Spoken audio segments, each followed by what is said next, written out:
The police came to my door 3 times before I finally let them in. Not because I was being difficult, but because I genuinely didn't know what to tell them that wouldn't sound completely insane.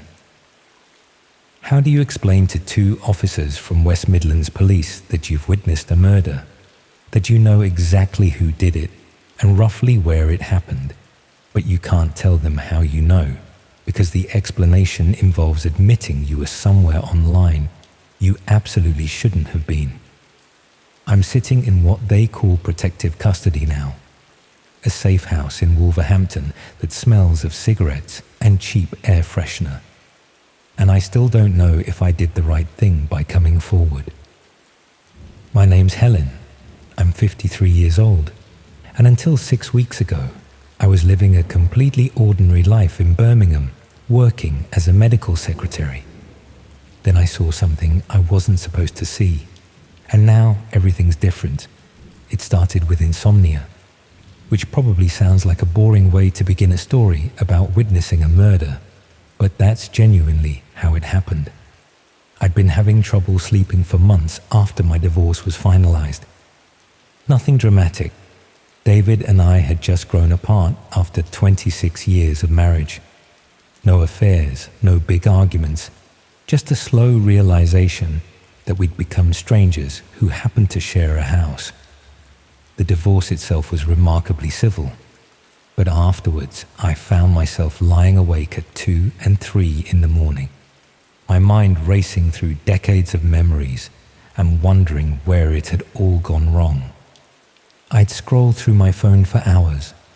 News articles, social media, online shopping I never actually completed. Anything to distract myself from the silence of the empty house. That's when I started noticing the adverts for insomnia remedies and sleep aids that seemed to follow me around every website. The algorithms had clearly identified me as someone struggling with sleep, and they were determined to sell me solutions. One advert caught my attention because it wasn't selling anything. It was just a link to an article about alternative approaches to insomnia, things beyond the usual advice about sleep hygiene and avoiding screens before bed. The article itself was fairly standard: meditation techniques, dietary changes, that sort of thing. But at the bottom was a link to what it described as a community for people with severe sleep problems, a support group that operated through private channels to protect members' privacy. I'd scroll through my phone for hours, news articles, social media, online shopping I never actually completed, anything to distract myself from the silence of the empty house. That's when I started noticing the adverts for insomnia remedies and sleep aids that seemed to follow me around every website. The algorithms had clearly identified me as someone struggling with sleep, and they were determined to sell me solutions. One advert caught my attention because it wasn't selling anything. It was just a link to an article about alternative approaches to insomnia, things beyond the usual advice about sleep hygiene and avoiding screens before bed. The article itself was fairly standard: meditation techniques, dietary changes, that sort of thing. But at the bottom was a link to what it described as a community for people with severe sleep problems, a support group that operated through private channels to protect members' privacy. I should have been immediately suspicious of anything that emphasized privacy and private channels that much. But I was desperate and lonely, and 2 o'clock in the morning makes terrible decisions seem reasonable. I clicked the link and found myself on a website that looked like it had been designed in about 1998. Basic text, minimal formatting, just a simple registration form for joining their community. The registration process was more complex than I'd expected. It required downloading specific software that would let me access their private discussion spaces. Something about protecting members' anonymity and ensuring a safe space for people to discuss their struggles without judgment. The software took nearly an hour to set up properly, and I almost gave up several times when it seemed too complicated for what should have been a simple support group. But eventually I got it working and found myself looking at what appeared to be a fairly standard online community. Discussion boards about different types of sleep problems, threads where people shared what had worked for them, even a section for just general chat among insomniacs who were awake at odd hours. I spent a few nights just reading through discussions, occasionally posting my own experiences and getting sympathetic responses from other members. It was comforting in a way, realizing I wasn't alone in lying awake at 3 a.m, feeling like the only person in the world who couldn't sleep. But I started noticing that some sections of the community were restricted, requiring additional permissions to access. When I asked about this in one of the public discussion areas, someone explained that the restricted sections were for members who'd been active in the community for a while and had established trust with other participants.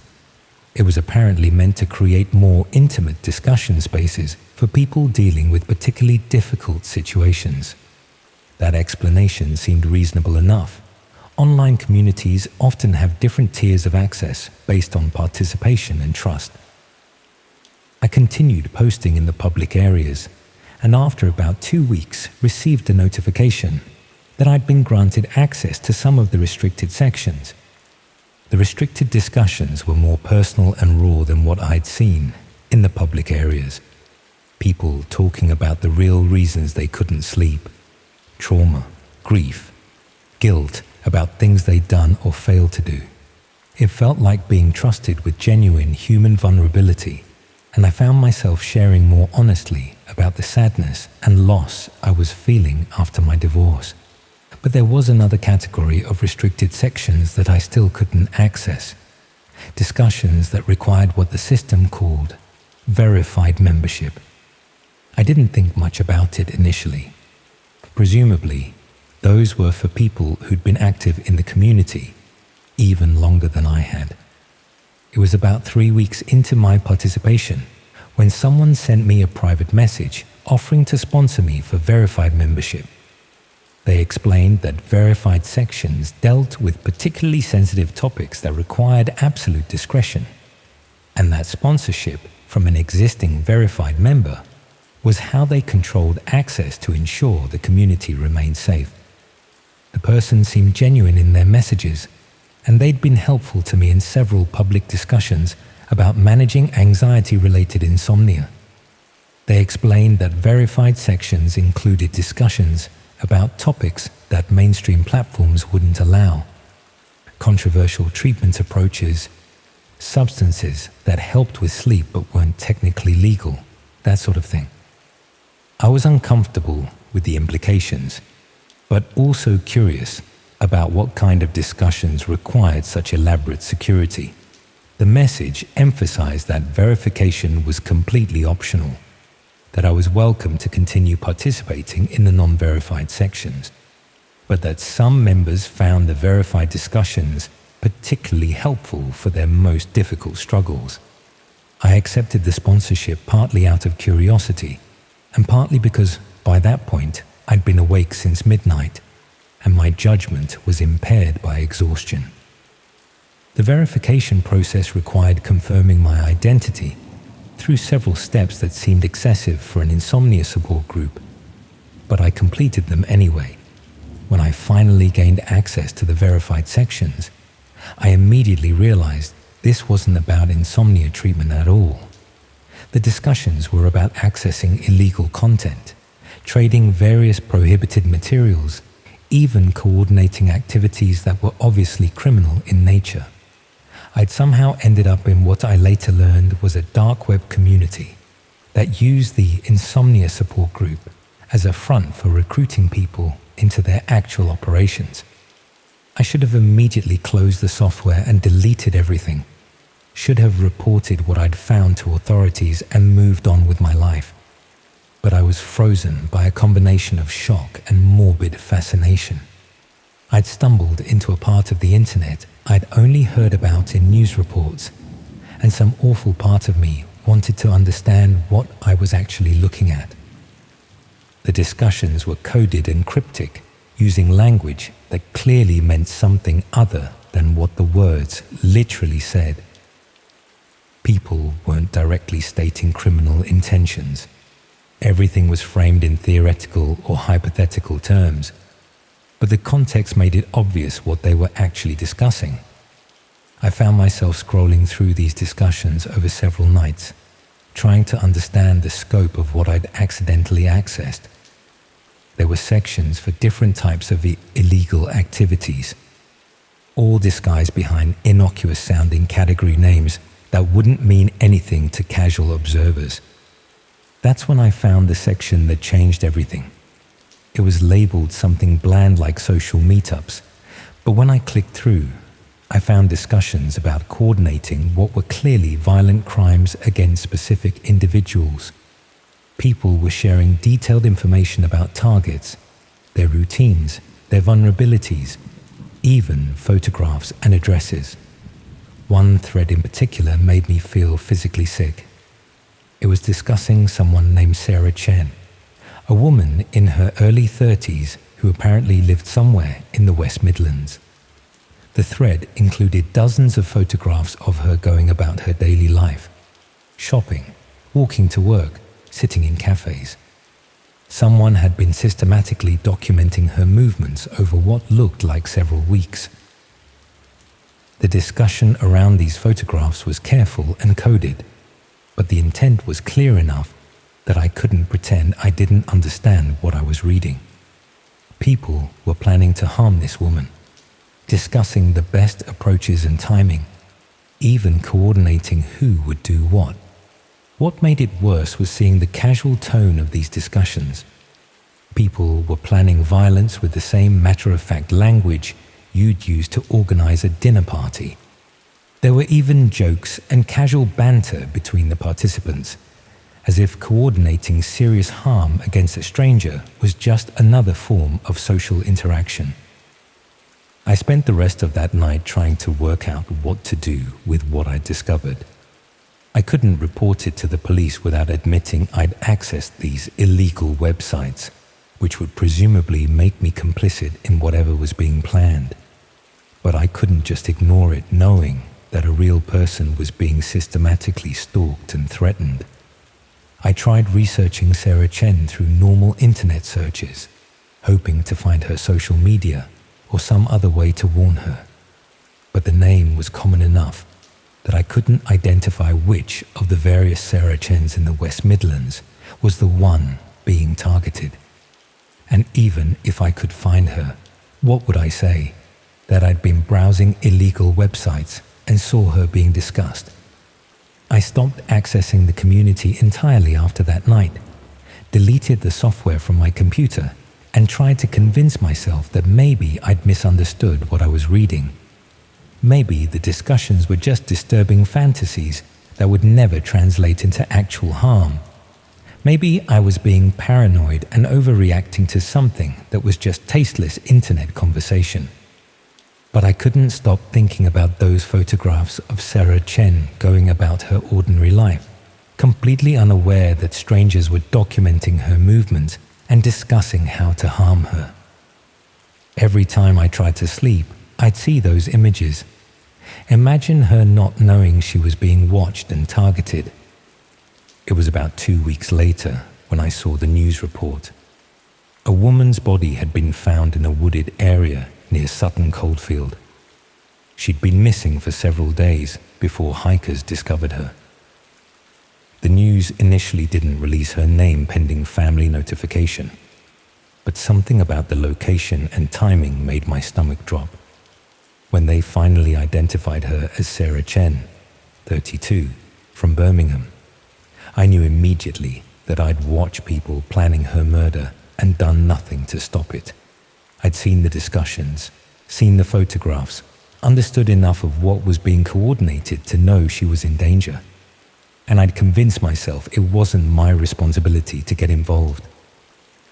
I spent 3 days in a kind of paralyzed horror, unable to eat or sleep properly, replaying everything I'd read and wondering if reporting it earlier could have saved her life. The police were appealing for information, asking anyone who'd seen anything suspicious to come forward.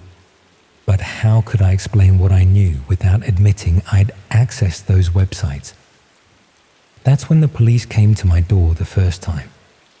They were conducting house-to-house inquiries in the area where Sarah Chen had worked, which was near the medical practice where I was employed.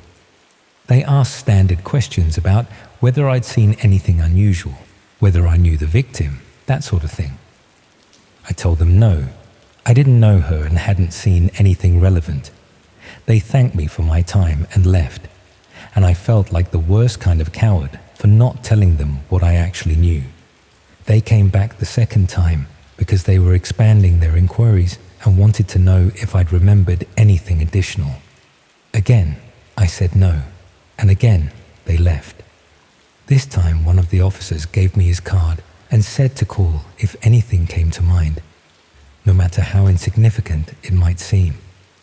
I spent that night staring at his card, trying to work up the courage to call and explain what I'd seen online. But every time I reached for my phone, I'd think about having to admit I'd accessed those illegal websites, about potentially being prosecuted for involvement in something I'd stumbled into by accident. The third time they came to my door, they weren't there for routine inquiries. They'd apparently received information that connected me to the online community somehow. I never learned exactly how they'd traced me, but presumably the people running those websites kept records that law enforcement had eventually accessed. The officers explained that they knew I'd accessed certain websites and communities, and they wanted to know what I'd seen there. They weren't arresting me or accusing me of involvement in Sarah Chen's murder, but they needed any information I had about the discussions and coordination that had happened online. That's when I finally told them everything. About the insomnia support group, that wasn't what it seemed. About stumbling into sections discussing illegal activities. About the specific thread discussing Sarah Chen and the photographs documenting her movements.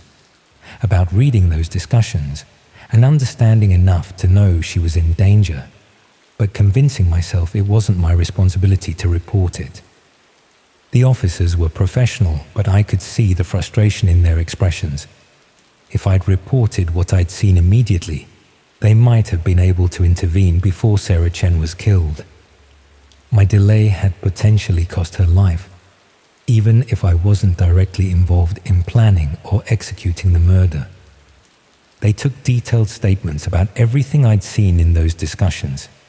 Usernames I remembered, specific details about what had been posted, even technical information about how I'd accessed the community in the first place. Then they explained that I'd need to be placed in protective custody while they investigated the extent of my involvement and determined whether the people running those communities knew I'd spoken to police. That's how I ended up in this safe house in Wolverhampton, waiting to find out if I'll be prosecuted for accessing those websites or if my cooperation has earned me some form of immunity. The officers who check on me daily have explained that the investigation is expanding beyond just Sarah Chen's murder. They've discovered extensive criminal coordination happening through that community, including planning for additional violent crimes that haven't been carried out yet. They've asked me to testify about what I saw, to help them understand how the community was organized and how people coordinated their activities. I've agreed, partly because I want to help prevent what happened to Sarah Chen from happening to anyone else, and partly because I'm hoping cooperation will reduce whatever legal consequences I'm facing for accessing those websites. But mostly I've agreed because I'm living with the knowledge that I could have prevented a murder and chose not to because I was too frightened of the personal consequences of coming forward. I saw someone being targeted for violence, understood enough to know she was in real danger, and convinced myself it wasn't my responsibility to get involved.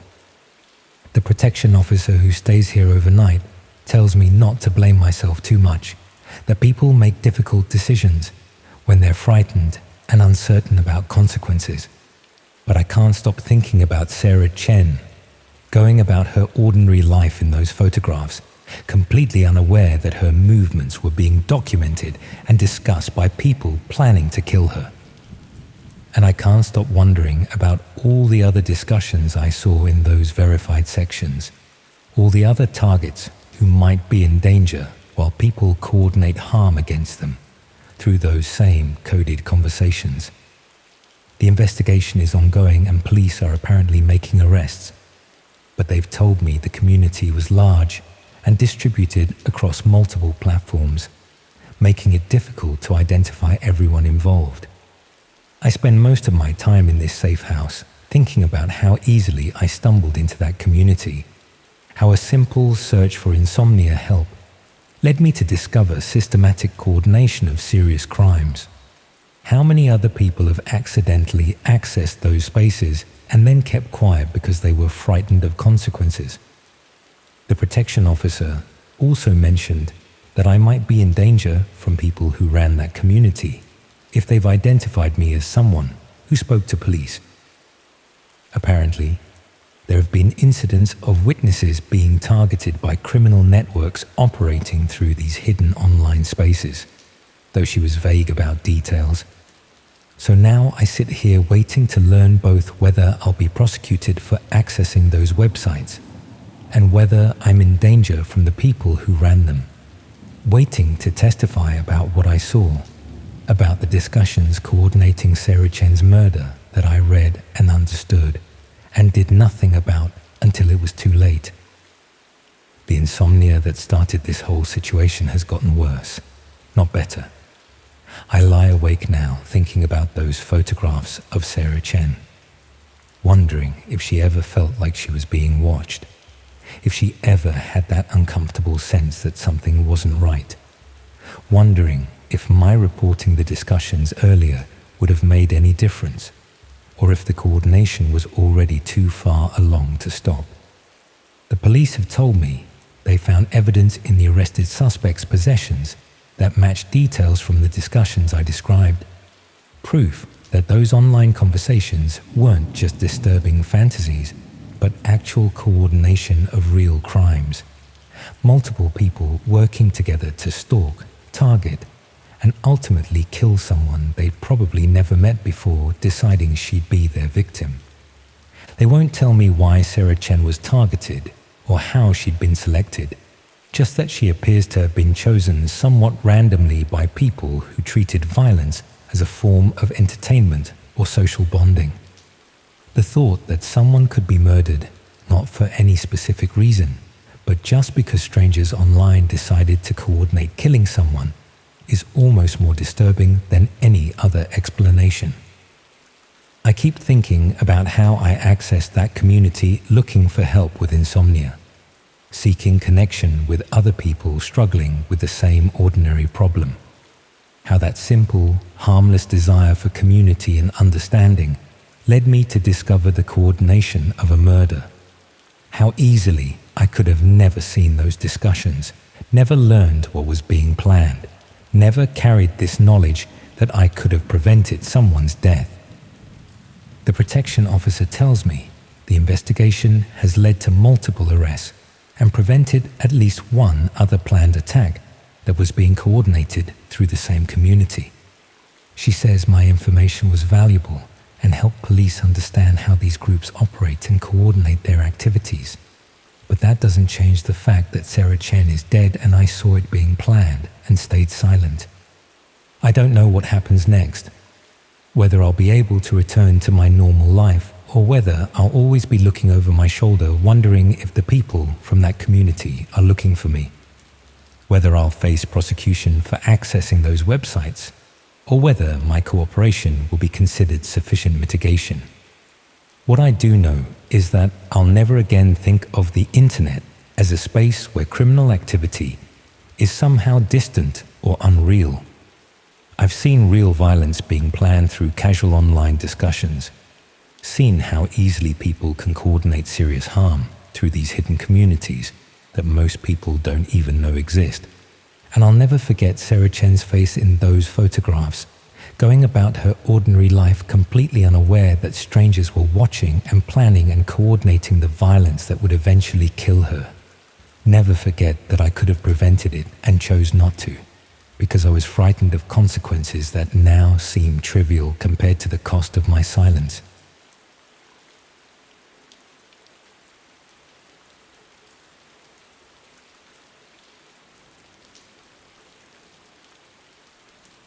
I keep telling myself I should have walked away when the money seemed too good to be legitimate.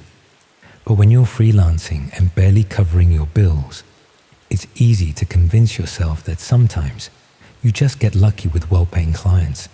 Even now, months later, I can't decide whether I was naive or just desperate enough to ignore the obvious warning signs.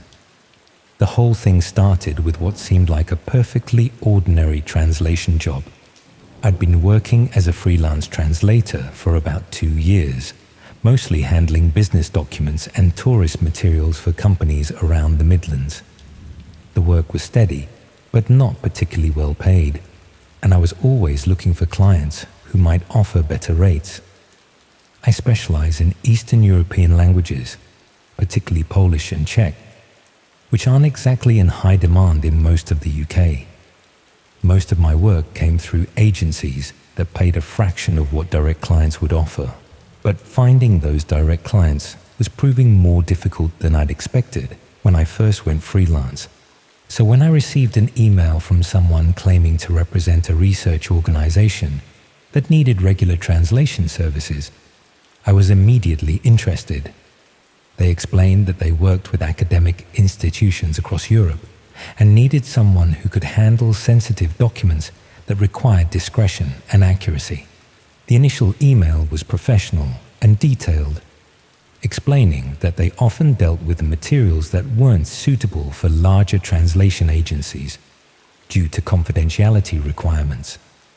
They were looking for an individual translator who could work independently and maintain strict confidentiality about their projects. They offered to pay nearly double my usual rates, which should have made me suspicious.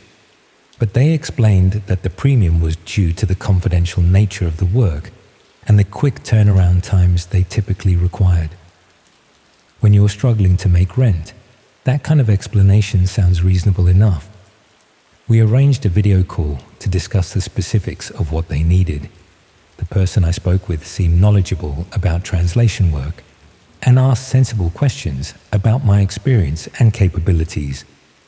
They explained that their research involved social and cultural studies, which often required analysis of materials that weren't readily available through conventional sources. The first job they sent me was straightforward enough. About a dozen pages of what appeared to be forum posts and private messages in Polish, discussing various social and political topics. Nothing obviously sensitive or concerning, just the sort of online conversations you might find on any social media platform. My task was to translate these posts while preserving the conversational tone and any cultural references that might be important for understanding the context. They emphasized that accuracy was crucial, particularly for any references to specific people, places, or events mentioned in the messages. I completed the work within their deadline and received payment the same day, exactly as promised. The client seemed satisfied with my work and immediately offered me another similar project. This time, it was Czech forum posts, again focusing on social and political discussions. Over the following weeks, I received regular translation jobs from this client. The work was always similar.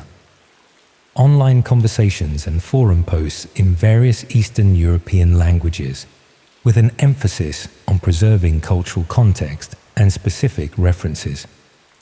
The content gradually became more personal and detailed. Instead of general social discussions, I was translating private messages between individuals discussing their personal lives, work situations, and family circumstances. The tone suggested these were meant to be confidential communications rather than public forum posts. When I mentioned to the client that some of the material seemed quite personal, they explained that their research involved studying authentic communication patterns in different cultural contexts. They needed examples of how people actually communicated online, rather than the more formal language used in official documents or published materials. This seemed like a reasonable explanation for an academic research project. Understanding how people actually communicate online would require access to genuine conversations rather than sanitized examples designed for public consumption. The pay continued to be excellent, and the work was intellectually interesting. I was learning about communication patterns and cultural differences that I'd never encountered in my regular commercial translation work. The client seemed pleased with my accuracy and attention to detail, often commenting specifically on how well I'd captured the nuances of particular conversations. Around the 6th week, they began sending me materials that were clearly more sensitive. Private messages discussing illegal activities, conversations about avoiding law enforcement, and detailed discussions of criminal enterprises. Nothing that directly involved violence, but definitely conversations that the participants wouldn't want to become public. When I raised concerns about translating what appeared to be evidence of criminal activity, the client assured me that all materials were being used for legitimate academic research into online criminal communities. They explained that understanding how these communities communicate was important for developing strategies to combat organized crime. They also reminded me of the confidentiality agreement I'd signed at the beginning of our working relationship, which included provisions about not discussing the content of materials I translated with anyone outside their organization. The explanation seemed plausible enough. Law enforcement and academic institutions do study criminal communication patterns, and translation services would be a necessary part of that research. I convinced myself that I was contributing to important work that might help combat serious crime. But the materials I was translating began to include increasingly specific information about real people and activities, names, addresses, business operations, and detailed plans for various illegal enterprises. The level of detail suggested that these weren't just random examples of criminal communication, but intelligence about active criminal operations. Some of the conversations I translated included references to people and places in the UK, particularly in areas I recognized from living in the Midlands. The participants were discussing operations and activities that were clearly taking place in my local area, rather than the distant Eastern European context I'd initially assumed. When I realized that I was translating intelligence about criminal activities happening near where I lived, I became much more uncomfortable with the work. This wasn't abstract academic research about online communication patterns. It was detailed information about real crimes being planned and executed in my own region. I tried to discuss these concerns with my client, but their response was less reassuring than before. They explained that their research necessarily involved studying active criminal networks rather than historical examples, and that the geographic distribution of their materials reflected the international nature of modern organized crime. They also mentioned that my translations had been particularly valuable because of my familiarity with UK cultural references and regional variations in the areas being discussed. This suggested that they had specifically chosen me because of my location and local knowledge, rather than just my language skills. This realization made me deeply uncomfortable. I hadn't been hired as a general translator, but specifically because my background made me useful for understanding criminal activities in my local area. The client had identified me as someone who could provide cultural context for intelligence about crimes happening in my own region. When I tried to reduce my involvement with their projects, the client became more insistent about the importance of my continued participation. They explained that I had developed valuable expertise in understanding the specific communication patterns used by the criminal networks they were studying, and that replacing me would significantly disrupt their research. They also reminded me that I had already translated significant amounts of sensitive material, and that my knowledge of their research methods and sources made me an important part of their security considerations. Ending our working relationship abruptly could create complications for their ongoing projects. The implication was that I knew too much about their operations to simply walk away. I had detailed knowledge of their research methods, their sources of information, and the specific criminal networks they were monitoring. From their perspective, I had become a security risk that needed to be managed rather than simply dismissed. Over the following weeks, the client began requesting additional services beyond basic translation. They wanted me to provide cultural context for the materials I was translating, explaining regional references and local knowledge that might not be obvious to someone unfamiliar with the areas being discussed. These requests required me to research the people and places mentioned in the materials I was translating. I found myself looking up addresses, business premises, and individuals referenced in the criminal conversations, ostensibly to provide better context for the translations. But this research was effectively turning me into an intelligence gatherer rather than just a translator. I was using my local knowledge and research skills to build detailed profiles of the people and places involved in the criminal activities described in the materials. The client seemed particularly interested in my research into individuals mentioned in the conversations. They requested detailed background information about people whose names appeared in the materials, including their employment history, family connections, and social media presence. This crossed a clear line from translation work into active intelligence gathering. I was no longer just converting text from one language to another. I was conducting surveillance research on real people, based on information I discovered through translating intercepted communications. When I tried to refuse these additional research tasks, the client pointed out that my translation work had already made me complicit in their intelligence operations.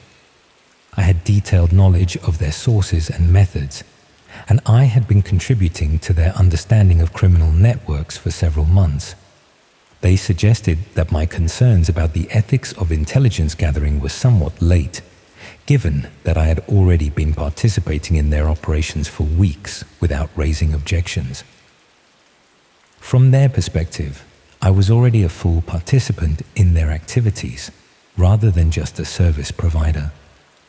The client also began demonstrating knowledge of my personal circumstances and activities that they couldn't have gathered through our professional relationship.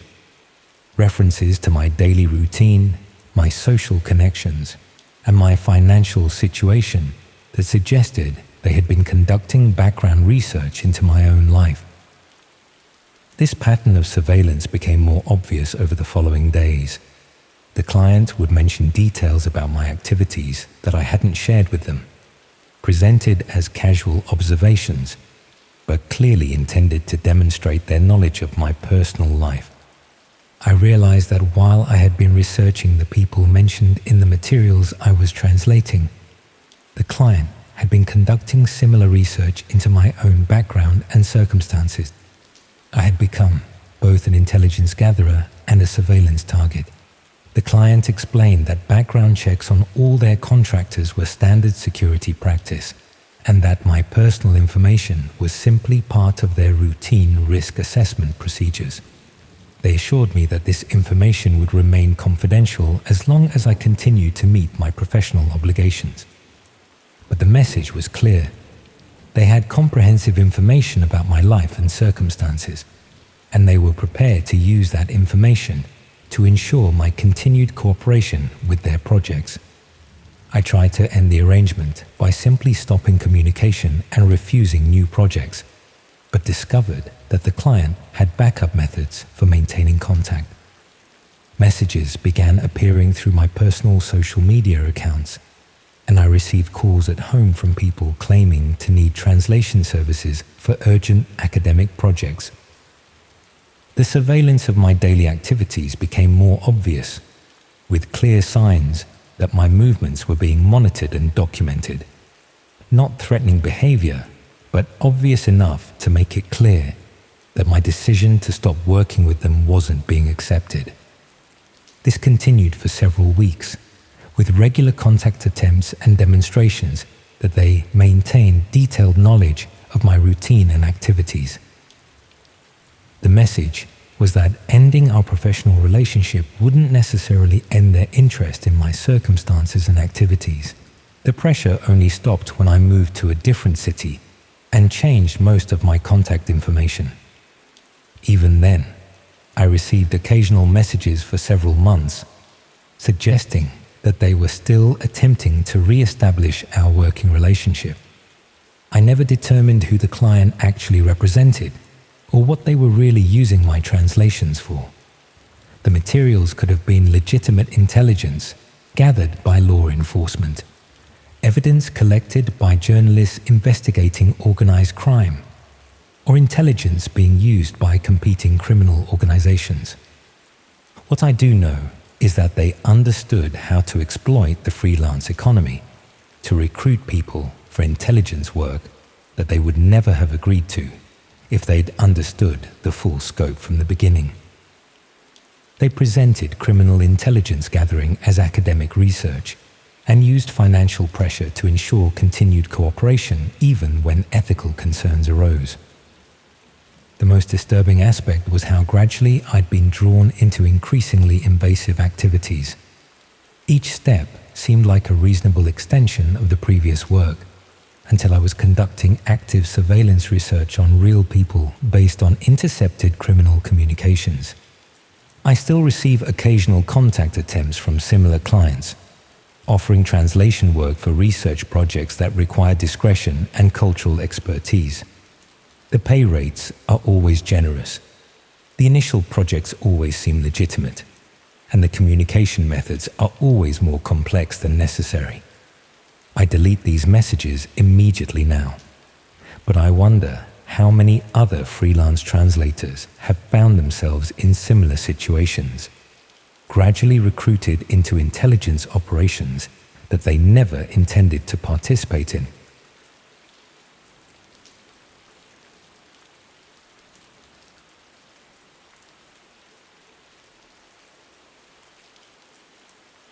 I wish I'd never answered that bloody advert.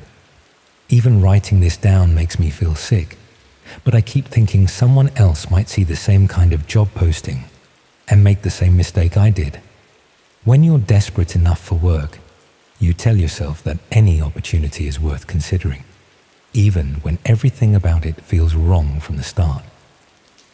The advert appeared on one of those local Facebook groups where people sell furniture and advertise cleaning services. Nothing fancy or suspicious looking, just a simple post asking for someone to help with elderly care in Wolverhampton.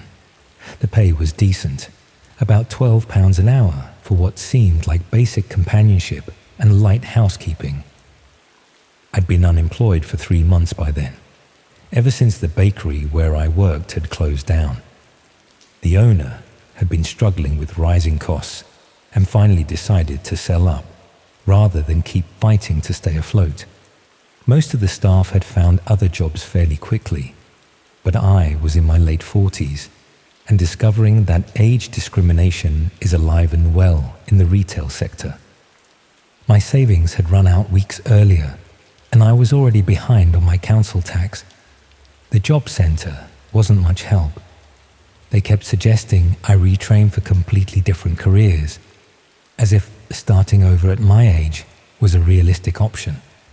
I'd applied for dozens of positions, but most employers seemed to lose interest once they met me in person and realized I wasn't the young, energetic candidate they'd been hoping for. So when I saw the elderly care advert, I responded immediately. The work would be looking after an older gentleman in his 70s who needed assistance with daily activities but wasn't ready for a care home. His family lived abroad and were looking for someone reliable to check on him regularly and help with shopping, cooking, and general companionship. The person who replied to my message seemed professional enough. They explained that the gentleman, who they referred to as Mr. Phillips, had been living independently until recently, but was becoming forgetful and needed someone to ensure he was eating properly and taking his medication. Nothing too demanding, just the sort of basic care that keeps elderly people safe in their own homes. We arranged to meet at a cafe in Wolverhampton city centre to discuss the details. The woman who met me was probably in her 30s, well dressed, and spoke with an accent I couldn't quite place. She introduced herself as Sarah and explained that she worked for a private care agency that specialized in finding suitable carers for elderly clients who preferred to remain in their own homes. Sarah showed me photographs of Mr. Phillips and his house, a modest, semi-detached property in a quiet residential area. She explained that he was generally in good health, but had been having episodes of confusion and memory loss that worried his family. They needed someone to visit twice daily to ensure he was managing his basic needs and to keep an eye on his general well-being. The job would involve morning and evening visits, helping with meals, ensuring medications were taken correctly, and providing social interaction to prevent isolation. Sarah emphasized that Mr. Phillips valued his independence and didn't want someone who would take over his daily routine, just assistance with the things he was finding difficult to manage alone. The pay was exactly as advertised, with the possibility of additional hours if Mr. Phillips needed extra support during illness or periods of increased confusion. Sarah explained that the family were willing to pay well because they wanted someone reliable who would treat their father with dignity and respect. I started the following Monday. Sarah drove me to the house and introduced me to Mr. Phillips, who seemed pleasant enough despite being obviously confused about who I was and why I was there. He kept referring to me by different names and asking whether I was there to fix something in the house. Sarah explained that this was typical behavior and that I shouldn't worry about correcting him or trying to orient him to reality. The important thing was to ensure he felt comfortable and safe, regardless of what he believed about the situation. She suggested going along with his misconceptions rather than challenging them, as this would reduce his anxiety and make the visits more pleasant for both of us. The house was exactly as Sarah had described, clean but obviously lived in, with the sort of accumulated clutter that builds up over decades of settled living. Mr. Phillips had clearly been managing reasonably well until recently, but there were signs that his routine was beginning to break down. Unwashed dishes in the sink, expired food in the refrigerator, and prescription bottles that suggested he wasn't taking his medications consistently.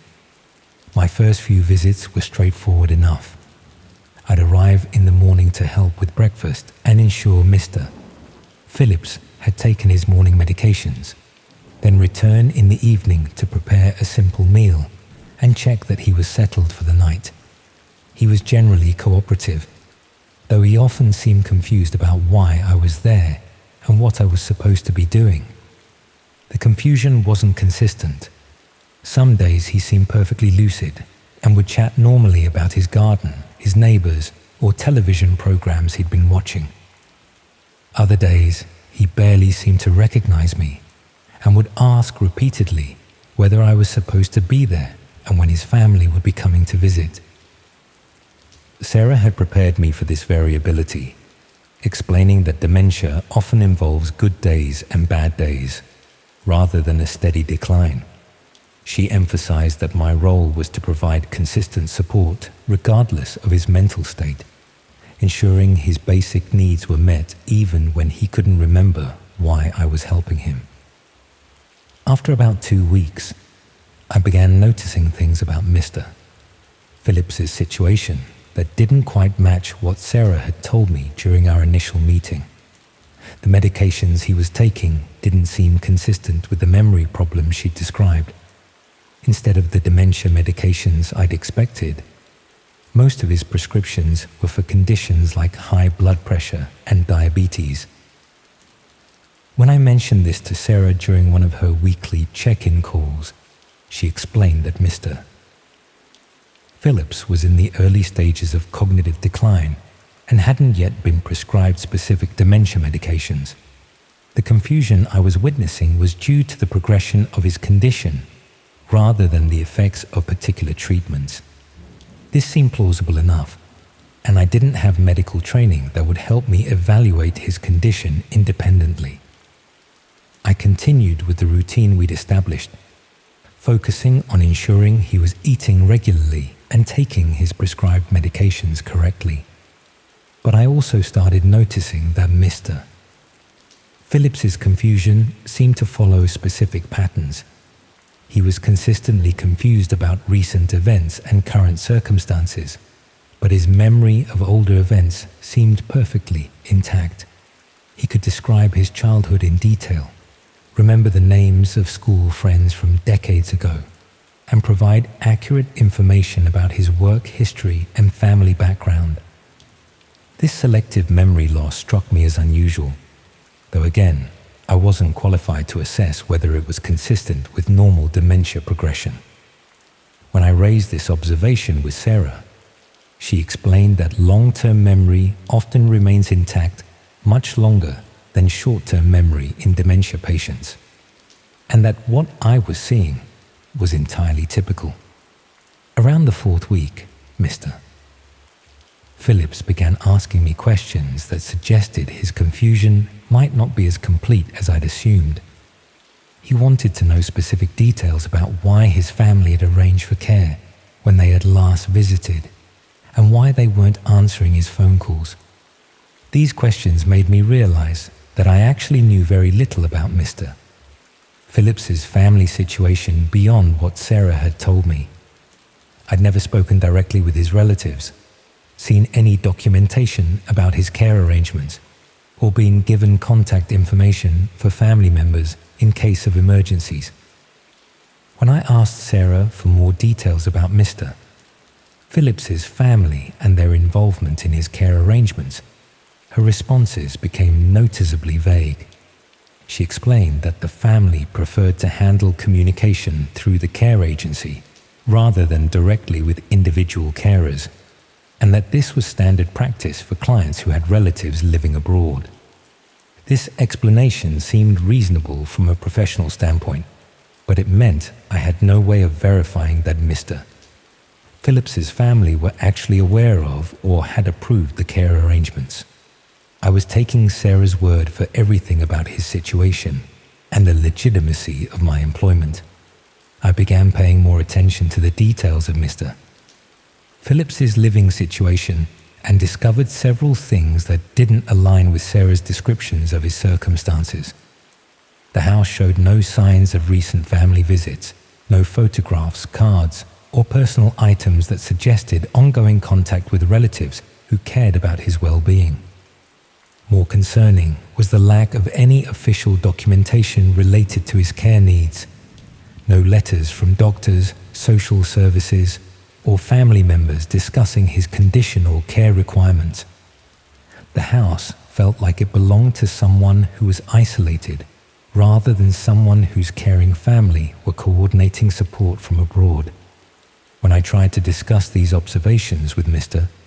Phillips during one of his more lucid periods, his responses suggested that he wasn't aware of having family members who were involved in arranging his care. He seemed genuinely confused about why someone had been hired to help him and couldn't provide any details about relatives who might have made these arrangements. This conversation made me deeply uncomfortable about the legitimacy of my employment.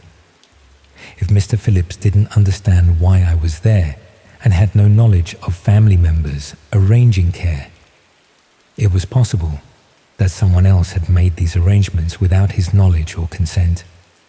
I tried calling Sarah to discuss these concerns, but discovered that the phone number she'd given me was no longer working. When I searched for the care agency she claimed to represent, I couldn't find any online presence or official registration that would confirm its legitimacy. This forced me to consider the possibility that my employment was not what it had been presented as. Instead of providing legitimate elderly care, I might be participating in some form of exploitation or fraud, targeting a vulnerable older person. I decided to contact the local social services department to report my concerns about Mr. Phillips's situation. When I explained his circumstances and my role in his care, the social worker I spoke with had no record of any official care arrangements for someone matching his description. The social worker agreed to conduct a welfare check and asked me to continue visiting Mr. Phillips until they could assess his situation properly. They emphasized that if he was indeed vulnerable and living without appropriate support, suddenly withdrawing the assistance I'd been providing could put him at risk. When the social worker visited the house the following day, they discovered that Mr. Phillips had no official care arrangements and no family members who had requested support services. His confusion about his circumstances was not due to dementia, but to medication that had been added to his daily routine without his knowledge or consent. The medications I'd been helping him take included substances that were causing memory problems and disorientation. Someone had been systematically drugging him to create the appearance of cognitive decline, presumably to justify the presence of a carer who could monitor and control his daily activities. The social worker explained that this was a form of elder abuse that involved isolating vulnerable older people and gaining control over their lives through manipulation and medication. The perpetrators often posed as care agencies or family representatives to recruit unwitting accomplices who would help maintain the deception. I realized that I had been recruited not to provide legitimate care, but to participate in the systematic abuse of a vulnerable older person. My daily visits had been used to ensure that Mr. Phillips continued taking medication that was harming him, while also providing intelligence about his routine and circumstances to whoever was orchestrating the abuse. The investigation that followed revealed that several other elderly people in the area had been targeted by similar schemes. In each case, fake care agencies had recruited carers who believed they were providing legitimate services, while actually participating in systematic abuse and exploitation. Mr. Phillips recovered fully once the harmful medications were removed from his routine. His confusion and memory problems disappeared within days, revealing that he had been competent and independent until someone had begun systematically drugging him to create the appearance of vulnerability. I never found out who had been behind the fake care agency or what their ultimate goals had been. The investigation suggested that the scheme involved accessing victims' homes and personal information, possibly as preparation for financial exploitation or other forms of abuse. What I do know is that I had spent weeks helping to abuse someone I thought I was caring for. My daily visits had been used to ensure that a vulnerable older person continued to receive medication that was harming him, while also gathering intelligence about his circumstances that could be used for further exploitation. The experience taught me that elder abuse often relies on recruiting well-meaning people who believe they're providing legitimate care services. The perpetrators understand how to exploit people's desire to help vulnerable older adults, using that compassion to recruit accomplices who would never willingly participate in abuse if they understood what they were really being asked to do. I still receive occasional contact attempts from similar care agencies, offering employment opportunities that seem too good to be true for someone with my limited qualifications. The pay rates are always generous, the initial meetings always seem professional, and the elderly clients always seem to need exactly the sort of basic assistance that any caring person would want to provide. I reject these offers immediately now, but I wonder how many other people have found themselves in similar situations believing they were helping vulnerable older adults while actually participating in their systematic abuse and exploitation.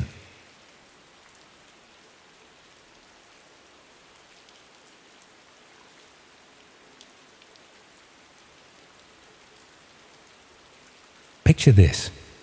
You're scrolling through your emails one morning and find an invitation to an exclusive event. Premium location, limited attendance, significant financial reward for participation. The kind of opportunity that seems too good to be true, but legitimate enough that you don't immediately delete it.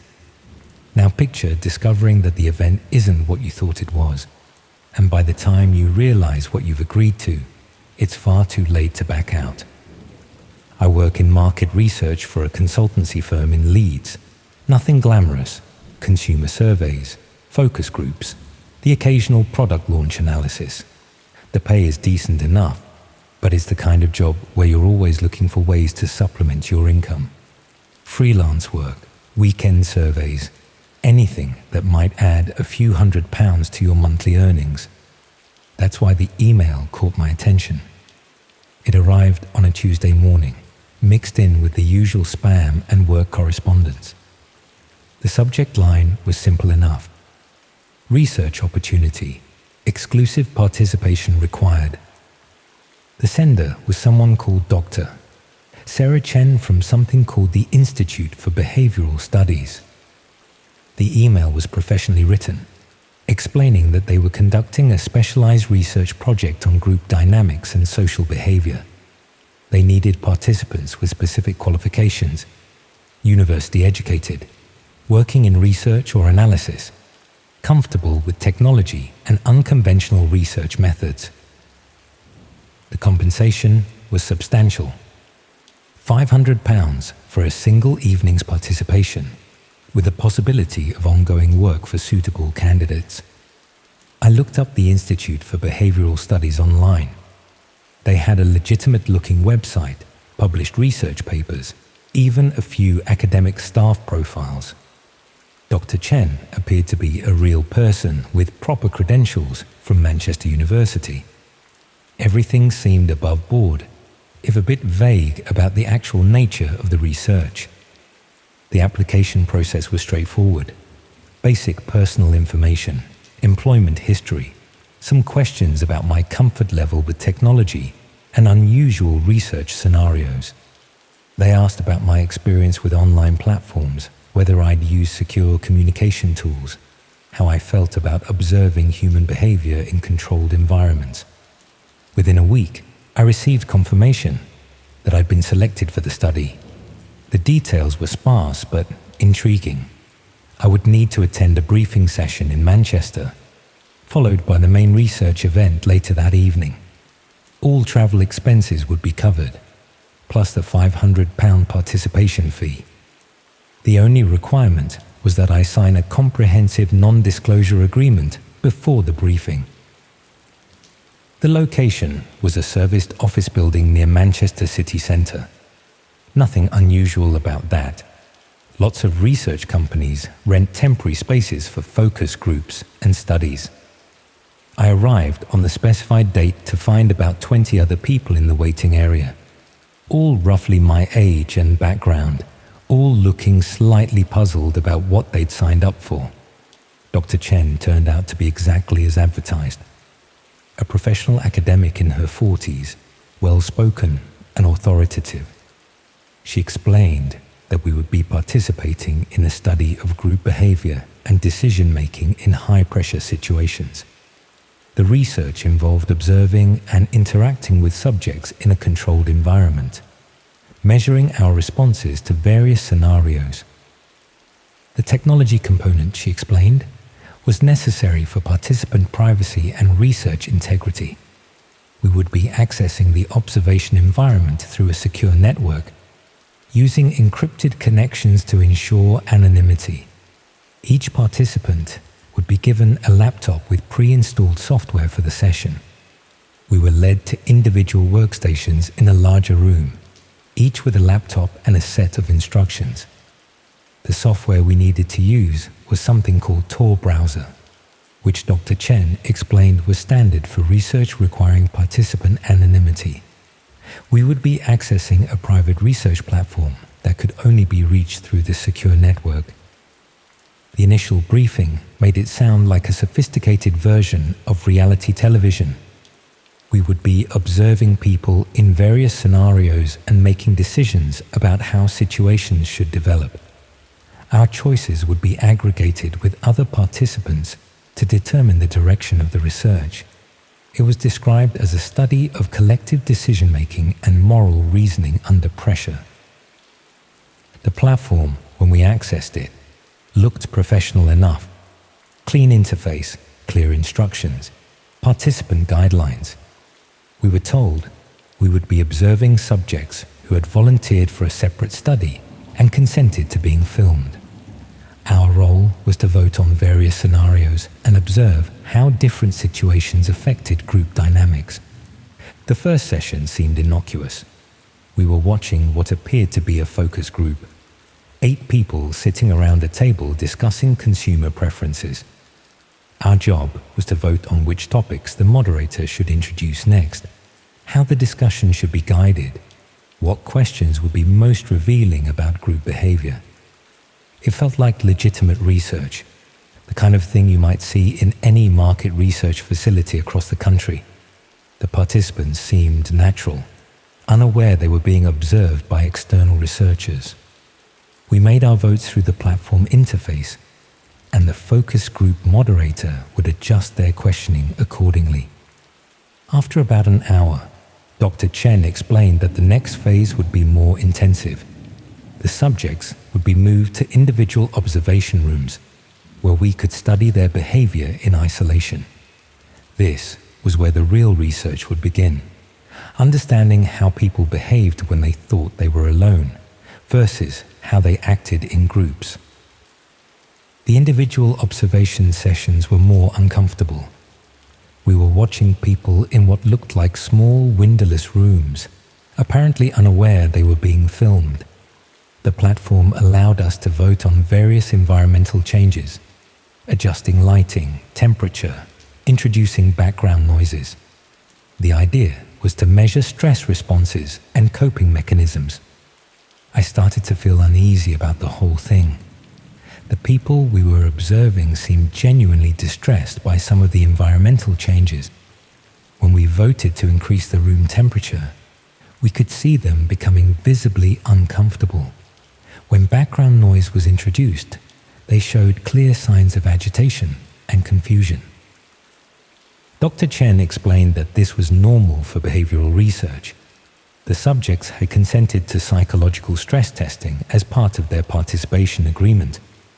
What we were seeing was valuable data about human resilience and adaptation. The distress was temporary and carefully controlled to avoid lasting harm. But as the evening progressed, the scenarios became more extreme. We were voting on whether to restrict access to water, whether to introduce disturbing sounds, whether to dim the lights to near darkness. The people we were observing were showing increasing signs of panic and distress. The platform interface had evolved too. Instead of simple voting options, we were now bidding on scenarios using virtual credits. The higher the bid, the more likely our chosen option would be implemented. It had turned into a kind of auction system, with participants competing to direct the action. Some of the other participants seemed to be enjoying it. I could hear suppressed laughter from nearby workstations when particularly distressing scenarios were implemented. People were bidding aggressively on options that would cause maximum psychological pressure on the subjects. I tried to bid on less harmful options to counteract what the others were doing, but I quickly realized that some people were bidding with what seemed like unlimited virtual credits. Whatever system was in place, some participants had far more influence than others.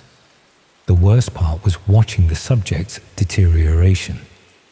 What had started as mild discomfort had escalated to genuine terror. These people were trapped in small rooms, subjected to psychological pressure that was clearly beyond anything they could have consented to. and we were the ones directing it, voting on new ways to torment them. I tried to close the laptop and leave, but Dr. Chen approached my workstation. She explained quietly that participants were required to complete the full session to receive payment. More importantly, the non-disclosure agreement I'd signed included specific penalties for early withdrawal or breach of confidentiality.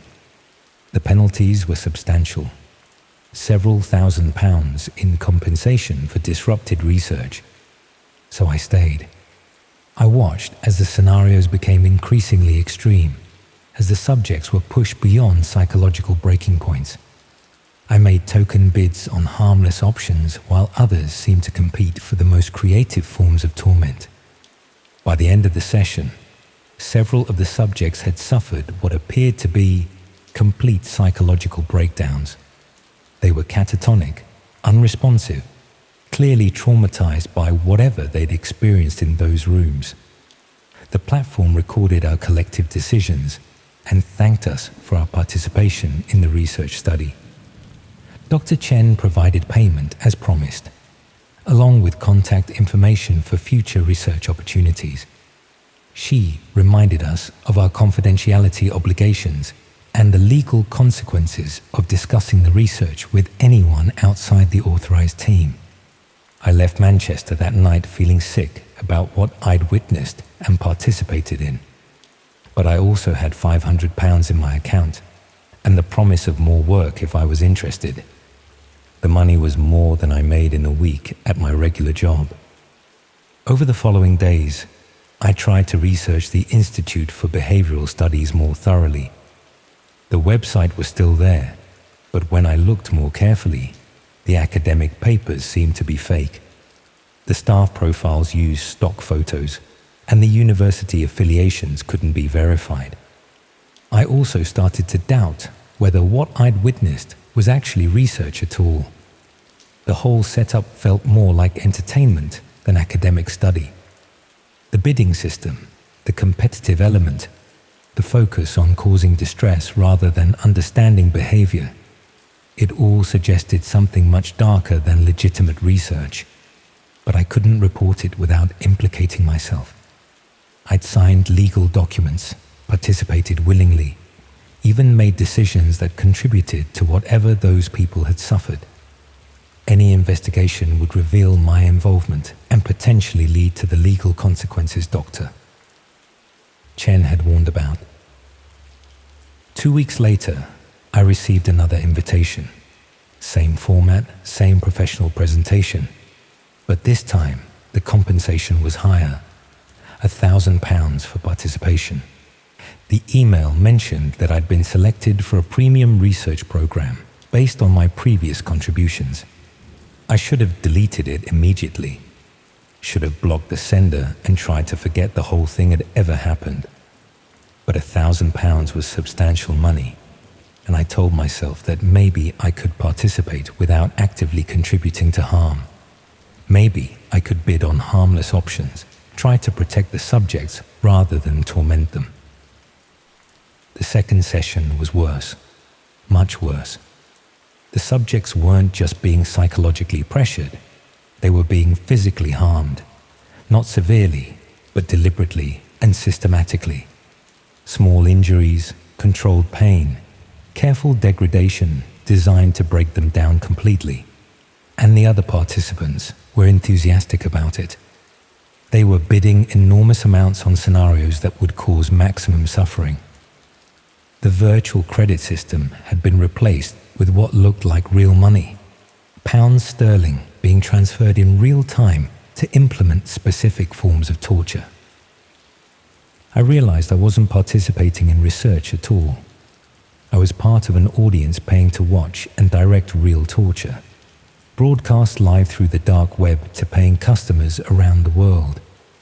The professional presentation, the academic credentials, the research terminology, it was all camouflage for something much more sinister. The subjects weren't volunteers who had consented to psychological testing. They were victims, probably kidnapped or coerced, being tortured for the entertainment of people wealthy enough to pay premium prices for customized suffering. And I was one of them.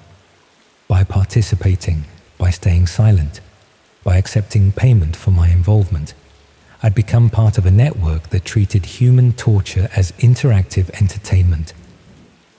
The sessions continued monthly.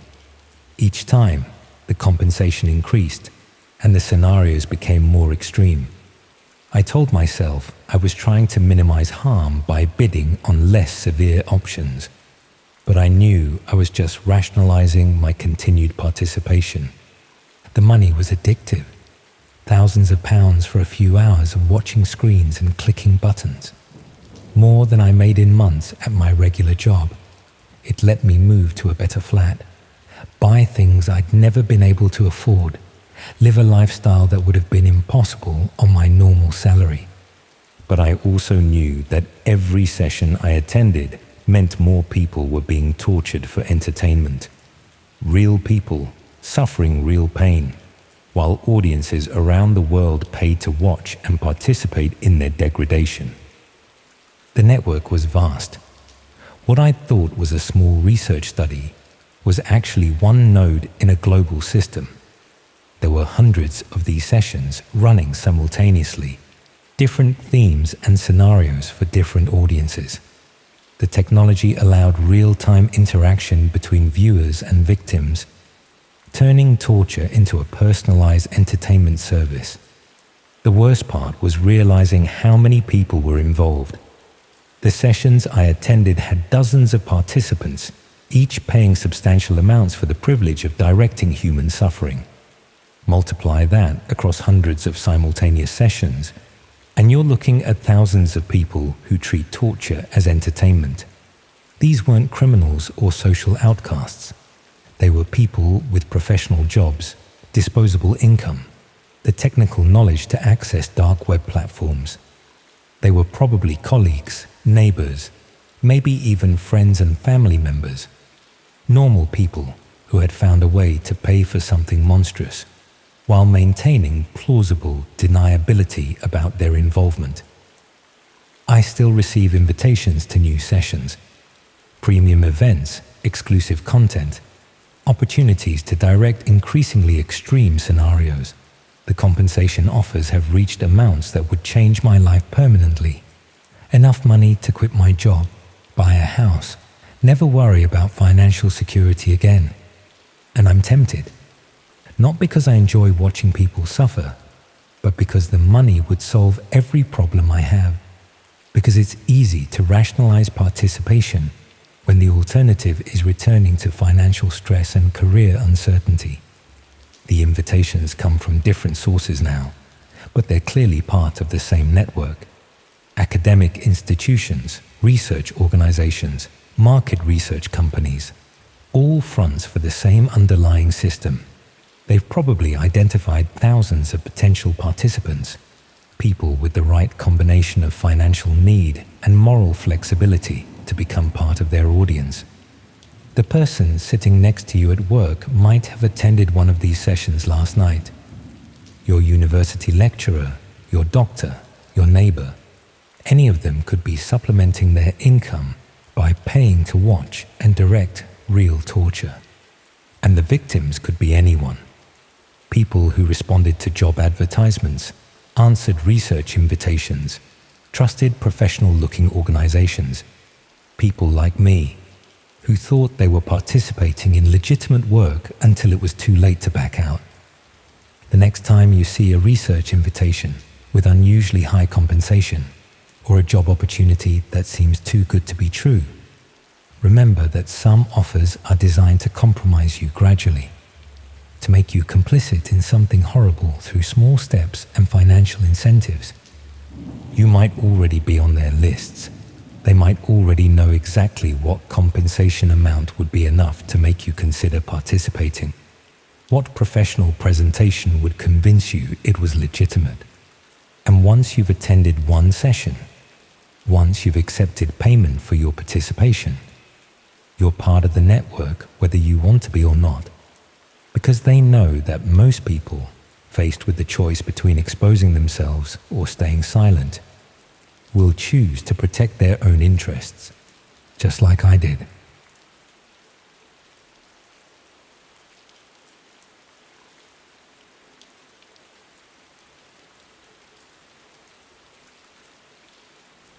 I need to tell someone about this, even if no one believes me, even if it sounds completely mad. I've carried it around for 18 months now, and the weight of it is destroying me. Every time I see a missing person poster, every time there's a news story about someone who's vanished, I wonder if they found the same thing I did, if they're gone because of it. I was living in Norwich then, working as a dental hygienist. My life was predictable in that comfortable way that makes you feel safe but slightly dead inside. Same patients every 6 months, same conversations about flossing, same walk home along the river. I'd been single for about 2 years after a relationship that ended badly, and I'd gotten used to my own company, maybe too used to it. The dark web wasn't something I'd ever planned to explore, but after a documentary about online privacy, I got curious about what was actually on there. Spent a weekend learning how to access it safely, or as safely as you can access something inherently unsafe. I expected drugs, weapons, all the stuff you hear about. What I found was mostly just boring. Dead sites, broken links, things written in languages I didn't understand. But then I found something called the service. It was just a simple page with a search bar. No explanation, no about section, nothing to indicate what you were supposed to search for. I tried a few random words. Nothing came up. Tried some names of celebrities, thinking maybe it was one of those sites that leaked personal information. Still nothing. Then, out of boredom more than anything, I typed in my own name. One result appeared. A link with just my name and a string of numbers after it. My finger hovered over the mouse for a long time before I clicked it. The page that loaded was bizarrely mundane. It looked like a basic profile. My name, my age, my address in Norwich, a recent photo that looked like it had been taken on the street without my knowledge, my place of work, my regular coffee shop, the gym I'd just joined but barely used. Even my bloody Netflix viewing history somehow. Below all this information was a single line of text. Service available. There was a button next to it. Submit request. I should have closed it immediately. Should have shut the laptop and pretended I'd never seen it. But there was something so specifically threatening about that phrase. Service available. What service? Available to whom? I went back and searched other names. People I knew. My ex-boyfriend came up. Same format. Personal details, recent photo, that same line about service being available. My colleague, Rachel. My neighbor from 2 doors down. My cousin in Sheffield. Everyone I searched for had a profile. But not everyone had service available written on theirs. Some said service in progress. Others said service complete. Rachel said service complete. This bothered me because Rachel had been acting strange lately. She'd called in sick for 2 weeks, then come back seeming different, jumpy, kept checking her phone. Wouldn't eat lunch with us anymore, just sat in her car. I'd assumed she was going through something personal. I searched for more names, people I knew less well. The man who ran the corner shop near my flat, service in progress. A woman from my gym who'd suddenly stopped coming, service complete. My previous neighbor who'd moved away very suddenly last year, service complete. A pattern was forming that made my hands shake as I typed. I went back to my own profile and really studied it this time. The photo was recent, maybe 2 or 3 weeks old. I was wearing the new coat I'd bought in October. The information was current too, including the gym I'd only joined the previous month. Someone was keeping this updated. Below the submit request button, in tiny text I'd missed before, was a link that said view completed services. I clicked it. It was a gallery of some kind.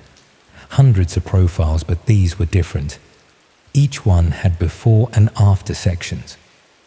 The before showed people like my profile, normal information, recent photos, daily routines. The after sections were what made me run to the bathroom to be sick. Some showed people who'd clearly been beaten, bruised faces, broken bones, fear in their eyes. Others showed people in what looked like captivity. Basement rooms, mattresses on floors, chains. But the worst ones, the ones that haunt me, were the ones that showed nothing. Just the word relocated under the after section. I recognized some faces. People from Norwich who'd gone missing over the past few years.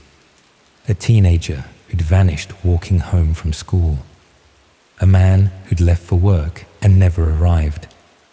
They were all here, all marked as service complete. I went back to Rachel's profile with growing dread.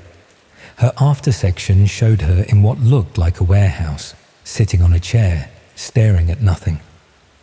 The photo was dated 2 weeks ago when she'd been off sick, but she was back at work now. She was fine, wasn't she? The next day at work, I couldn't stop watching her. She seemed normal enough, if quieter than usual. But then I noticed something, a small scar on her neck that hadn't been there before.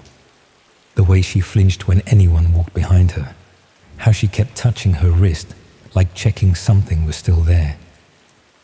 During lunch, when she went to her car as usual, I followed.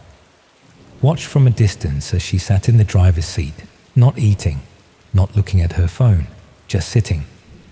Then I saw her sleeve ride up. Bruises, dark ones, the kind that come from being held down.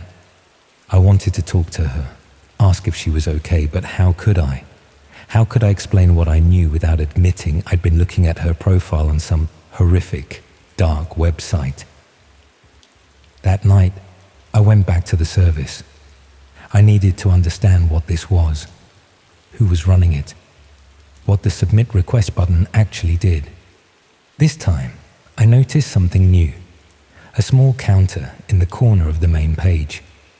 Active services, 47. I refreshed the page. Active services, 48. Someone, somewhere, had just submitted a request. I searched frantically through profiles of people I knew, looking for who'd just been marked. Found him after 20 minutes of searching. My ex-boyfriend's best friend, someone who'd always hated me, blamed me for the breakup. His status had changed from service available to service in progress.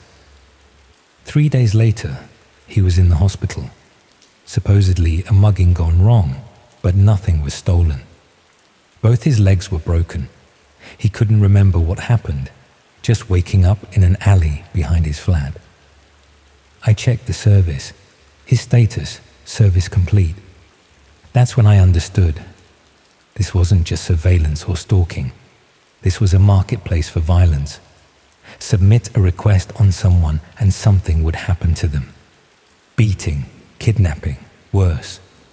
All presented like ordering a pizza online. I tried to find out more about how it worked. Who was doing the actual violence? How people even knew this site existed. But the deeper I dug, the more frightened I became, because I started recognizing patterns in the completed services. The man who ran the corner shop, his completed service corresponded with his competition, another shop owner 3 streets over, having their status changed to service available the same day. Like it was payment, the woman from my gym, her ex-husband's status, had changed to service available the day after hers went to complete. It was a trade. Do something to someone, and you earned the right to have something done to someone else. I stopped sleeping, stopped going to work, just sat in my flat refreshing the service, watching the counter go up. Active services, 52, 53, 54. Then my own status changed. Service in progress. I ran. Packed nothing, just got in my car and drove. Stayed in different hotels every night, paid cash for everything, threw away my phone. But I couldn't resist checking the service from internet cafes. My status stayed the same for 2 weeks. Service in progress. Then, nothing. It went back to service available, like someone had cancelled the request. Or maybe they just couldn't find me. I've never been back to Norwich. I live in Scotland now. Different name, different job, always looking over my shoulder. I check the service sometimes when I can't help myself. It's still there, still active. The counter keeps going up. My old profile is still there too, with my Norwich address, my old job, photos from 2 years ago. Service available. But there's a new profile now, with my new name, my Scottish address, a photo from last month. Service available. I've thought about going to the police so many times, but with what evidence?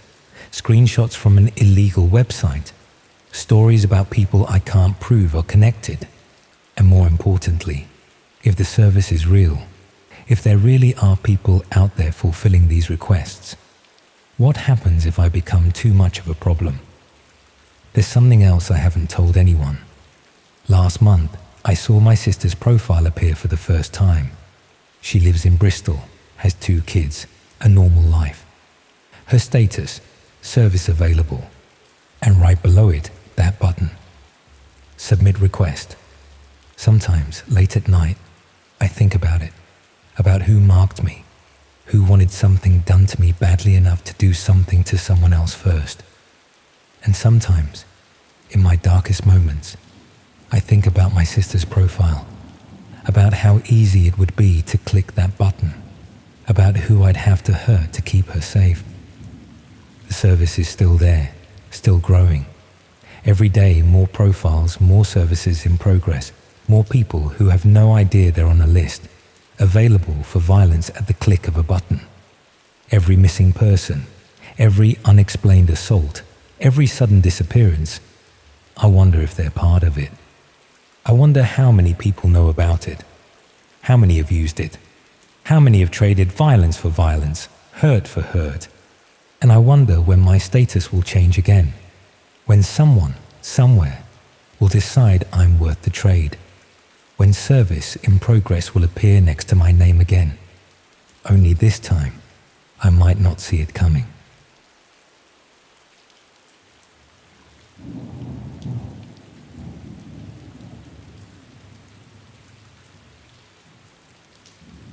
Sometimes I wonder if agreeing to help my cousin with her social experiment was the single worst decision I've ever made, because what started as a weekend favor turned into discovering that some people's idea of entertainment involves activities that would make most horror films seem tame by comparison.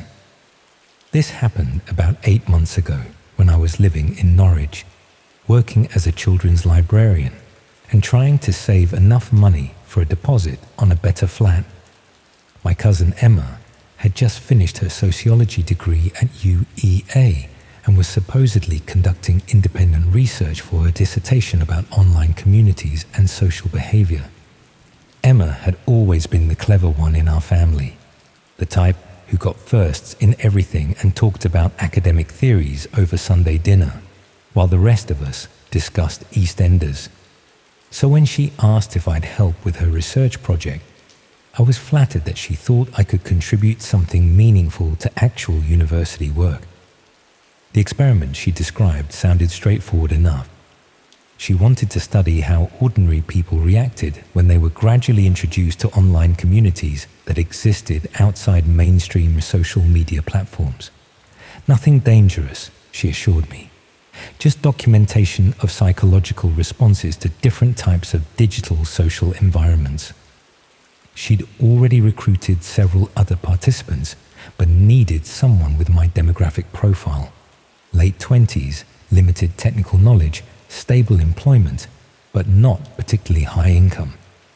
Basically, she needed someone who represented what she called digital normalcy to round out her research sample. The methodology involved me spending designated time periods in various online communities, documenting my reactions and observations according to structured guidelines she'd developed. She'd pay me £200 for participating in what she estimated would be about 20 hours of research activity spread over several weeks. I should have asked more questions about what types of communities I'd be exploring, but Emma's academic enthusiasm was infectious, and I trusted that university research would have appropriate ethical oversight. Plus, £200 was significant money for someone living on a librarian's salary. She set me up with software on my laptop that would allow access to what she called alternative social platforms, communities that weren't part of the mainstream internet, but weren't necessarily hidden or secretive. Just different approaches to online social interaction that required specific tools to access. The first communities she directed me to were exactly what I'd expected from academic research. Discussion groups about political topics that were too controversial for Facebook. Hobby communities focused on interests that were too niche for general platforms. Even artistic spaces where people shared creative work that wouldn't get attention on commercial social media. Emma had prepared detailed questionnaires about my reactions to each community, how welcoming they seemed, whether the discussions felt authentic compared to mainstream platforms, what psychological needs these spaces seemed to fulfill for their participants. The academic framework made everything feel legitimate and purposeful.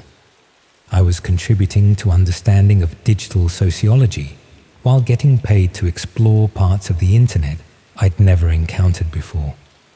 But as Emma guided me through different communities over the following weeks, the content started becoming more concerning in ways that felt deliberately progressive rather than randomly varied. Some communities were focused on sharing information that mainstream platforms wouldn't allow. Not necessarily illegal content, but material that violated typical social media policies about violence, harassment, or privacy violations. Others seemed designed around activities that most people would consider ethically questionable, like systematic documentation of strangers' private lives, or coordination of harassment campaigns against specific individuals. When I expressed concern about the increasingly extreme content, Emma explained that understanding the full spectrum of online social behavior required studying communities that operated outside conventional moral boundaries. Her research couldn't be comprehensive if it only examined socially acceptable digital spaces. She reminded me that anthropologists had always needed to study cultures and practices that might seem disturbing from outside perspectives, and that digital anthropology required the same willingness to document uncomfortable social realities. The academic justification made sense, and I found myself genuinely interested in the psychological questions her research was exploring. How did online communities develop their own moral frameworks? What social mechanisms allowed groups to normalize behavior that isolated individuals would recognize as inappropriate? Emma seemed particularly interested in my reactions to communities that focused on what they called social observation, systematic monitoring and documentation of people who weren't aware they were being watched. These communities treated surveillance of strangers as legitimate research into authentic human behavior, arguing that people only acted naturally when they didn't know they were being observed. Participants shared detailed information about individuals they'd been monitoring, including photographs taken without consent, records of daily routines, and even private communications that had been intercepted through various technical methods. The discussions were academic in tone, treating real people like research subjects in ongoing behavioral studies. But the lack of consent from the people being studied made these communities feel more like organized stalking than legitimate research. Emma asked me to spend more time in these surveillance-focused communities, documenting how they justified their activities and what psychological satisfaction participants seemed to derive from systematic invasion of privacy. The research assignment felt increasingly uncomfortable, but Emma's academic framework provided rationalization for continuing to study communities whose activities I found morally disturbing. She explained that understanding how people convinced themselves that surveillance was justified required extended observation of their psychological reasoning processes. Academic research often demanded temporary ethical discomfort for the sake of broader social understanding. Over several weeks of studying surveillance communities, I started noticing that some participants were sharing information about people in Norfolk, including details about individuals who lived and worked in areas I recognized from around Norwich. This wasn't abstract research into distant communities, but active documentation of potential victims who lived in my immediate geographic area. Some of the surveillance targets were described in ways that made me wonder if I might recognize them if I encountered them during normal daily activities. Local professionals, university students, even public service workers whose routines were being systematically documented by strangers. When I mentioned the local connection to Emma, she seemed genuinely excited about this development. Having surveillance activities that I could potentially verify through independent observation would enhance her research significantly. She suggested that I try to identify some of the Norwich area surveillance targets, comparing the community documentation with what I could observe about these individuals during my own daily routine. This would provide valuable academic insights into the accuracy of surveillance techniques and the psychological impact of systematic observation on both monitors and targets. The research methodology was shifting from studying online communities to potentially participating in their surveillance activities, but Emma's academic enthusiasm made the transition feel like natural progression rather than ethical boundary violation. I agreed to try identifying some surveillance targets, telling myself this was contributing to important social research rather than participating in organized stalking activities.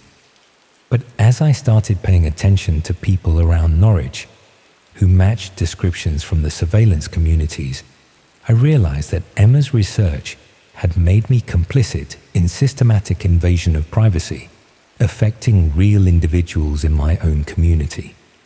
The people being monitored weren't abstract research subjects, but neighbors, co-workers, and strangers whose private lives were being documented for the entertainment of online communities that treated human privacy as content to be consumed. I tried to investigate Emma's university research more thoroughly, looking for verification that her dissertation was legitimate academic work with appropriate ethical oversight. What I discovered was deeply disturbing. The sociology dissertation she described didn't exist in UEA's academic records, and the research methodology she was using wouldn't be approved by any legitimate university ethics committee. Emma wasn't conducting academic research into online communities, but was using academic terminology to recruit participants in activities that were actually designed to introduce people to surveillance and harassment communities for purposes that weren't related to scholarly investigation. I realized that the social experiment I'd been participating in was actually a recruitment process designed to gradually normalize systematic privacy violation by presenting it within academic frameworks that made harmful activities seem intellectually justifiable. My documentation of psychological responses to surveillance communities hadn't been contributing to sociology research, but had been providing information that could be used to refine recruitment techniques for drawing ordinary people into activities they would normally find morally unacceptable.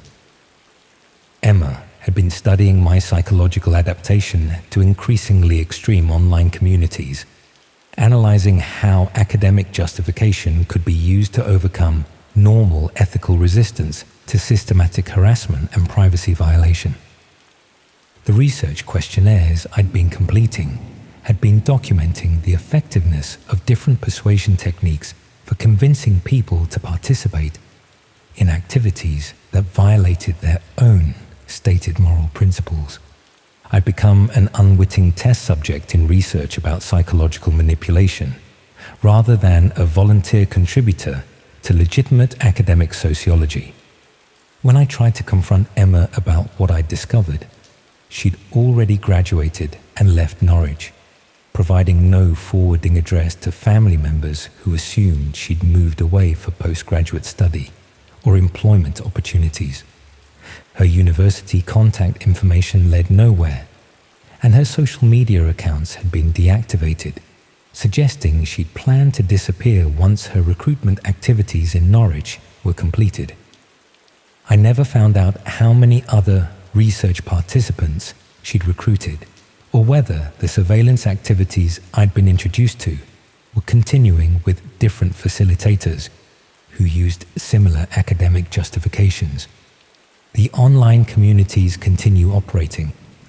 The systematic surveillance of Norfolk residents continues expanding, and people continue being monitored and documented by strangers who treat human privacy as entertainment content to be shared and analyzed. I still work as a children's librarian, still live in Norwich, still wonder whether some of the people I encounter might be involved in activities similar to what Emma was facilitating, using legitimate-sounding research frameworks to justify systematic violation of privacy and personal boundaries.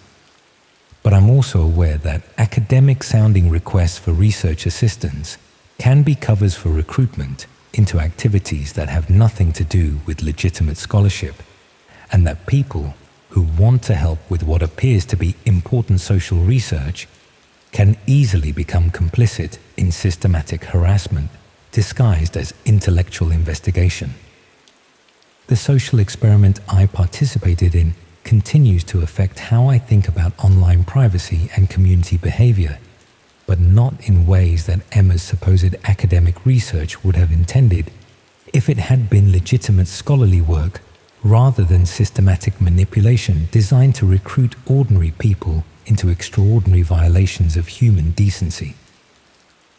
Sometimes I wonder how many other communities exist where people convince themselves that systematic harm is justified by intellectual frameworks that sound academic, but are actually rationalization for activities that most people would recognize as organized cruelty if they weren't presented within contexts that made them seem like legitimate research or social observation. The psychological techniques Emma used to gradually normalize my participation in surveillance communities were sophisticated enough to overcome my normal ethical instincts, suggesting that similar recruitment methods might be effective for drawing other well-meaning people into activities they would never choose to participate in if they understood what they were really agreeing to do. I never received the £200 Emma had promised for participating in her research, which seems like a small loss compared to discovering that I'd spent weeks documenting and analyzing systematic violation of privacy affecting real people in my own community. But the unpaid research debt feels symbolic of the broader deception involved in presenting recruitment for surveillance activities as academic work worthy of compensation and intellectual respect. The communities Emma introduced me to continue developing more sophisticated methods for monitoring and harassing their chosen targets, while recruitment techniques continue improving based on analysis of how ordinary people can be persuaded to participate in activities they would normally find morally unacceptable.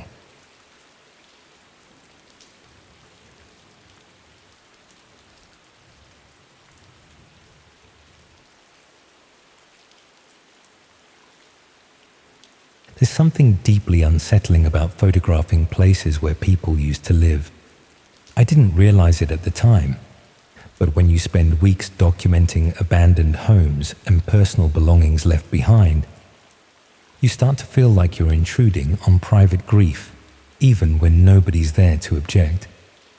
The initial contact came through my website, which gets maybe one inquiry a month if I'm lucky. Someone had seen my portfolio of architectural photography and wanted to commission similar work for what they described as a property documentation project. The message was professional enough, asking about my rates and availability for ongoing work over several weeks. I'd been freelancing for about 18 months by then, mostly doing wedding photography and the occasional corporate headshot session. The architectural work in my portfolio was really just a hobby. Photographs of interesting buildings around Nottingham that I'd taken to fill out my website and make it look like I had more diverse experience than I actually did. Business had been particularly slow that autumn. I'd managed to book a few weddings during the summer season, but those had dried up by October, and I was facing the prospect of either finding temporary work or moving back in with my parents in Derby. Neither option was particularly appealing for someone approaching 30 who'd spent the last few years trying to establish a creative career. So when this potential client offered to pay decent money for straightforward architectural photography, I was immediately interested. They explained that they needed detailed documentation of various properties for insurance and legal purposes. The sort of routine work that wouldn't be creatively fulfilling, but would pay the bills while I looked for more interesting projects. We arranged to meet at a cafe in the city centre to discuss the specifics. The man who met me was probably in his 40s, dressed casually but expensively, and seemed knowledgeable about photography and property documentation. He introduced himself as David and explained that he represented a company that specialized in property management and legal services. David showed me examples of the sort of photographs they needed, detailed interior and exterior shots that would document the current condition of various properties they were managing. Nothing particularly challenging from a technical standpoint, just thorough coverage that would be useful for insurance claims or legal disputes if necessary. The work would involve visiting properties across the East Midlands, usually during weekdays when they were empty. David emphasized that discretion was important, as many of the properties were privately owned, and the documentation needed to be conducted without drawing attention from neighbors or passers-by. He offered to pay about twice my usual day rate, explaining that the premium was due to the confidential nature of the work and the need for quick turnaround times. The company often needed documentation completed within days of acquiring management rights for new properties, which meant I'd need to be available at short notice and work efficiently. I agreed to take on the work, and David provided me with a detailed brief about their requirements. Each property needed to be photographed comprehensively, with particular attention to potential security vulnerabilities, access points, and sightlines from neighboring buildings. They also wanted documentation of any personal belongings left in the properties and evidence of recent occupation. The first assignment was a terraced house in a quiet residential street near the university. David gave me the address and a set of keys, explaining that the property was temporarily vacant while legal issues were being resolved. My job was to document everything thoroughly and submit the photographs within 24 hours. The house was exactly as David had described, empty but clearly recently occupied. There were still personal belongings scattered throughout the rooms, suggesting that whoever had been living there had left suddenly or under difficult circumstances. Nothing obviously valuable, just the sort of everyday items that people abandon when they have to move quickly. I spent several hours photographing every room from multiple angles, paying particular attention to the specific details David had requested. The work was straightforward but thorough, requiring careful attention to lighting and composition to ensure the images would be useful for their intended purposes. When I submitted the photographs, David seemed pleased with the quality and attention to detail. he immediately offered me another assignment, this time a flat above a shop in a different part of the city. The pattern was similar. Recently vacated property that needed comprehensive documentation for legal and insurance purposes. Over the following weeks, I photographed about a dozen properties across Nottingham and the surrounding areas. All were recently empty. All contained evidence of sudden departure, and all required the same detailed documentation of security features and personal belongings left behind. The work was steady and well paid, but I began noticing patterns that made me uncomfortable about what I was actually documenting. The properties all seemed to be occupied by people who had left under stressful circumstances. Unpaid bills, eviction notices, signs of financial difficulties that had forced sudden departures. More concerning was the specific nature of the photographs David had requested. The focus on security vulnerabilities and access points seemed excessive for routine property management. The detailed documentation of personal belongings felt intrusive, particularly when those belongings suggested the former occupants were struggling financially or dealing with personal difficulties. When I raised these observations with David, he explained that the company often dealt with properties that had been abandoned or vacated under difficult circumstances. The thorough documentation was necessary to protect both the property owners and his company from potential legal claims or insurance disputes. This seemed like a reasonable explanation for legitimate property management work. Abandoned properties do create legal and financial complications that require careful documentation. I convinced myself that my discomfort was probably just sensitivity to the obviously difficult circumstances that had led to these properties being vacated. But around the 6th week, David began requesting additional services that went beyond straightforward property photography. He wanted me to research the former occupants of the properties I'd photographed, gathering publicly available information about their current circumstances and new addresses. This felt like crossing a line from property documentation into surveillance of vulnerable people. When I expressed concerns about this expansion of my responsibilities, David reminded me that the information he was requesting was all publicly available and that understanding the circumstances of former tenants was standard practice in property management.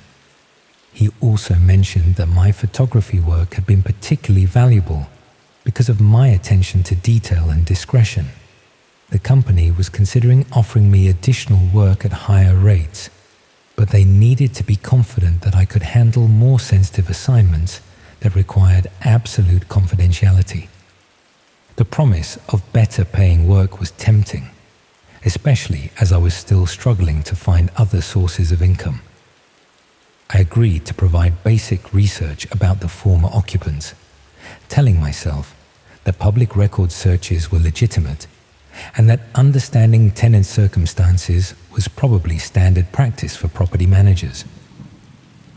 The research revealed that many of the former occupants had been forced to leave their homes due to financial difficulties, family breakdowns, or legal problems.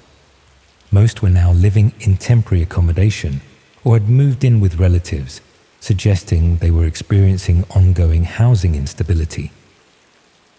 David seemed particularly interested in cases where former tenants had moved to new addresses within the local area. He began requesting follow-up visits to photograph these new locations, ostensibly to document whether former tenants had abandoned belongings that belonged to the properties they'd previously occupied. These follow-up assignments felt much more invasive than the original property documentation work. I was effectively conducting surveillance of vulnerable people who had been forced to leave their homes, photographing their new living situations under the pretense of recovering abandoned property. When I tried to refuse these follow-up assignments, David pointed out that I had already been conducting research into these people's circumstances for several weeks. From his perspective, photographing their new living situations was just a logical extension of work I was already doing. He also began demonstrating knowledge of my personal circumstances that he couldn't have gathered through our professional relationship. Comments about my financial situation, my living arrangements, and my career struggles that suggested he'd been researching my background just as thoroughly as I'd been researching the former tenants. This pattern of surveillance became more obvious over the following days. David would mention details about my daily activities that I hadn't shared with him, presented as casual observations, but clearly intended to demonstrate his knowledge of my personal routine. I realized that while I had been documenting vulnerable people's abandoned homes and current circumstances, David had been conducting similar surveillance of my own life. The photography assignments had been used to identify and track people who were experiencing housing instability, while also providing David with leverage over a photographer who was desperate enough for work to ignore ethical concerns. The break-in happened on a Tuesday evening, about 2 weeks after I'd tried to stop working with David. I came home to find my flat had been systematically searched, with particular attention paid to my computer and photography equipment. Nothing obviously valuable had been taken, but someone had clearly spent considerable time examining my work and personal files. The next morning, I received a message from David explaining that some of the photographs I'd taken contained sensitive information that required careful handling. He suggested that ending our working relationship abruptly could create security complications for his company, particularly if those photographs were shared with unauthorized parties. The message included several images taken inside my flat during the break-in, showing my computer screen, photography equipment, and personal documents. The implied threat was clear.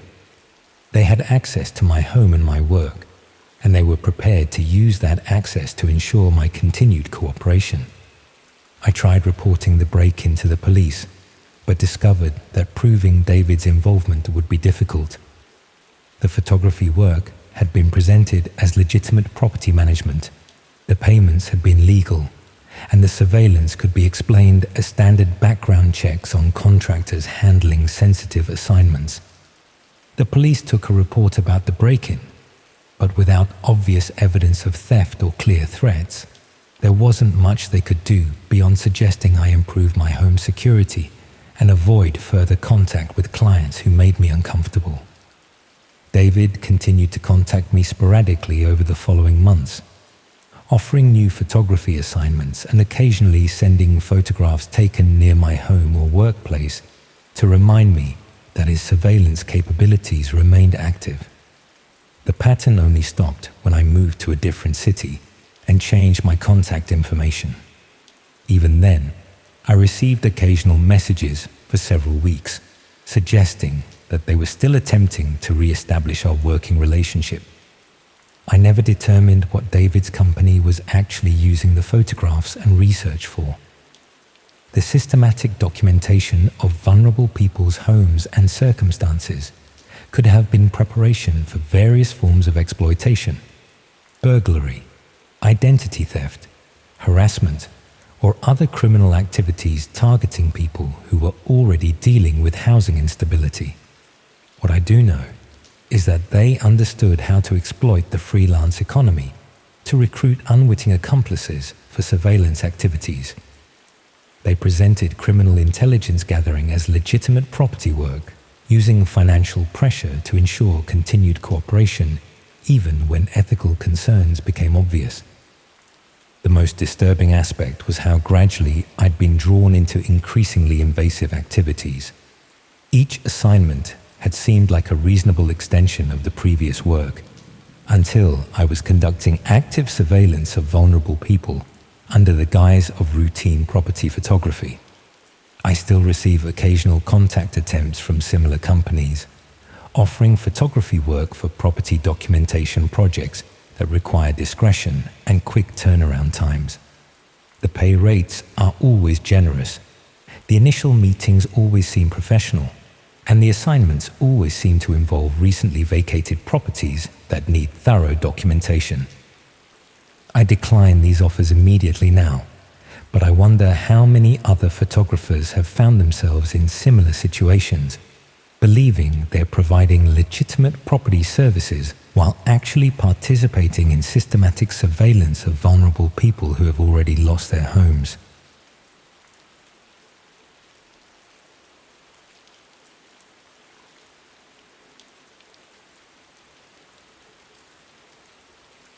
I found a photograph of myself sleeping in my own bed, taken from inside my bedroom, tucked under my kitchen door this morning.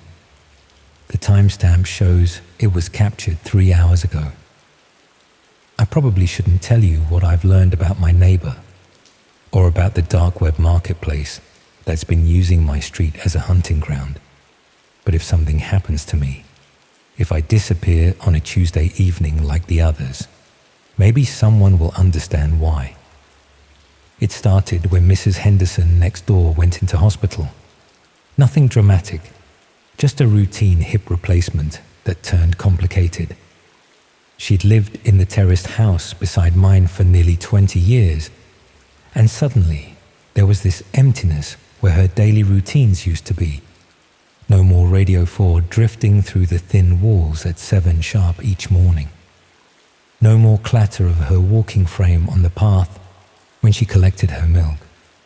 The estate agent's board went up about a fortnight after she'd moved into the care home permanently. One of those cheerful yellow signs promising quick sales and competitive fees. I didn't think much about who might move in next. You never really do you? You just assume it'll be someone ordinary, a young family perhaps, or another pensioner looking to downsize. The new owner arrived on a Tuesday afternoon in early March. I only noticed because I was working from home that day, catching up on some freelance copywriting projects that had been piling up. Through my front window, I watched a battered white transit van pull up outside Mrs. Henderson's old place. No removal lorry, no boxes of furniture being carried in. Just one man with a heavy rucksack and what looked like a laptop bag. He was younger than I'd expected, probably somewhere in his 30s, with the sort of pale complexion that suggested he didn't spend much time outdoors.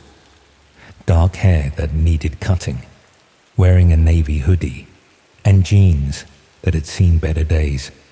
The kind of person you'd walk past in the street without a second glance. What struck me as odd wasn't his appearance, it was how he moved. He kept glancing around as he walked up the path, checking the neighboring houses, scanning the street like he was memorizing it. When he reached the front door, he spent several minutes just standing there before finally going inside. Not looking for keys or checking the address, just standing, watching. I told myself I was being nosy. New neighbors always seem a bit strange until you get used to them. But something about his behavior stuck with me, nagging away like a song you can't quite remember the words to. The next few weeks passed quietly enough. I'd occasionally catch glimpses of him through his windows late at night, always hunched over what appeared to be a computer screen. The blue glow was visible from my bedroom window if I happened to be up past midnight, which I was more and more often. My sleep had been disrupted since starting a new antidepressant, and I'd found myself padding around the house at strange hours, making cups of tea and staring out at the empty street.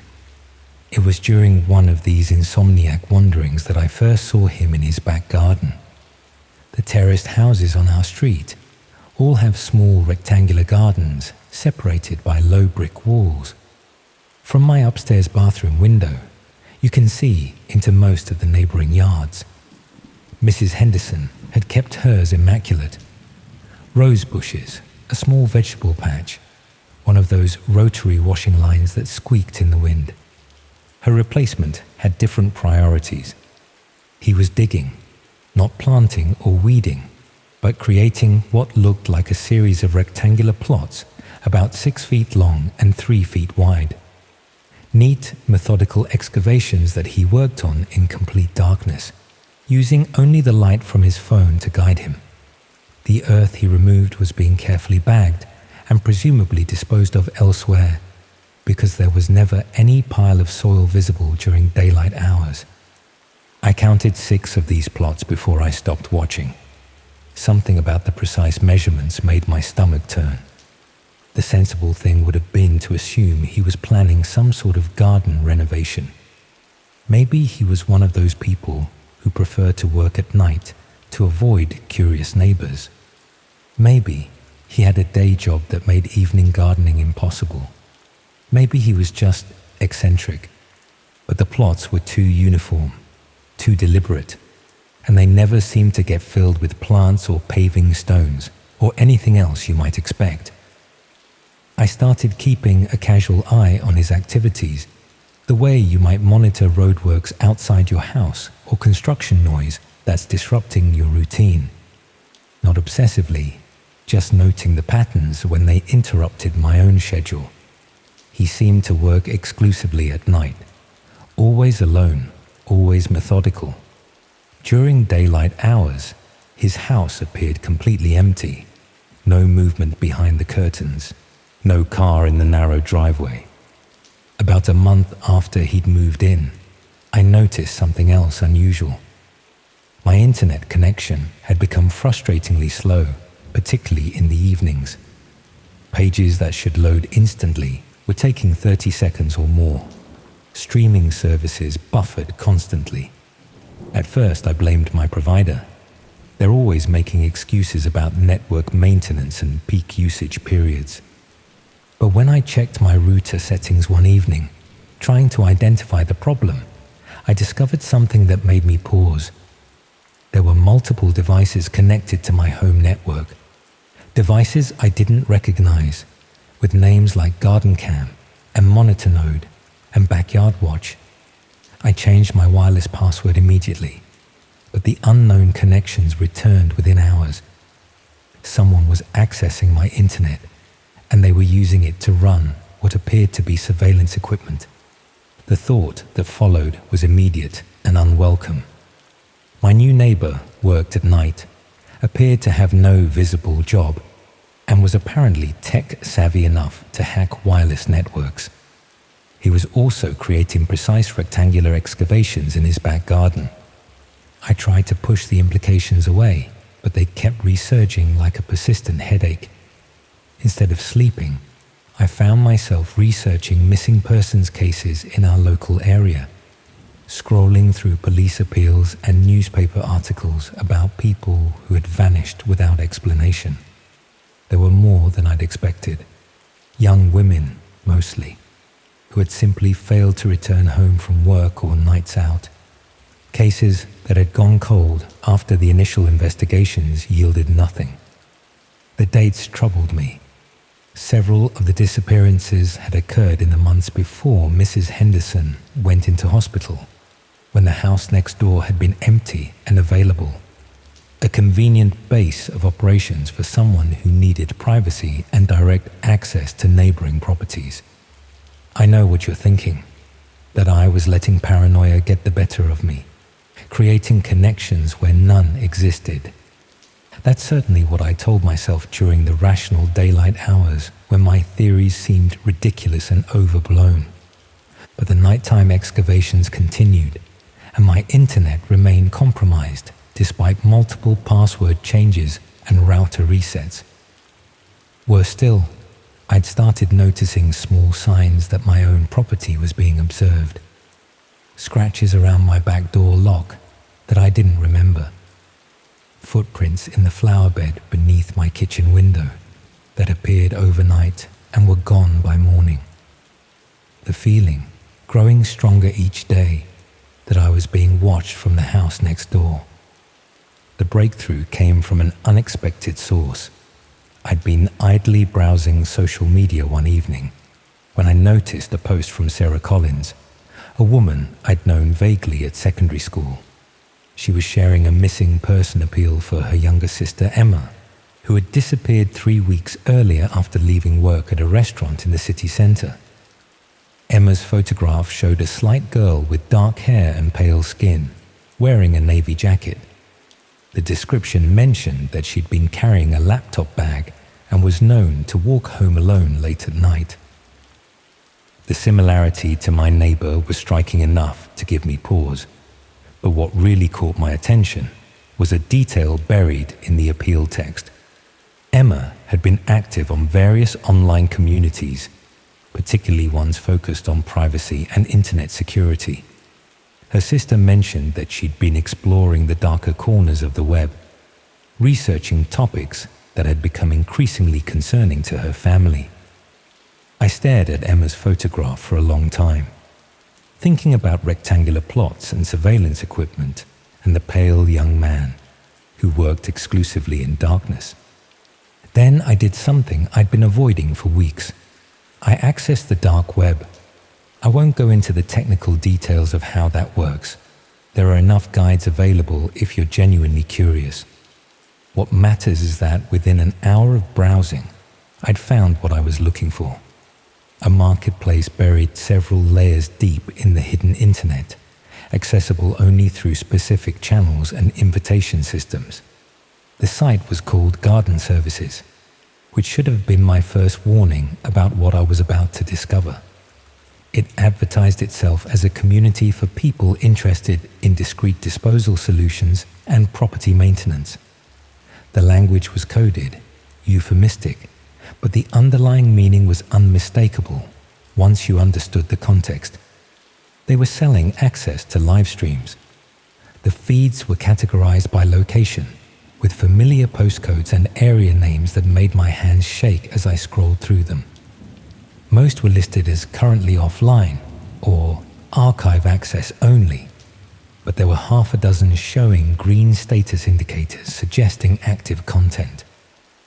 I clicked on one marked with my own postal district. The video quality was grainy, filmed from multiple angles that suggested carefully positioned cameras. The location appeared to be underground, probably a basement or converted cellar. The lighting was harsh and clinical, throwing sharp shadows across concrete walls. There were 6 separate enclosures visible in the main view. Rectangular spaces divided by metal barriers, each one approximately 6 feet by 3 feet. The same dimensions as the excavations in my neighbor's garden. 5 of the spaces appeared to be occupied. I slammed the laptop shut immediately, my heart hammering so hard I thought I might be sick. But the images had already burned themselves into my memory. The makeshift cells, the surveillance equipment, the careful documentation of what was happening in that underground space. I sat in my darkened living room for nearly an hour, trying to process what I'd seen and decide what to do about it. The rational part of my brain insisted I should contact the police immediately, report my suspicions and let trained professionals handle the investigation. But another part wondered what evidence I actually had. Unusual gardening habits and network intrusions weren't necessarily criminal activities. The dark web marketplace could be located anywhere in the world, operated by people with no connection to my neighbor or my street. Even if I reported everything I'd discovered, would anyone take it seriously enough to act? While I was debating internally, I heard the back gate creak open next door. Through my kitchen window, I could see the familiar hooded figure making his way across the garden in complete darkness. He was carrying what looked like a spade and several large plastic sacks, moving with the same methodical precision I'd observed over the previous weeks, heading directly toward the excavated plots. I watched him work for 20 minutes, filling in one of the rectangular spaces and immediately beginning work on a new one nearby. The displaced earth went into the plastic sacks, which he loaded into a wheelbarrow and presumably disposed of elsewhere. By the time he finished and returned indoors, there was no visible trace of his activities. The next morning, I called in sick to work and spent the day researching Emma Collins' disappearance in greater detail. I found social media profiles that painted a picture of someone curious and technically minded, exactly the sort of person who might stumble across the wrong section of the dark web. Her final posts were about online privacy and digital security, subjects that could easily lead someone into dangerous territory if they weren't careful about their research methods. The timeline was troubling. Emma had vanished on a Tuesday evening 3 weeks earlier. My neighbor had been working in his garden on Tuesday nights ever since, always filling in existing plots and creating new ones. I tried to convince myself I was making unjustified connections, but the pattern was too consistent to ignore, particularly when I discovered that 2 other recent missing persons had also disappeared on Tuesday evenings, both young women with interests in technology and internet security. The kind of people who might be drawn to explore hidden marketplaces and underground communities. The kind of people who might accidentally attract the attention of someone offering discreet disposal services. That evening, I made my decision. I waited until nearly midnight when the familiar sounds of digging began next door, then made my way carefully through my back garden to the low brick wall that separated our properties. The height difference gave me a clear view of his activities, and what I saw confirmed my worst suspicions. He wasn't just creating burial plots. He was maintaining an underground facility that connected directly to his cellar through a series of concealed access points. The garden excavations were ventilation shafts and emergency exits for a much larger operation taking place beneath ground level.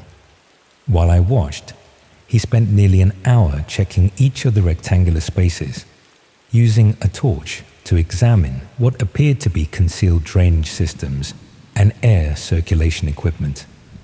This wasn't the improvised setup of someone acting on impulse. It was a carefully engineered facility designed for long-term operation. I had my phone ready to record evidence, but before I could begin filming, he looked up directly at me.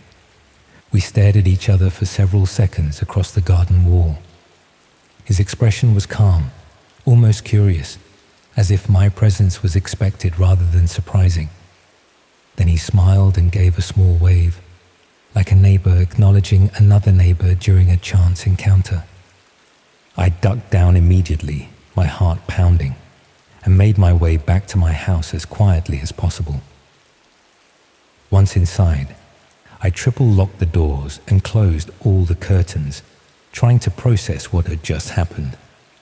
He'd seen me watching him, seen me recording his activities, and instead of appearing concerned or defensive, he'd seemed pleased about it. The implications made my skin crawl, but I couldn't shake the feeling that his reaction had been planned, that he'd wanted me to discover what he was doing, wanted me to know exactly what was happening in the house next door. I spent the rest of the night sat in my front room with all the lights on, waiting for sounds from next door that never came. No digging, no footsteps, no indication that anyone was awake in the neighboring house. Just silence that felt more threatening than any noise could have been. The next morning, I found an envelope on my kitchen table, not pushed through the letterbox or left on the doorstep. On my kitchen table, inside my locked house, positioned exactly where I'd left my coffee mug the previous evening. The envelope contained a single photograph and a handwritten note. The photograph showed me standing at my bedroom window, taken from somewhere in the neighboring garden. I was clearly visible despite the darkness, captured in sharp detail that suggested professional surveillance equipment. The timestamp in the corner indicated it had been taken several weeks earlier, long before I'd started paying attention to my neighbor's activities. The note was brief and written in neat, precise handwriting. It simply read, "Garden Services is always looking for new contributors. Your documentation skills would be valuable to our community. We'll be in touch soon." I'm writing this 3 months later, and I still haven't contacted the police.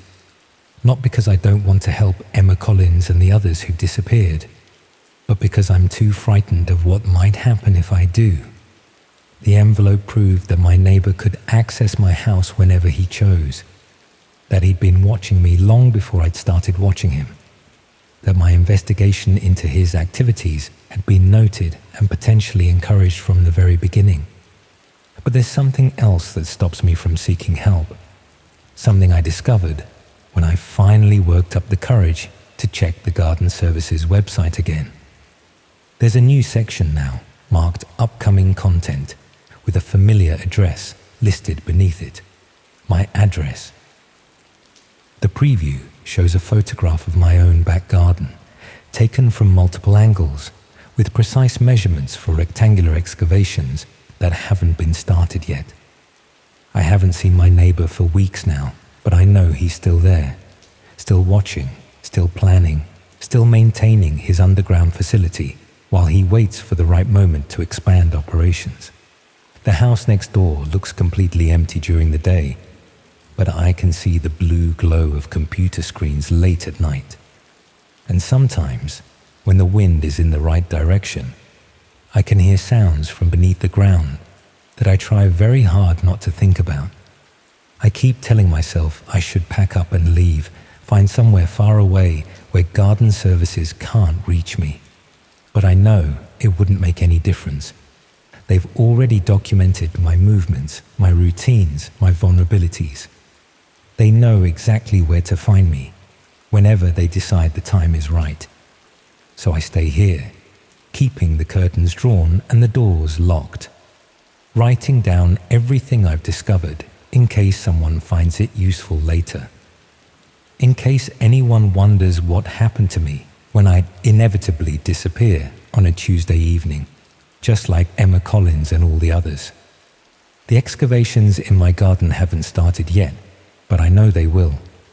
The measurements are already planned, the drainage systems designed, the surveillance equipment tested and ready. I just have to wait for my turn to contribute to the community that's been watching me all along.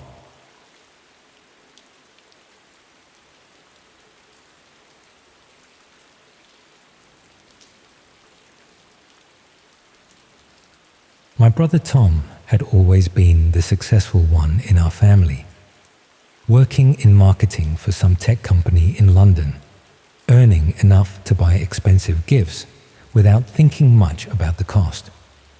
So when he offered to get me a proper laptop for my 30th birthday, I just assumed he was being generous in that casual way successful people are when they want to help family members who aren't doing quite as well.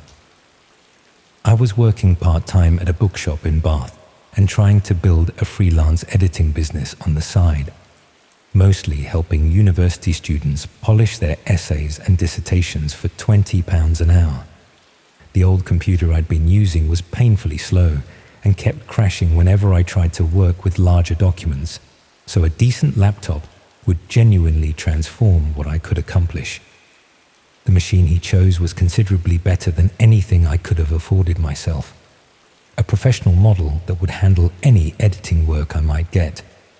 But when I started setting it up, I noticed it came with software already installed that I didn't recognize. When I asked Tom about it, he just said they were productivity tools that would help me get better clients.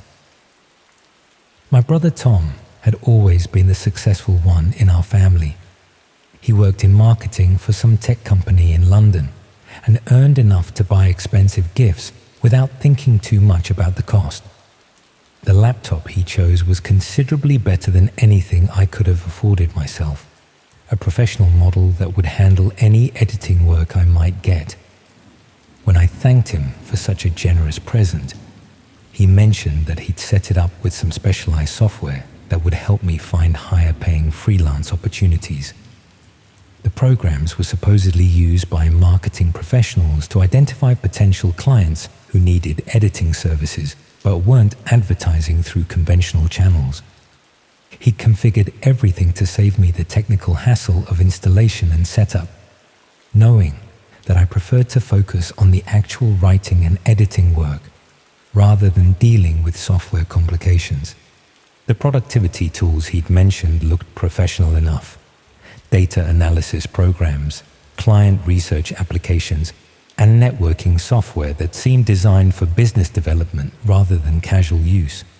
I assumed they were expensive marketing tools that he had access to through his company and was sharing to help me grow my editing business. Over the first few weeks of using the new laptop, I gradually explored the various programs Tom had installed, trying to understand how they might help me find better freelance opportunities. The client research software was particularly interesting, providing detailed information about individuals and businesses who might need editing services based on their online activities, communication patterns, and professional circumstances. The program could identify people who were working on writing projects, applying for grants or academic positions, or developing business proposals that would require professional editing assistance. Rather than competing with dozens of other freelancers for advertised editing jobs, I could potentially reach out to people who needed services but hadn't realized they should hire professional help.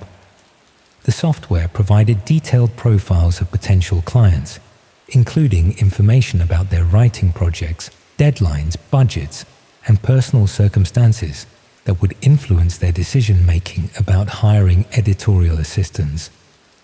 The client intelligence was remarkably comprehensive, offering insights into people's professional needs and personal situations that would allow me to craft perfectly targeted pitches for editing services.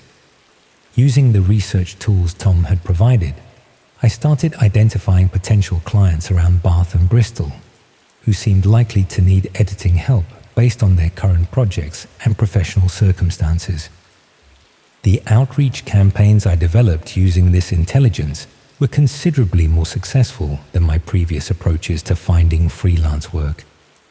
Instead of generic applications to advertise positions, I could offer specific solutions to problems that potential clients were actually experiencing. My editing business grew rapidly as I connected with academics, business owners, and graduate students who were genuinely grateful to be contacted by someone who understood their specific needs and could provide exactly the services they required.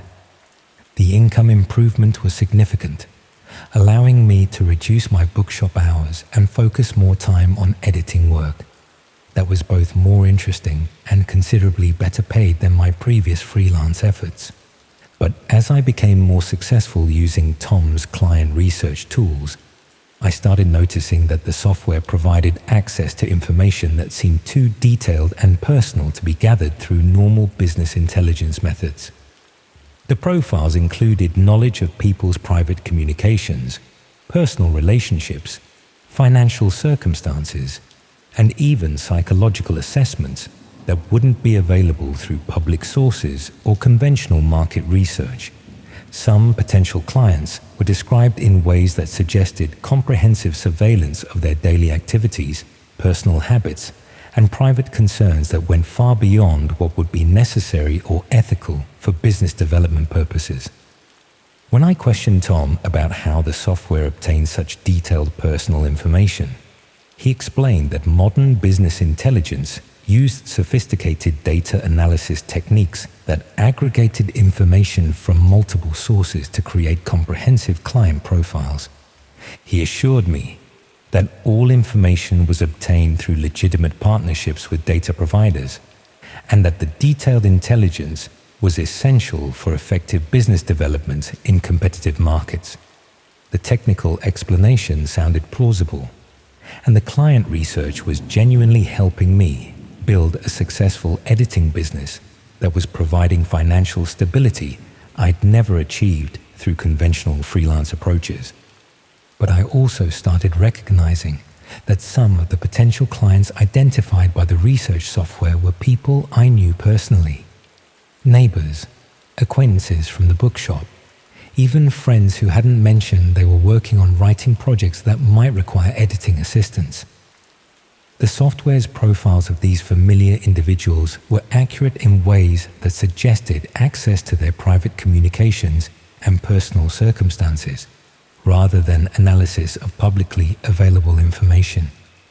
I realized that the client research tools weren't just analyzing public data to identify business opportunities, but were systematically monitoring real people's private activities to gather intelligence that could be used for various purposes beyond legitimate business development. My successful editing business had been built using comprehensive surveillance data about Bath area residents who had no idea their personal information was being collected and analyzed for commercial exploitation. The detailed client profiles that had enabled my business growth were created through systematic invasion of privacy affecting people in my own community, many of whom I knew personally through work and social connections. I tried to investigate the software Tom had installed more thoroughly, attempting to understand what data sources were being used and how the personal information was being collected and distributed. The investigation led me to discover that the client research tools connected to parts of the internet that weren't accessible through normal browsing, where detailed personal information was being traded and analyzed for various commercial and non-commercial purposes. These hidden online spaces contained comprehensive surveillance data about individuals throughout the UK, compiled through systematic monitoring of their digital activities, personal communications, and daily routines. The information being traded included not just basic demographic and professional data, but detailed psychological profiles, personal vulnerabilities, financial circumstances, and social relationships that could be used for manipulation, exploitation, or harassment. My editing business had been built using intelligence gathered through systematic violation of privacy, affecting thousands of people who had no idea their personal information was being collected, analyzed, and distributed to facilitate various forms of commercial and personal exploitation. The client research that had seemed like innovative business intelligence was actually based on comprehensive surveillance data that was being used by various individuals and organizations for purposes that went far beyond legitimate business development. Some participants in these hidden communities used personal intelligence for systematic harassment and psychological manipulation of selected targets, while others focused on financial exploitation or identity theft, based on detailed knowledge of people's personal circumstances and vulnerabilities. The software Tom had provided wasn't just helping me find editing clients, but was giving me access to surveillance data that was being used throughout these communities for various forms of exploitation targeting real people who had never consented to having their private information collected and distributed. My successful freelance editing business had been built on the same comprehensive surveillance infrastructure that was being used by people who specialized in systematic harm to vulnerable individuals. When I confronted Tom about what I'd discovered, he admitted that the software came from contacts he'd made through his marketing work who had access to advanced business intelligence tools that weren't available through conventional commercial channels. He claimed he'd thought the tools were legitimate business applications and hadn't realized they were connected to broader surveillance and exploitation activities.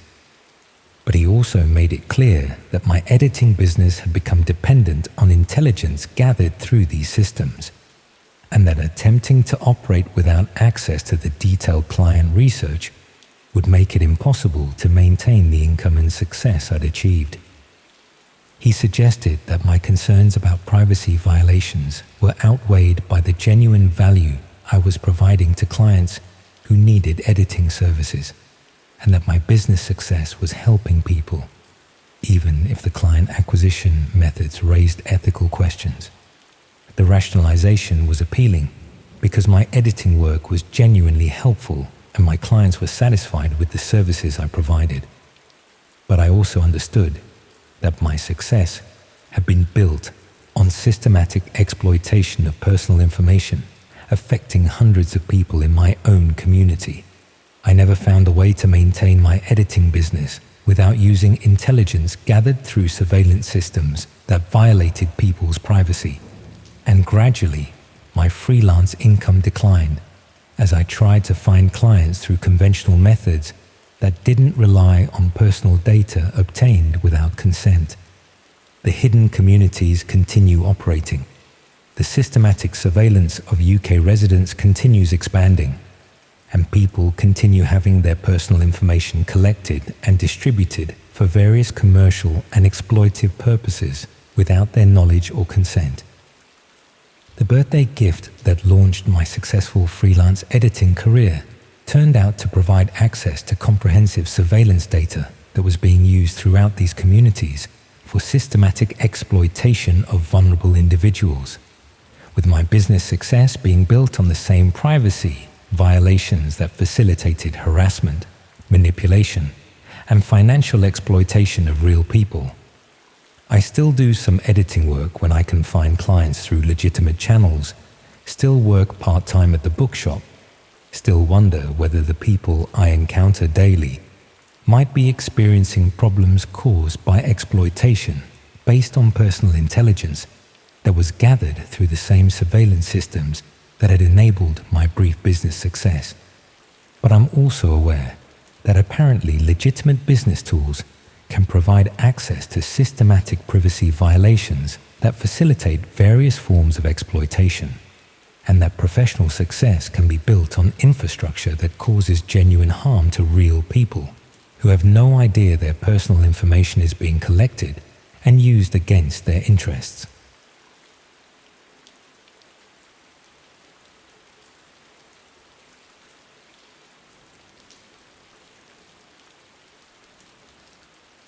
I found my own address listed on a dark web cleaning service, and the price they were charging made my blood run cold.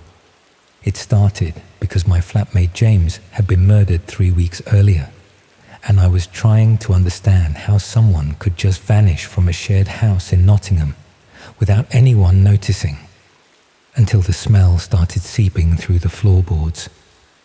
The police had finished with the scene, but the landlord was refusing to pay for professional cleaning.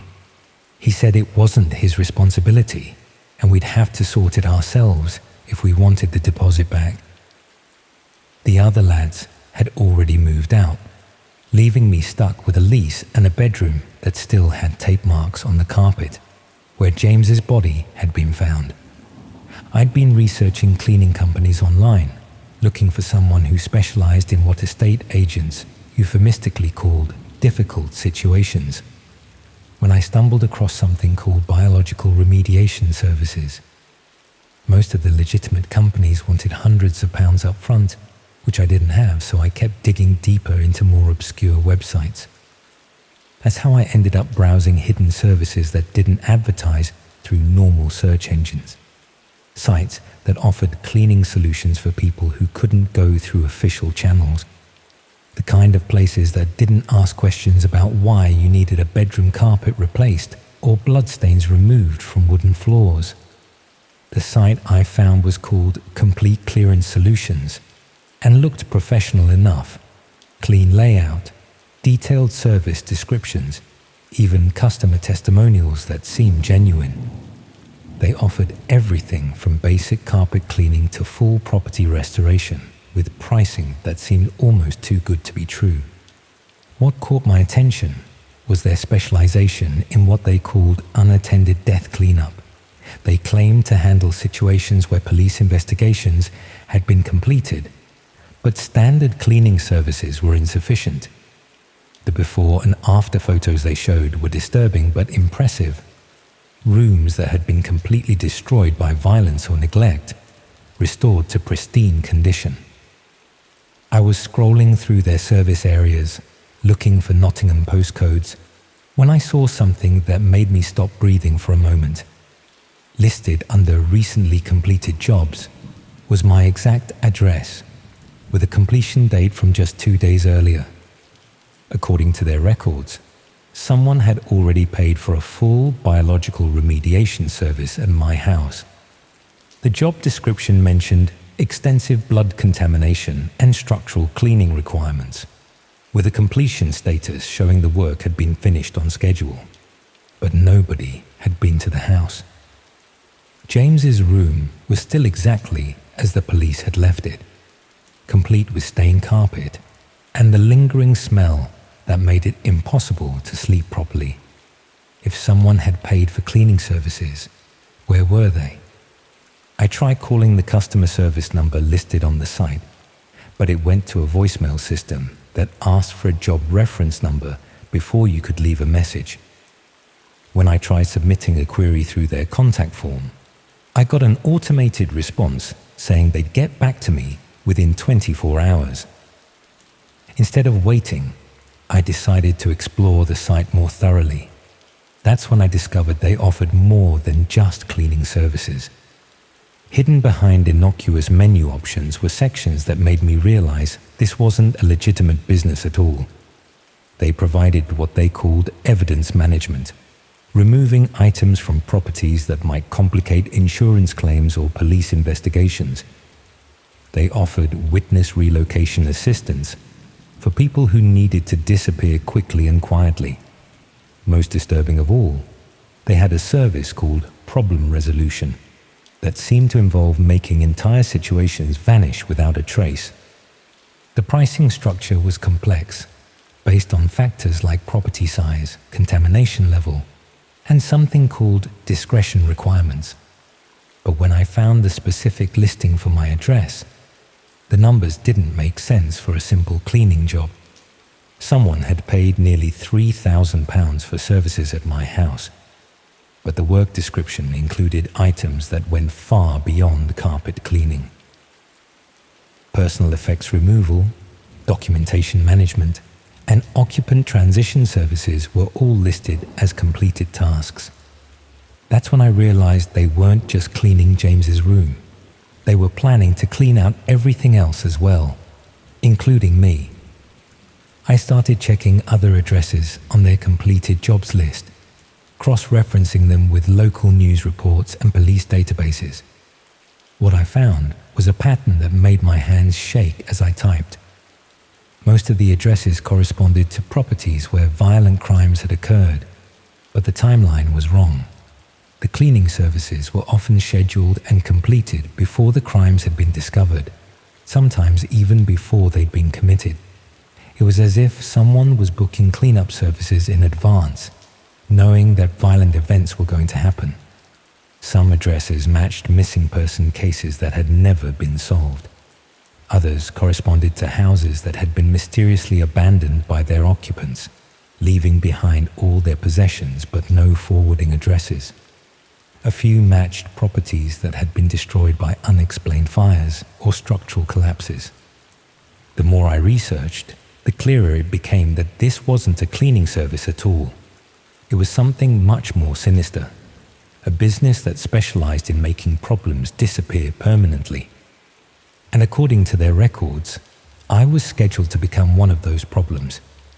I tried changing my routine, staying away from the house as much as possible, and sleeping on friends' sofas when I could manage it. But every time I came back to collect clothes or check the mail, something small had changed. A window left slightly open that I was sure I'd closed. Items moved just enough to be noticeable. Fresh footprints in the dust that had settled on James's bedroom floor. Someone was coming and going from the house, even though the locks hadn't been changed since James's death. They had keys, or they knew how to get inside without leaving obvious signs of forced entry. The worst part was that I couldn't report it to the police without explaining how I'd found the information in the first place. How do you tell investigating officers that you've been browsing illegal websites and found evidence that someone has paid for your own disappearance? They'd either think I was delusional or assume I was involved in James's murder somehow. I started documenting everything instead, taking photos of the house before I left and after I returned, noting every small change or sign of intrusion, keeping a record of the hidden website's listings and any updates to my supposed job status. building evidence that might be useful if I ever got the chance to present it. That's when I discovered the client messaging system. It was buried deep in the site's structure, accessible only through a series of redirect links that weren't visible from the main pages. But once I found it, I could see conversations between the service providers and their customers, discussing specific jobs and implementation details. The messages about my address made my stomach turn. The client, identified only by a user number, had been planning this for weeks before James was killed. They discussed optimal timing, cleanup requirements, and disposal methods with the clinical detachment of someone organizing a house renovation. But what really terrified me was reading about other jobs they'd commissioned. The client had been using this service regularly, arranging for people to disappear from properties across the Midlands. Always young men living in shared accommodation, always students or temporary workers who wouldn't be missed immediately. James hadn't been killed by a random intruder or a burglary gone wrong. He'd been specifically targeted by someone who collected people like trophies, then used professional services to erase all evidence of their crimes. And I was next on their list. I tried to warn the other potential victims whose addresses I found in the system, but most of the properties were empty when I visited them. Either the occupants had already vanished, or they'd never existed in the first place. The few people I managed to speak to thought I was either mentally ill or running some kind of elaborate scam. Nobody believes you when you tell them they're marked for death by a cleaning service that operates through hidden websites. It sounds insane even when you're living through it. The completion date for my job was getting closer. Less than a week, according to the site's updated timeline. I could see preparations being made through the client messages and discussions about access methods and disposal requirements that made it clear they weren't planning to wait much longer. I considered running, just packing everything I could carry and leaving Nottingham entirely. But the service seemed to have resources that extended far beyond a single city. Their completed jobs covered addresses from Manchester to Birmingham, suggesting they had operational capacity across multiple regions. More importantly, running would mean abandoning any chance of justice for James or the other victims. If I disappeared, the police investigation into his death would probably be closed as an unsolved case, and his killer would continue using these services to target new victims. Instead, I decided to document everything and make sure the evidence would survive even if I didn't. I copied all the website content I could access, including client messages, job listings, and payment records. I stored all of this information on multiple USB drives that were hidden in various locations around Nottingham. I wrote detailed explanations of what I'd discovered and left copies with friends who had instructions to take them to the police if I went missing. However, I did not expect anyone to actually follow through. People always assume missing persons have just chosen to disappear, especially young men with no close family connections. But at least the evidence would exist, waiting for someone who might eventually put the pieces together. The client messages showed increasing urgency as the completion date approached. They were growing impatient with delays and demanding confirmation that the job would proceed as scheduled. The service providers kept reassuring them that everything was under control, that the target hadn't shown any awareness of the threat. They were wrong about that last part, but I tried not to give any obvious signs that I knew what was coming. I maintained my normal routine as much as possible, continued going to lectures and meeting friends, acted like someone who was gradually recovering from the trauma of losing a flatmate to violent crime. But I also made preparations. I bought a cheap security camera and hid it in James's room, ensuring it was positioned to record anyone who entered through the window or door. Set up motion sensors around the house that would send alerts to my phone if someone came inside while I was away. I began carrying a personal alarm to ensure that someone was always aware of my whereabouts. Most importantly, I changed the job status on the cleaning service website. It took some experimentation, but I eventually figured out how to access their administrative system using credentials I found in cached pages. Not sophisticated hacking, just basic password recovery and some lucky guesses based on information that had been left publicly accessible. Once I was in their system, I could see the full details of my scheduled disappearance. The client had paid for what they called a premium erasure package, which included not just body disposal, but complete elimination of any evidence I'd ever existed. They planned to remove all my possessions, cancel my university enrollment, even delete my social media accounts to make it seem like I'd simply chosen to vanish. But I could also modify the job parameters.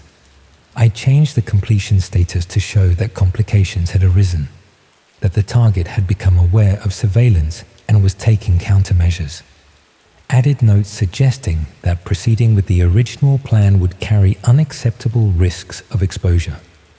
I marked the job as requiring executive review before taking any further action. It was a delaying tactic at best, but it bought me some time to figure out what to do next. The client was furious when they saw the updated status. Their messages became increasingly aggressive, demanding explanations and threatening to take their business elsewhere if the situation wasn't resolved immediately.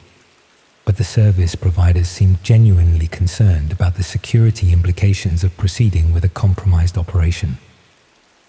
For the first time since I'd discovered my name on their completed jobs list, I felt like I might have some control over the situation. That feeling didn't last long.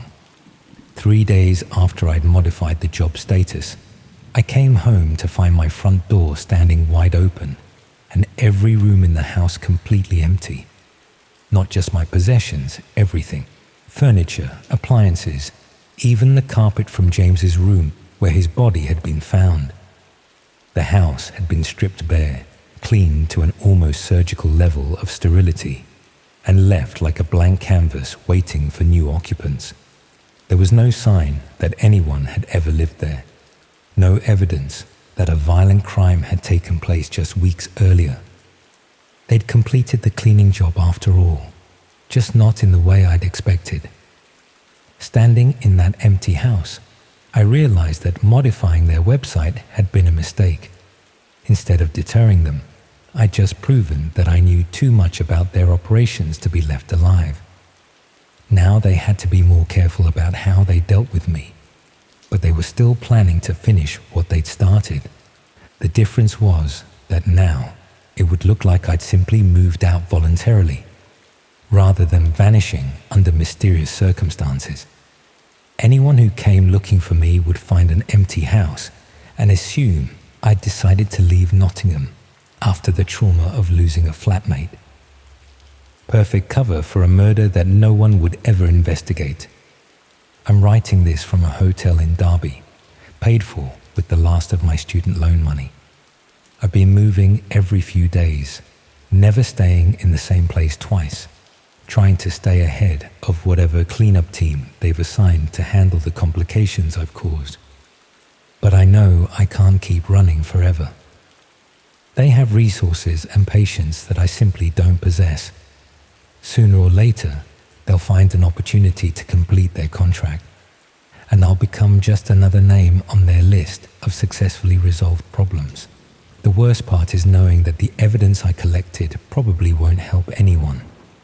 The website has changed its address several times since I first found it, and all the original content has been replaced with innocuous service listings that look completely legitimate.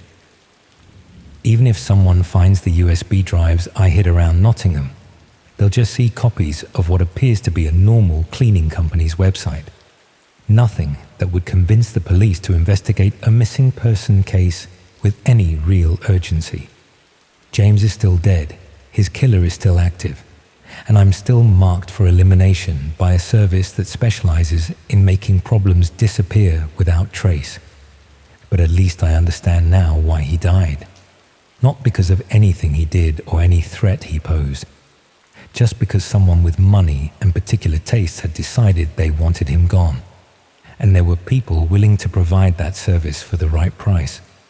In a few days or weeks, I'll probably join him. Another young man who just vanished from a shared house, leaving no forwarding address and no obvious explanation for his disappearance. The only difference is that I know it's coming.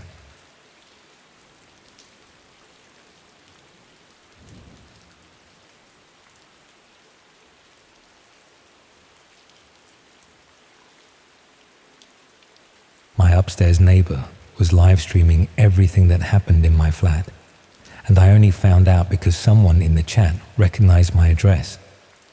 I was browsing hidden sites looking for textbooks I couldn't afford.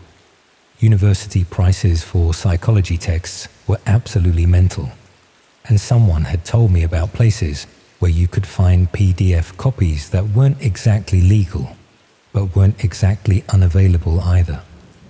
Most students did it, especially those of us living on beans and toast, while trying to get through our degrees at Sheffield. The site I ended up on looked like a typical file-sharing platform, with sections for different types of content: academic materials, software, media files, the usual stuff you'd expect from people sharing things they probably shouldn't be sharing. But there was also a section called Live Content that I clicked on out of curiosity. It was streaming services mostly, football matches, TV shows, and sometimes webcam feeds from people's computers that had been compromised by malware. The quality was usually terrible, and most streams would cut out after a few minutes, but it was free entertainment when you had nothing else to do. That's how I stumbled across a stream titled Flat 2B, Sheffield Student House. The description was minimal, just the title and a viewer count showing about 30 people watching. When I clicked on it, I was looking at what appeared to be someone's living room. Basic furniture, textbooks scattered around, and a small kitchen visible in the background. Nothing particularly interesting, just a typical student flat. It took me a few minutes to realize I was looking at my own living room. The camera angle was from above, positioned somewhere near the ceiling, giving a clear view of most of the space. I could see my sofa, my desk, even the pile of washing I'd left by the door that morning. The stream was live. When I moved my laptop, I could see the movement reflected on screen with just a few seconds delay. Someone had been broadcasting my daily life to strangers on the internet, and I'd had no idea. The chat beside the video stream was active, with viewers commenting on everything they could see. People discussing my furniture and my clothes, even making jokes about my housekeeping. Some of the comments were sexual, speculating about my personal life in a way that made me uncomfortable. But what really disturbed me were the viewers who seemed to know details about my routine. Comments about what time I usually came home, which days I had lectures, even predictions about what I'd be eating for dinner based on previous observations. They'd been watching long enough to learn my habits. I closed the stream immediately and started searching my flat for hidden cameras. It didn't take long to find the first one. A tiny device no bigger than a coin, stuck to the ceiling light, fitting with what looked like industrial adhesive. The lens was barely visible, disguised as part of the fixture's design. There were 3 more cameras positioned around the flat. One in the bedroom, hidden inside a smoke detector that I'd never paid attention to. Another in the bathroom, concealed behind the mirror. The 4th was in the kitchen, built into what I'd assumed was a normal electrical socket. All of them were professional-grade equipment, not the sort of thing you'd buy in normal electronics shops. Someone had invested serious money in monitoring my living space, and they'd done it with enough skill that I'd never noticed anything unusual. The cameras were hardwired into the building's electrical system, which meant they'd been installed by someone with access to the property and knowledge of how the wiring worked. Not a random intruder, but someone who could work on the building legitimately without arousing suspicion. I live in a converted Victorian house split into 6 flats, with a communal entrance and thin walls that mean you can hear everything your neighbors do. The landlord employed a maintenance company for repairs and improvements, but there were also individual tenants who sometimes did their own work on their flats. My upstairs neighbor, Marcus, had moved in about 6 months earlier and immediately started what he called upgrading his flat, rewiring, installing new lighting, even running Ethernet cables through the walls for better internet connectivity. He'd been very friendly about it, warning all the neighbors about potential disruptions and even offering to do similar work for anyone else who was interested. I thought he was just being helpful, a postgraduate student in computer science who knew about technology and wanted to improve his living situation. He'd even helped me fix my internet connection when it was running slowly, explaining that the building's wiring was old and sometimes caused interference. Now I realized he'd probably been installing surveillance equipment while pretending to help with routine maintenance. I tried accessing the stream again from my phone, this time watching from the corridor outside my flat. The feed was still active, showing my empty living room with the same professional quality and multiple camera angles. In the chat, people were asking where I'd gone and when I'd be back. Someone posted what they claimed was my university timetable, listing the days and times when my flat would definitely be empty. Another user shared photographs that appeared to have been taken through my windows from the building's back garden. The level of information they had about my life was comprehensive and terrifying, but most disturbing was a user who seemed to be running the stream. They were answering questions about the technical setup, explaining how the cameras had been installed and boasting about the quality of the footage. When someone asked about audio, they mentioned that microphones had been built into each camera, providing full sound coverage of everything that happened in the flat. They'd been listening to my phone calls, my conversations with friends, even my private moments when I thought I was completely alone. Months of my life had been broadcast live to strangers who treated my privacy as entertainment. I needed to confront Marcus, but I also needed evidence that would be useful if I decided to involve the police. The stream itself might disappear at any moment if he realized I'd discovered it, so I started recording everything I could see on my phone. The chat logs were particularly valuable, showing usernames and timestamps that might be traceable.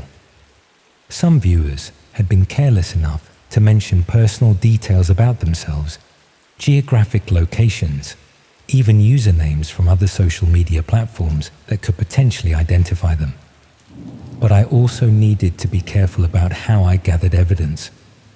If Marcus realized I knew about the cameras, he might destroy everything and claim ignorance.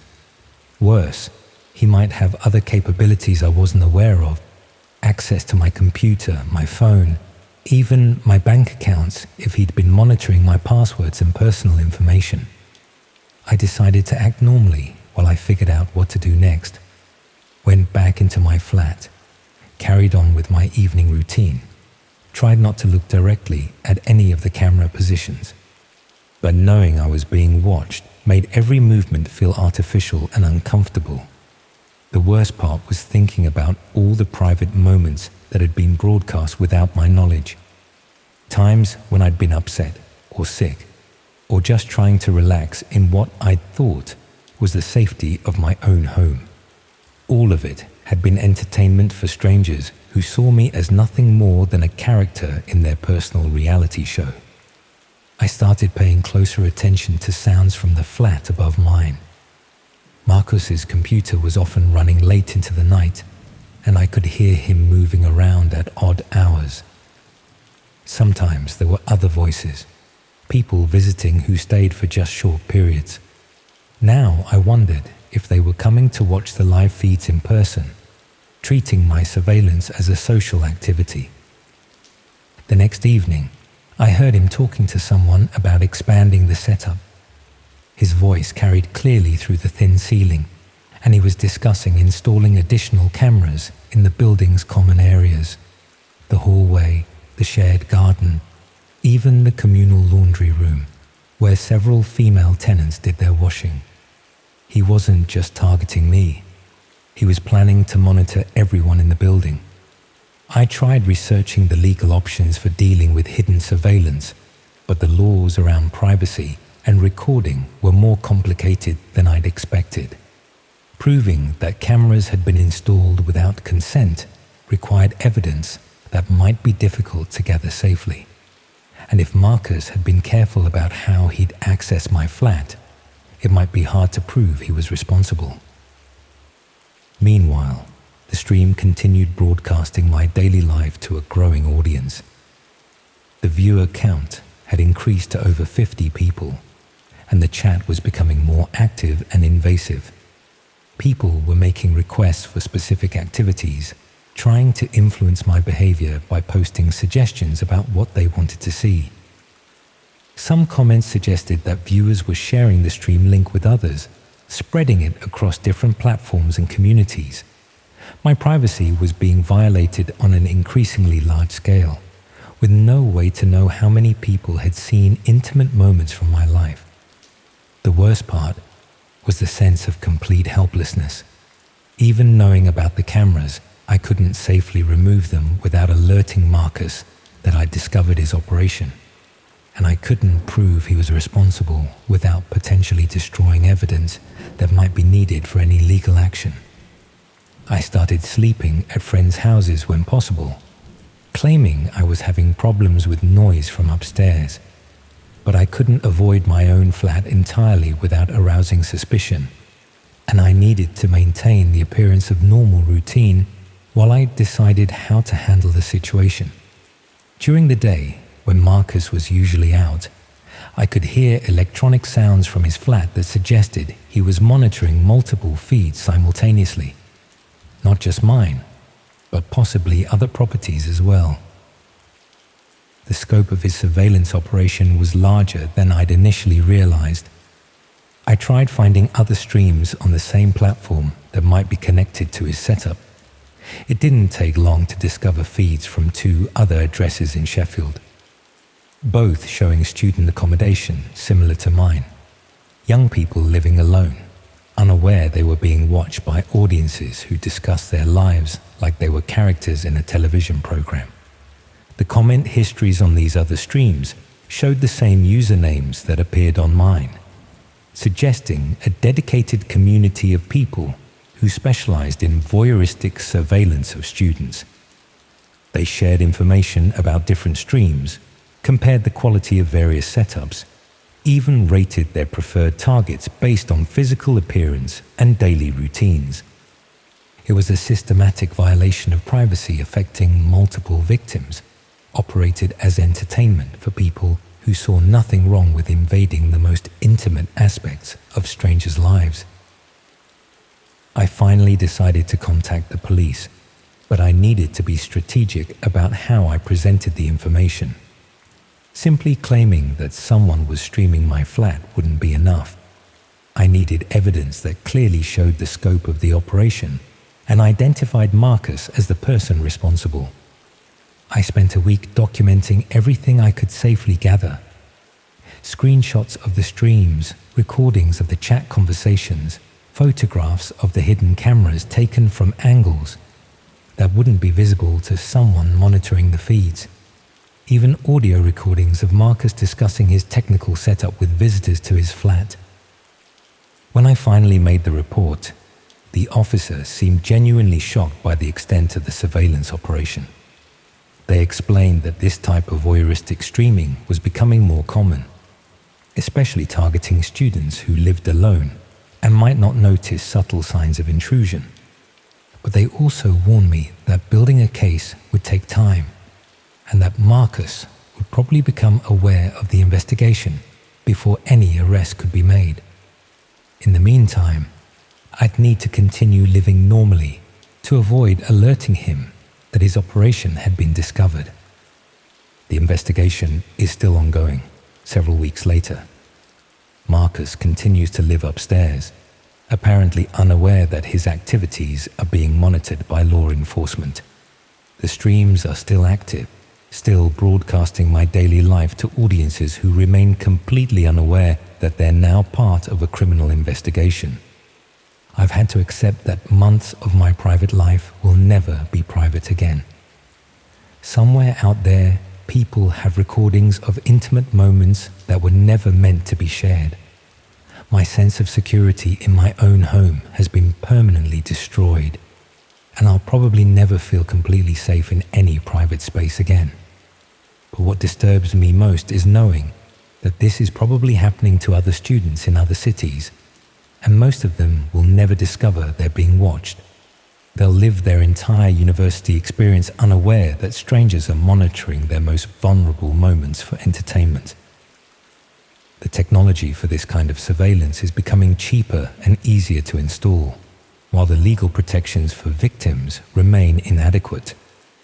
People like Marcus can violate dozens of lives before anyone even realizes what's happening, and by then the damage is irreversible. I still live in the same flat, still go through my daily routine under the observation of hidden cameras, but now I know I'm being watched, and that knowledge has changed everything about how I experience what should be the most private aspects of my life.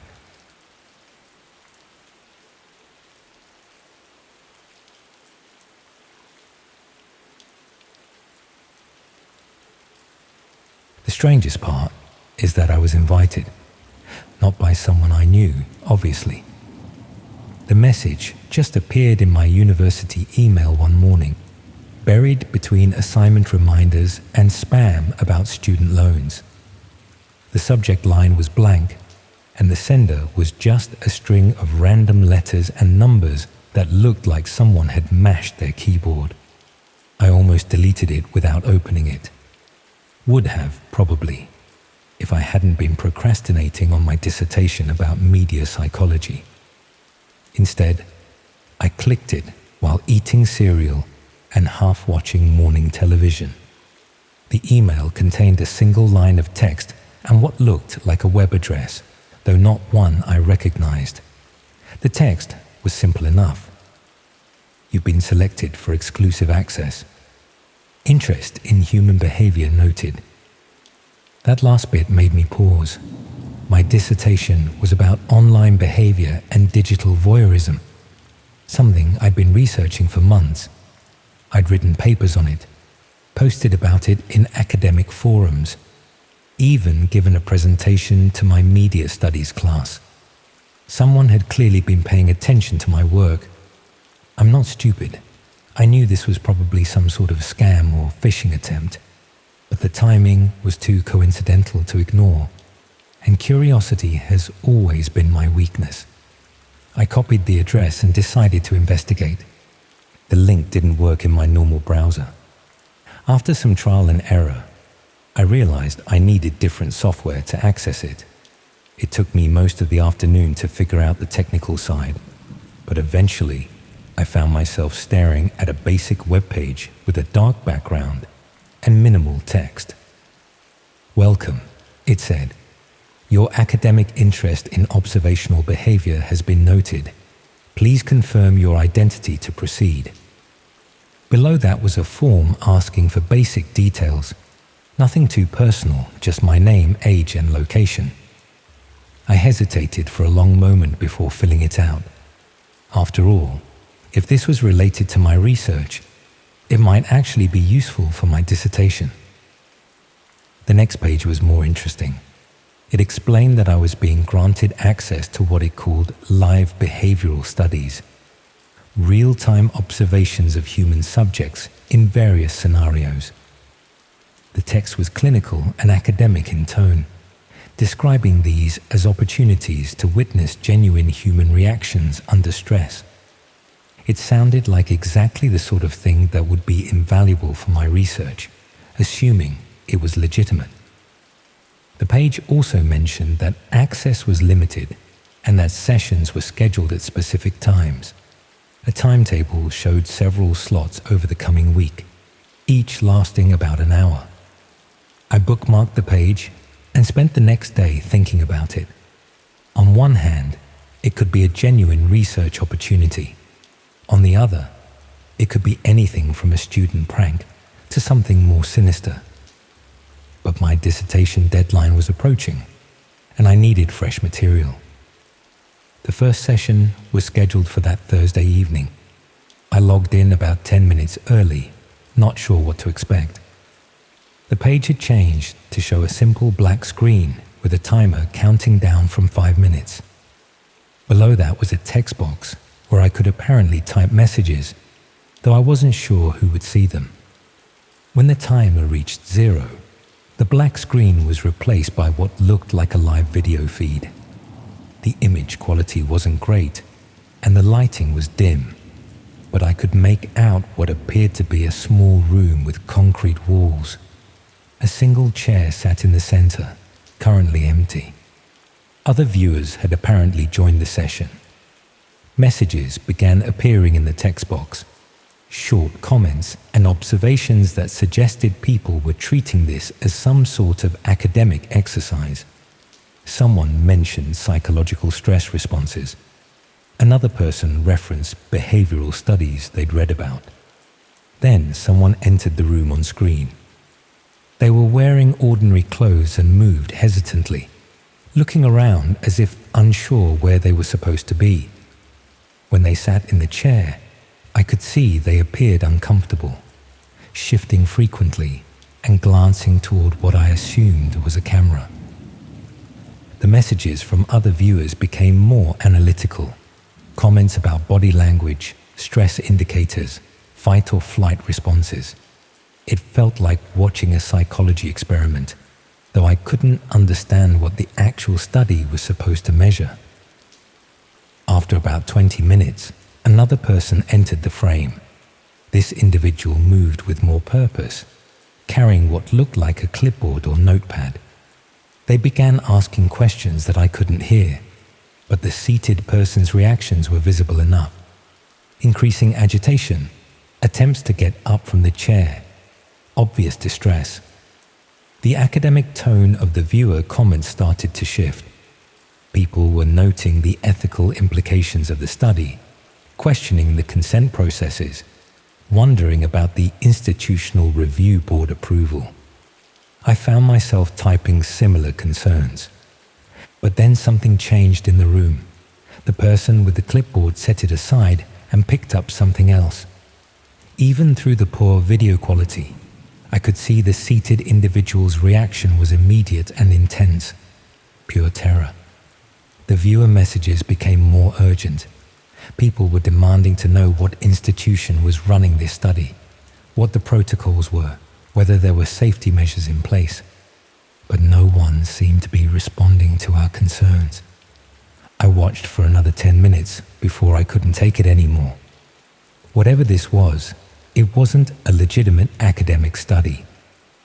I closed the browser and tried to convince myself that what I'd seen had been some sort of performance art or elaborate role-play scenario. But I couldn't stop thinking about the fear in that person's eyes. I didn't log in again for several days. Instead, I tried to focus on my dissertation, using more conventional research sources and avoiding the strange website entirely. But the images from that session kept creeping back into my thoughts, and I found myself wondering what had happened after I'd logged off. The next scheduled session was the following Tuesday. Despite my better judgment, I found myself logging in again, telling myself I needed to understand what I'd witnessed before I could put it behind me. This time, the room was different, larger, with better lighting, and what looked like medical equipment visible in the background. The setup felt more professional, more organized. The viewer count was higher too. Apparently, word was spreading about these sessions. The subject who entered this room was clearly distressed from the moment they appeared on screen. They were looking around frantically, trying door handles that didn't seem to open, calling out to someone I couldn't see.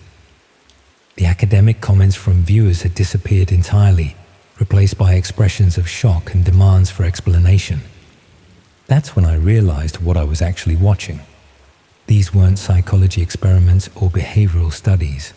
These were something else entirely. Something that had been disguised as academic research to attract viewers like me. People whose legitimate interest in human behavior could be exploited. I should have left immediately. Should have closed my laptop and reported what I'd seen to the police. But instead, I found myself transfixed by the horror of it all. The realization that I'd been deliberately targeted, specifically chosen because of my academic interests, made it feel personal in a way that was hard to ignore.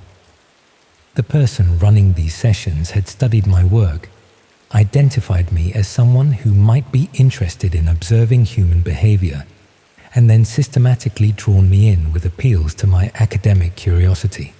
I'd been manipulated, and the manipulation had worked perfectly. Over the following weeks, I continued logging into the sessions, not because I wanted to see what happened. The content was disturbing enough that I often found myself looking away from the screen, but because I needed to understand the scope of what I'd stumbled into. Each session featured a different room, a different setup, different individuals. But the pattern was always the same. Someone would be brought into the space, clearly against their will, and then subjected to experiences that became progressively more disturbing. The viewer base seemed to be growing steadily. Comments suggested that people were sharing access with others, spreading the links through various channels. But what struck me most was how many viewers seemed to have been recruited the same way I had, through appeals to academic or professional interests. There were psychology students like myself, but also medical students, sociology researchers, and people working in law enforcement or social services. All of us had been identified as individuals whose legitimate professional interests could be used to justify initial access. It was a brilliant recruitment strategy, really. Rather than trying to find people who were actively seeking out disturbing content, they targeted those of us who might have valid reasons for wanting to observe human behavior under stress. Our professional credentials gave us cover, even to ourselves. I started keeping notes about the sessions, documenting what I observed and trying to identify patterns.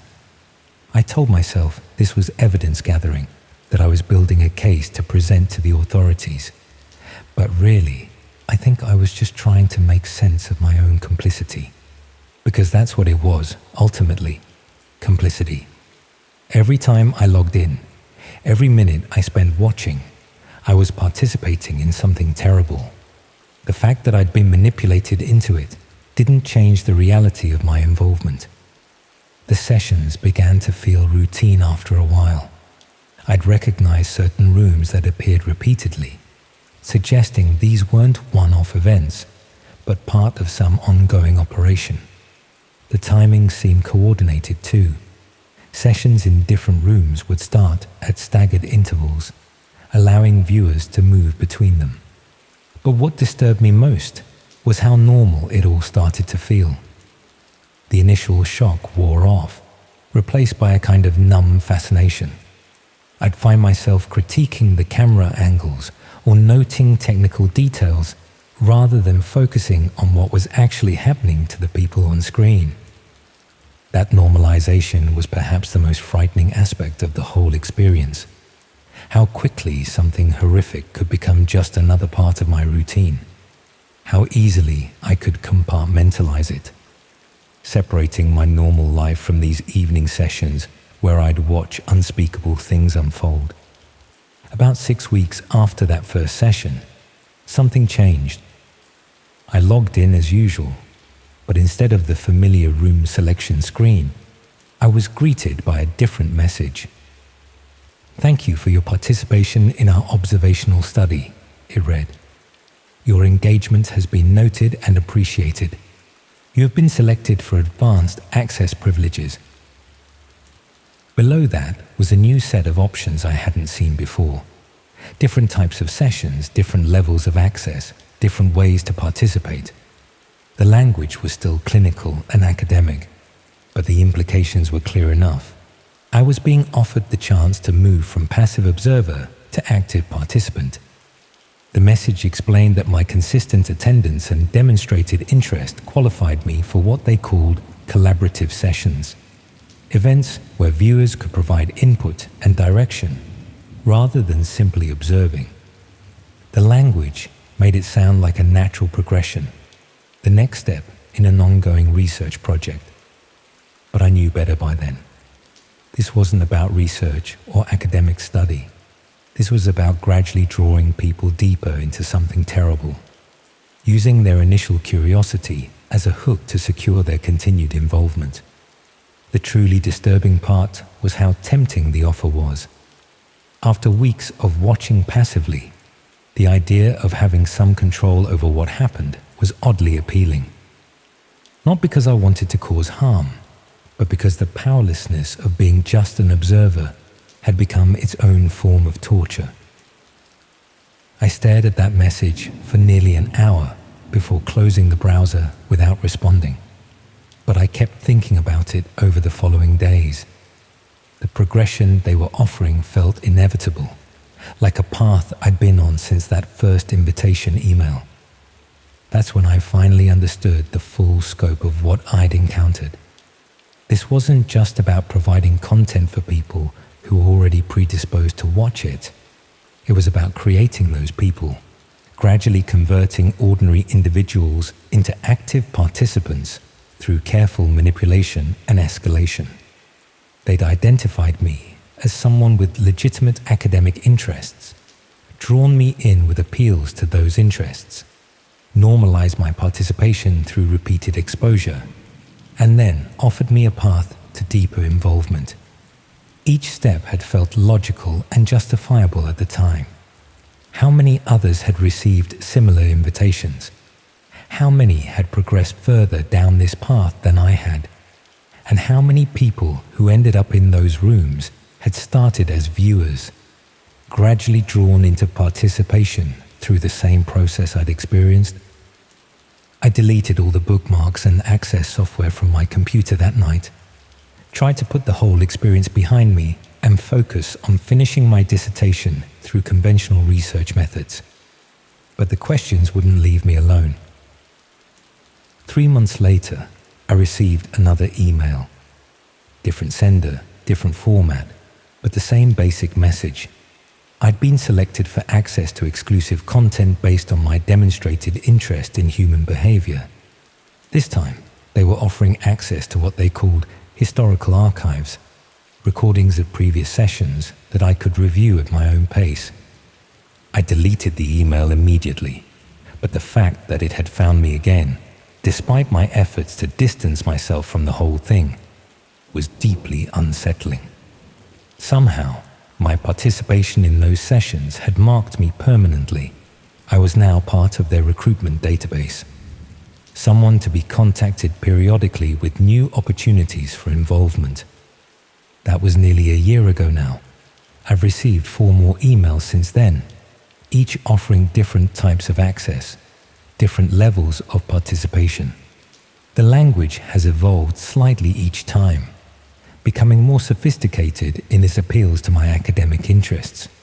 I've deleted them all without opening the links, but I'll admit that the temptation is still there. The curiosity that got me involved in the first place hasn't disappeared, and part of me wonders what I might have missed by stepping away. That's the most frightening realization of all. Not that such things exist, or that people participate in them, but how easily I could have become one of those participants. How the right combination of manipulation and escalation could turn someone like me, someone who considers themselves ethical and rational, into an active collaborator in something terrible.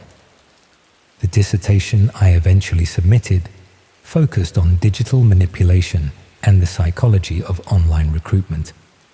I got a first-class mark and several offers for postgraduate study, but I declined them all.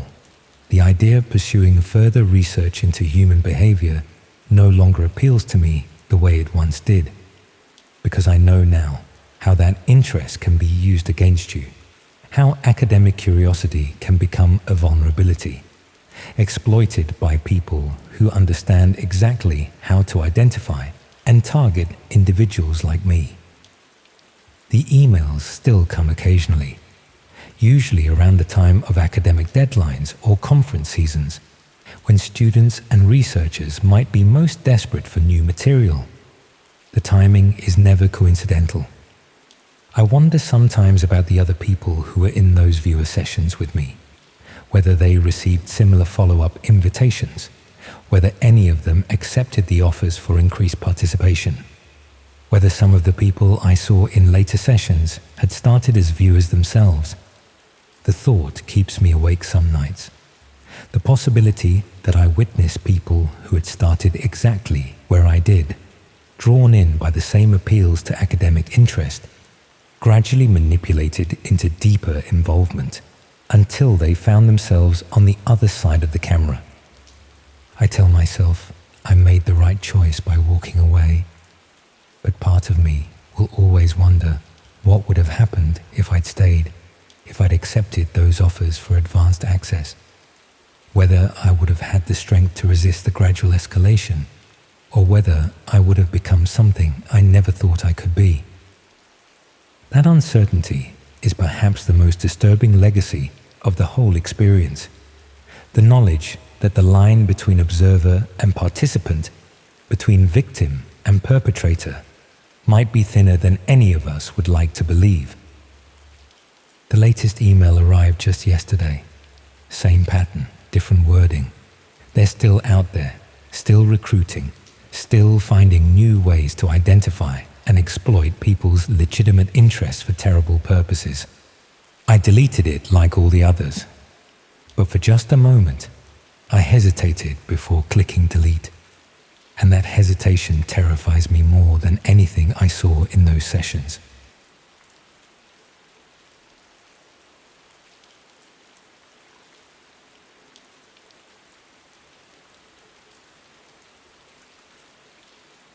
I've been thinking about whether I should tell this story or not. It's been 3 years now, and I still can't quite shake the feeling that talking about it might somehow, I don't know, reopen something that's better left closed. But I suppose keeping it to myself hasn't exactly helped either. The thing is, it started so innocently. That's what gets me. I wasn't looking for trouble. I wasn't trying to find something illegal or dangerous. I was just curious. Back then, I was working in a call center in Manchester. It was absolutely soul-destroying work, the sort of job where you watch the clock and every minute feels like an hour. I'd go home to my flat, microwave something for dinner, and spend the rest of the evening online. Not doing anything particularly interesting, mind you, just browsing, really. Reddit, YouTube, the usual time wasters. I'd heard people talk about the dark web before, obviously. Everyone has. But I'd always assumed it was either completely inaccessible to ordinary people or just full of scams and FBI honeypots. Then one evening, I was reading something about internet privacy, and the article mentioned how easy it actually was to access. That surprised me. I'd built it up in my head as this incredibly complex thing that required specialist knowledge. Turns out it's not. There's software you can download, free and open source, that lets you browse anonymously. Takes maybe 10 minutes to set up, so I did it. Just like that. Downloaded the software, installed it, and suddenly I was looking at a completely different internet. The first thing that struck me was how amateurish it all looked. Nothing like the slick modern websites you're used to. Most sites were just black backgrounds with green or white text, like something from the early 90s. Lots of broken links.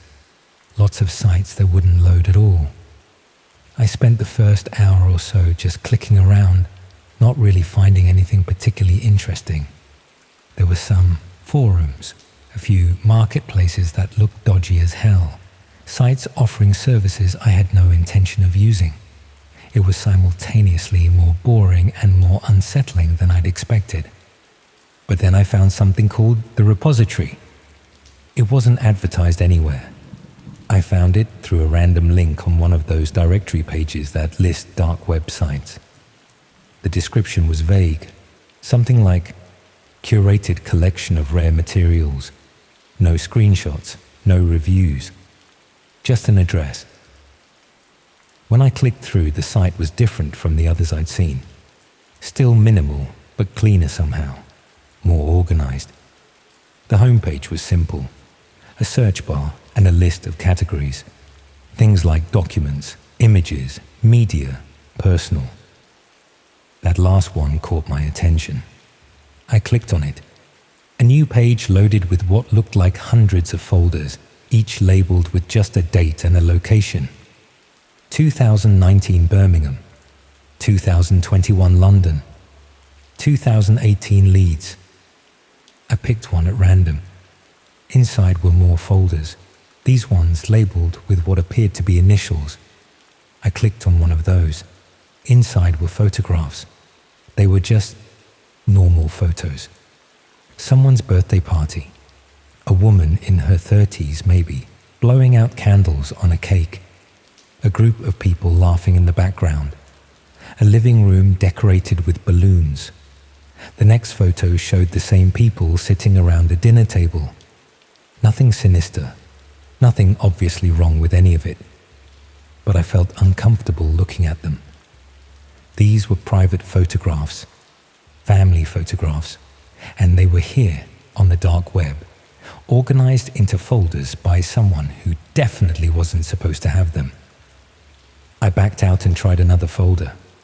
This time, the photos were from someone's holiday, beach shots, sunsets, a couple in their 60s posing outside a restaurant. Again, completely ordinary images that had no business being where they were. I started clicking through more folders, and they were all the same. Personal photographs, clearly taken from people's phones or computers, uploaded and catalogued by location and date. The thing that really disturbed me was how recent some of them were. I found folders from just a few months earlier. Photos of children opening Christmas presents, a family gathered around a television, someone's new car. These weren't old leaked photos from some ancient data breach. These were current, fresh, ongoing. I should have closed it then. I knew I should have. But I kept looking. I started recognizing some of the locations. One folder was labeled 2022 Stockport. That's maybe 8 miles from where I lived. I opened it, and there were dozens of subfolders inside. I clicked on one at random. The photos showed a house I didn't recognize, but the area looked familiar. Someone's back garden, their kitchen, close-up shots of documents on their counter, a gas bill clear enough to read the address. I looked up the street on Google Maps. It was real. The house was real. These were photographs from inside someone's home in Stockport, taken within the last year or so, and they were sitting here in this collection for anyone to access. My hands felt cold. I closed the folder and sat back from my laptop, trying to work out what I was looking at. Was this hacked phones, hacked security cameras? I'd read about smart home devices being vulnerable, cameras that people install to monitor their property but don't secure properly. Maybe that was it. Maybe this was just a collection of footage from unsecured devices. Still illegal, still disturbing, but at least it made sense. But then I made a mistake. I searched for my own area. I typed in my postcode, and a folder appeared. I stared at it for a long time before I clicked. My chest felt tight. The folder loaded, and there were 3 subfolders inside, each with a set of initials I didn't recognize.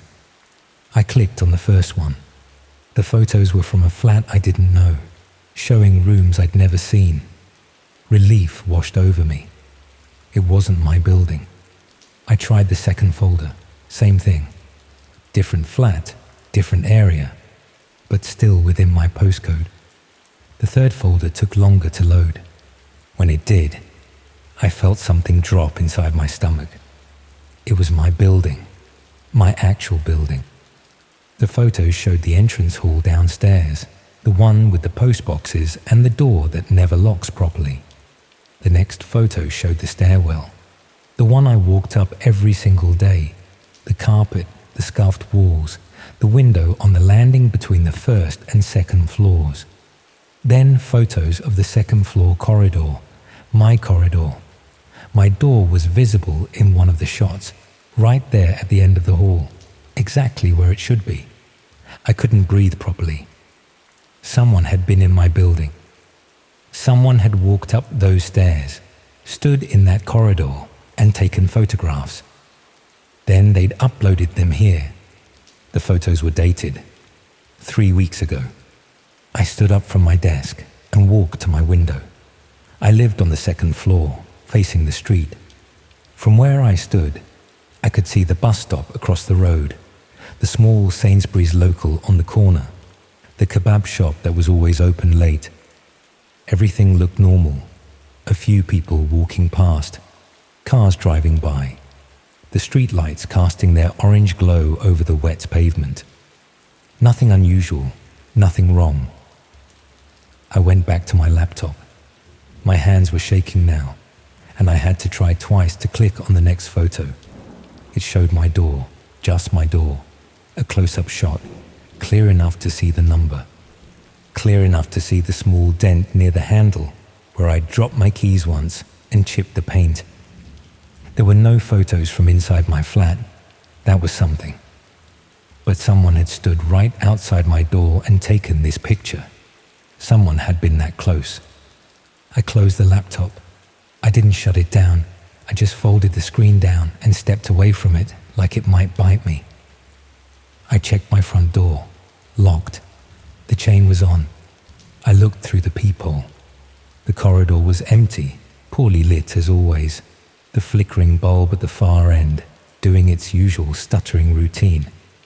Everything looked the same as it always did. I didn't sleep much that night. I kept getting up to check the door, to look out the window, to convince myself that everything was fine. In the morning, I told myself I'd overreacted. So what if someone had taken photos in my building? It was probably just some creep with too much time on their hands, documenting random locations for reasons I couldn't understand. It didn't mean they were targeting me specifically. It didn't mean I was in danger. I went to work. I tried to focus on my calls, on the scripts I'd read 1,000 times, on the customers who were angry about their bills or their service, or whatever else they decided to complain about that day. But I kept thinking about those photos. I kept seeing my door, my corridor, my building. When I got home that evening, I checked the dark website again. I don't know what I was expecting. Maybe I thought the photos would be gone, that I'd imagined the whole thing. But they were still there. My building, my corridor, my door. I clicked through them again, studying each one, trying to spot something I'd missed before, some detail that might tell me who'd taken them or why. Then I noticed something. In one of the photos, the one showing the full length of the corridor, there was a door open, not mine, the flat 3 doors down from me. The light was on inside, and I could just about make out the edge of a sofa, a bit of wall, a corner of a picture frame. I didn't know who lived there. I'd seen the person a few times, a man in his 40s maybe, always wearing a suit, always in a hurry. We'd never spoken beyond a quick nod in passing. I went back to the main folder. There were those 3 subfolders, each with initials. I'd only looked at the third one, the one with photos of my building, I clicked on the first one again, the one I'd dismissed earlier. The photos loaded. A living room I didn't recognize, a kitchen, a bedroom. Personal photos on a wall, too blurry to make out clearly. A bathroom. Then a photo taken from a doorway, showing a sofa, a television, a bit of wall, a picture frame. It was the same flat, the one 3 doors down from me. These weren't just exterior shots. Someone had been inside that flat. They'd walked through it, photographed every room, and uploaded the whole collection. The other subfolder showed a different flat, somewhere else in the building. I recognized the layout but not the furniture. Ground floor, maybe. I'd never been in any of my neighbors' flats, so I couldn't be sure. But someone else had. Someone had walked through this building, entered at least 2 flats, photographed everything, and uploaded it all to this site. I went back to the photo of my door, just the door. Nothing from inside. Why? Why photograph the interior of other flats but not mine? Had they tried and failed to get in? Had they not tried at all? Was my door just documentation, a marker, something to return to later? That thought sat in my stomach like a stone. I checked the dates again. 3 weeks ago. I tried to remember where I'd been 3 weeks ago. Had I been at work? Obviously. I was always at work. But what about evenings, weekends? I couldn't remember. My days blurred together back then. Call center shifts, home, sleep, repeat. I could have been out. I could have been in. I had no idea. I started checking the site every day. I don't know why. Maybe I thought, if I kept watching, I'd see new photos appear and I'd know something was happening. Or maybe I just needed to feel like I had some control, some awareness of the situation. The folders didn't update. The photos stayed the same. My building, my corridor, my door. Nothing new. But then, about a week later, I noticed something else. The main folder for my postcode had a new subfolder, different initials. I clicked on it before I could talk myself out of it. The photos showed another building, a few streets away from mine. Same setup. Entrance hall, stairwell, corridors, doors, close-ups of specific flats, and then interior shots. Someone's kitchen, their bedroom, a desk with a laptop on it, papers scattered around, all of it clearly visible. This was still happening.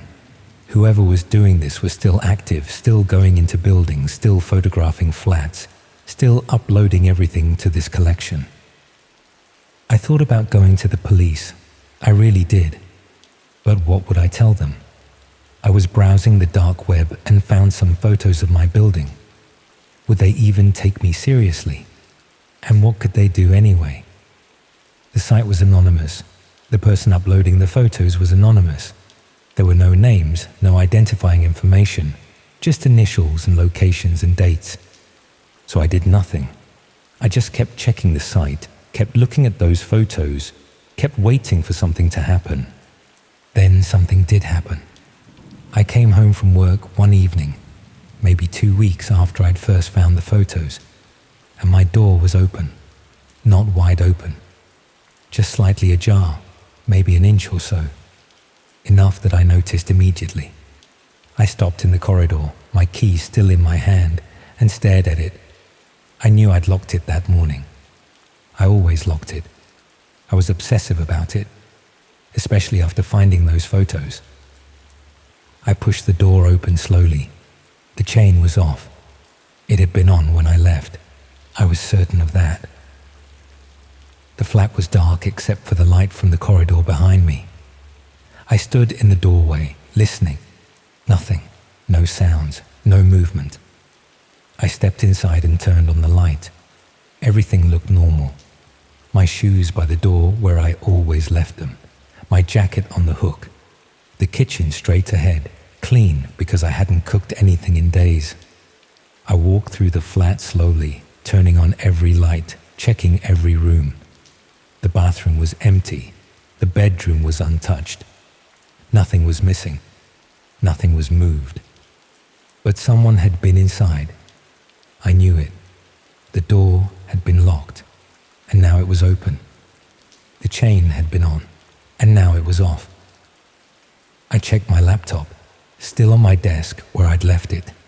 I opened it and checked the dark website. The folder for my building hadn't updated. No new photos. I checked the browser history. Nothing unusual. I checked everything I could think of, looking for some sign that someone had used my computer, but there was nothing. Then I noticed my bedside table. The drawer was open, just slightly. I never left it open. Inside was the usual nonsense. Old receipts, chargers, batteries, a screwdriver, some coins. I picked through it, trying to remember what had been there, trying to work out if anything was missing. I couldn't tell. It was just random junk, accumulated over months, things I'd thrown in there and forgotten about. But someone had opened that drawer. Someone had looked through it. I didn't sleep in my flat that night. I grabbed some clothes, my laptop, my phone charger, and I left. I stayed with a friend in Salford, told him I'd had a problem with the heating, and the landlord was sorting it out. He didn't ask questions. I spent the night on his sofa, checking the dark website every couple of hours, waiting for new photos to appear. Photos from inside my flat, photos of my bedroom, my kitchen, my things, but nothing appeared. I went back the next day. The door was locked, exactly as I'd left it. The flat was empty. Nothing had changed. I checked everything again. Laptop, drawers, cupboards, wardrobes. Everything seemed fine. I told myself I was being paranoid. Maybe I'd forgotten to lock the door properly. Maybe the chain had slipped off somehow. Maybe the drawer had been open all along and I just hadn't noticed. But I knew that wasn't true. I started keeping a record. I took photos of my flat before I left each day. My desk, my bedside table, my kitchen counter. Then I'd check them when I got home, comparing everything to make sure nothing had moved. For a week, everything stayed the same. I started to relax slightly. Maybe it had been a one-off. Maybe whoever it was had moved on to other buildings, other flats. Then I checked the site and found a new folder. My postcode, my building, new initials, the photos loaded, my entrance hall, my stairwell, my corridor, and then my flat, my actual flat, photos taken from inside, my living room, showing my sofa, my television, my bookshelf, my kitchen, showing the mug I'd left by the sink that morning, my bedroom, showing my unmade bed, the clothes on my chair, my bathroom, my desk with my laptop closed on it. They'd been inside again. While I was at work, while I was sitting in that call center reading scripts and taking calls, someone had been in my flat, walking through my rooms, photographing everything. The photos were dated from yesterday, the day before I found them, which meant they'd been inside while I was out. Uploaded the photos that same day, and I'd only just found them now. I looked at every photo carefully. In one of them, the one showing my living room, I could see my coffee table, and on it there was something that hadn't been there before. A piece of paper, white, A4 size, just sitting there in the center of the table. I walked to my living room. The paper was still there. I'd walked past it a dozen times since I'd been home and hadn't registered it. It looked like nothing, just a blank piece of paper. I picked it up. There was writing on one side, handwritten in blue pen, neat and careful. It was my address, my full address, my name, my date of birth, my phone number, my bank details, down to the sort code and account number, my email addresses, my passport number, everything about me, laid out in a neat list, written in handwriting I didn't recognize. Underneath, a single sentence. You should be more careful about your security. My legs felt weak. I sat down on the sofa, still holding the paper. Someone had been in my flat. Someone had gone through my things, found my documents, copied down my personal information, and left me this note. And then they'd photographed it all and uploaded it to that site. I looked at the photos again on my laptop. I zoomed in on the one showing the coffee table. The paper was visible, but the writing wasn't clear enough to read. Just a white rectangle sitting there. They'd taken the photo after leaving the note. They'd wanted me to find it. I thought about calling the police then. I should have called them weeks ago, but now I had proof. Someone had broken into my flat. I had the note. I had the photos. Surely that was enough. But what would the police do? The note wasn't threatening. It didn't say they'd hurt me or come back. It was just information. My information, yes, but nothing you couldn't find if you knew where to look. And the photos? They were on the dark web, yes, but uploaded anonymously from somewhere untraceable. What could the police actually do with any of this? I moved out the next week, broke my lease, paid whatever penalties the landlord wanted, and found a new flat across the city in Chorlton. I didn't tell anyone where I was going. I changed my phone number. I closed my old email accounts and made new ones. I cancelled my bank cards and got new ones. I did everything I could think of to separate myself from that flat, that building, that whole situation. For a while it worked. I checked the dark website occasionally, maybe once every few weeks, and there were no new photos of my old building, no new folders with my postcode, nothing. I started to feel like I'd escaped it, like it was over. Then, about 8 months after I'd moved, I checked the site again. There was a new folder, new initials. I clicked on it without thinking. The photos loaded. My new flat, my new building, my new corridor, my new door. I slammed the laptop shut and haven't opened that site since. That was 3 years ago now. I moved again after that, obviously, and then again. I've lived in 4 different flats since then. I don't check the site anymore. I can't. I'm too frightened of what I'll find. The thing is, I don't know why they targeted me. I wasn't special. I wasn't wealthy or important or connected to anything interesting. I was just some nobody working in a call center, living alone, spending too much time online. Maybe that was enough. Maybe that's all it takes. I still think about those photos sometimes, all those flats, all those people, hundreds of them, maybe thousands, all catalogued and organized and uploaded for anyone to see. And I wonder how many of them know, how many of them have found their own photos, their own buildings, their own doors. How many of them are living with the same knowledge I have, that someone was there, inside their private space, watching and recording and documenting their lives. I don't know who's doing it. I don't know why. And that's the worst part, really. Not knowing if it's one person or many. Not knowing if they're watching me right now, or if they moved on years ago. Not knowing if the photos are still there, accumulating, expanding, or if the whole site disappeared the day after I last looked at it. All I know is that I was careful with my security before, and I'm even more careful now. I check my locks twice. I take photos of my flat before I leave. I keep my documents locked away. I cover my laptop camera. I do everything you're supposed to do, but sometimes, when I come home from work and unlock my door, I get this feeling, this sense that something's different, that someone's been there while I was out.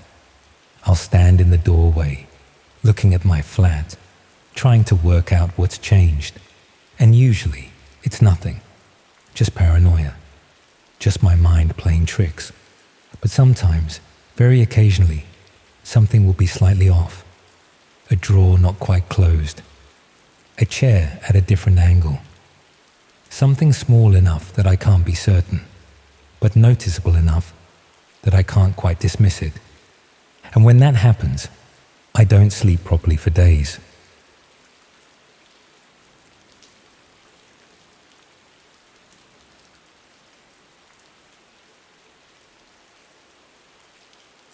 There's something unsettling about discovering that your intellectual curiosity can be turned into a weapon against you. When I first started reviewing books for what seemed like a legitimate publishing company, I thought I was finally using my literature degree for something worthwhile. I had no idea that my analytical skills were being harvested to improve surveillance techniques that would eventually be used on people just like me.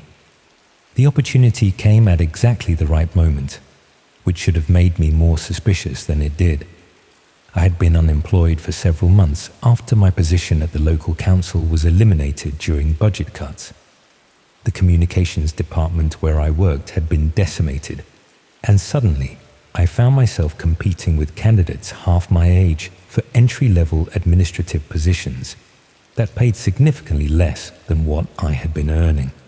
My savings had been depleted by months of unsuccessful job searching, and I was surviving on a combination of unemployment benefits and whatever freelance writing work I could find through online platforms. Most of these assignments involved creating generic content for websites at rates that barely covered my basic expenses, but I was grateful for any income that allowed me to maintain some semblance of independence. When the email arrived offering substantial payment for book reviews, it seemed like an answer to my financial problems. The company described themselves as a boutique publishing house that specialized in contemporary fiction, dealing with psychological themes. They needed experienced readers to provide detailed analysis of how different authors approached topics related to mental health, social isolation, and interpersonal relationships. The initial communication was professional and thorough, asking intelligent questions about my educational background and reading preferences. They seemed genuinely interested in my analytical capabilities and expressed appreciation for my academic training in literature. The work could be completed entirely from home on my own schedule, and they offered to pay nearly 10 times what I had been earning for typical freelance writing assignments. During our video interview, the representative appeared knowledgeable about contemporary literary trends and asked thoughtful questions about my approach to literary criticism. They explained that their research focused on understanding how fiction influences public attitudes toward mental health issues and social relationships. Their goal was to identify emerging themes in contemporary literature that might indicate broader cultural shifts in how people understand psychological distress and social connection. The first book they sent me was a recently published novel called The Quiet Tenant, which followed a woman who becomes increasingly convinced that her neighbors are conducting systematic surveillance of her daily activities. The story was expertly crafted, with realistic character development and a gradual progression from normal social anxiety to genuine paranoia that felt entirely believable. What struck me most about the book was the extraordinary attention to detail in describing surveillance techniques and psychological manipulation methods. The author seemed to have extensive knowledge of how modern technology could be used to monitor people without their awareness, and how this information could be leveraged to influence their behavior and emotional state. The review they requested was far more comprehensive than typical literary criticism. They wanted detailed analysis of the psychological techniques described in the narrative, assessment of how realistic the surveillance methods appeared to be, an evaluation of how effectively the author had portrayed the mental state of someone experiencing systematic monitoring and manipulation. They also requested specific information about which scenes had been most convincing or disturbing, which psychological tactics seem most plausible in real-world contexts, and how the book might affect readers who are already dealing with anxiety or paranoia about their personal safety and privacy. This level of analysis felt consistent with serious academic research about literature's social impact. Understanding how fictional portrayals of surveillance and manipulation might influence public perceptions of these issues would be valuable for publishers, mental health professionals, and researchers studying contemporary culture. I spent considerable time crafting a thorough review that addressed all their specific questions while maintaining the analytical rigor I had developed during my university studies.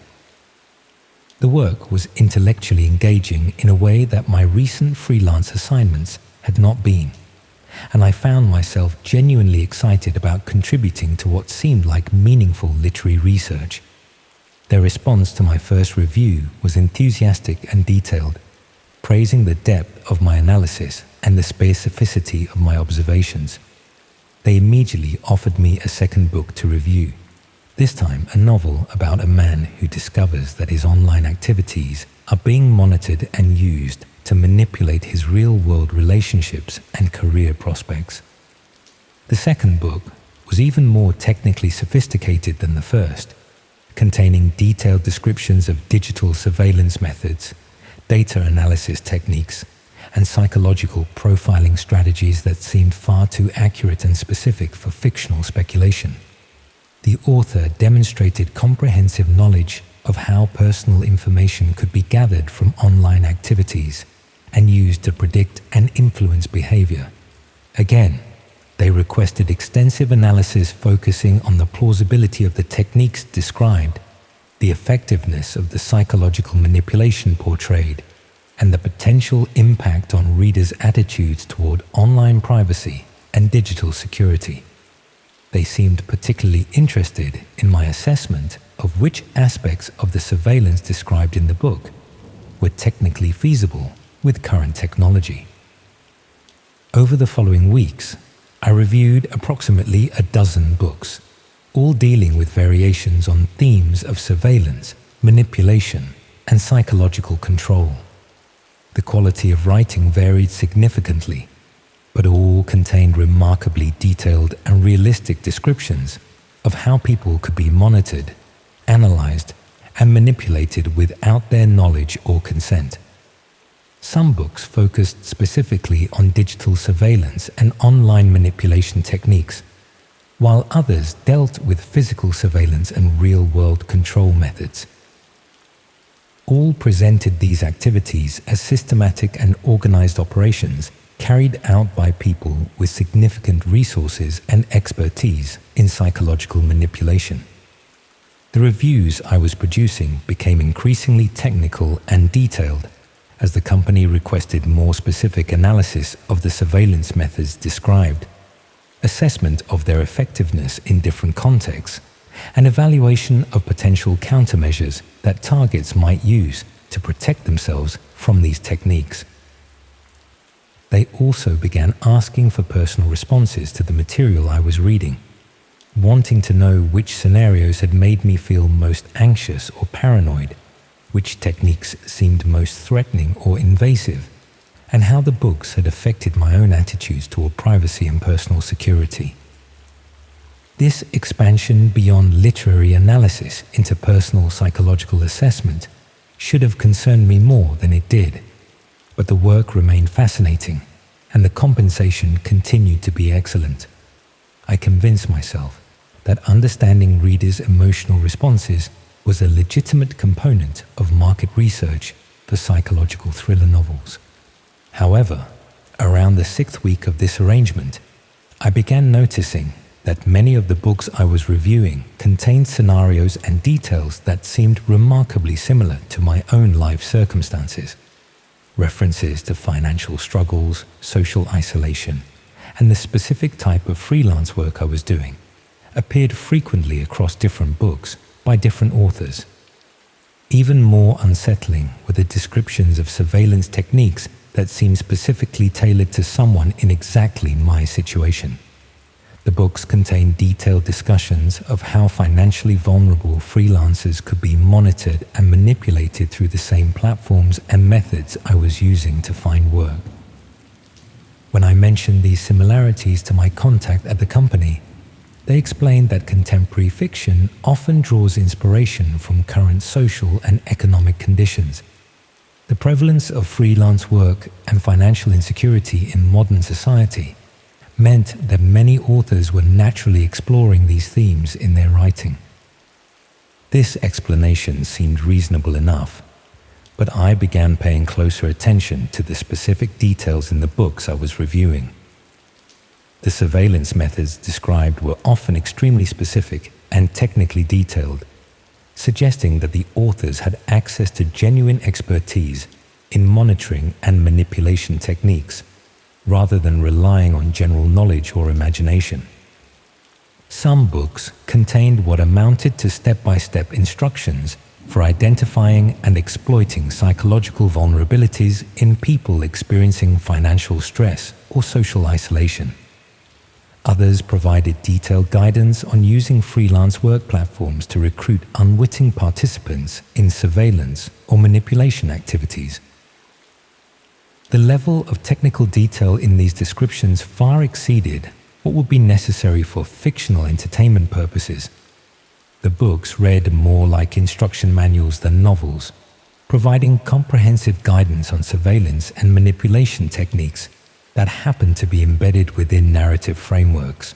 Around the 8th week of my involvement with this project, the company began requesting additional services that went beyond basic book review work. They wanted me to research the authors of the books I had been reading, gathering information about their backgrounds, qualifications, and potential sources for the detailed technical knowledge their books contained. They also asked me to investigate whether the surveillance and manipulation techniques described in the books were being discussed in online communities or implemented by real people for actual surveillance activities.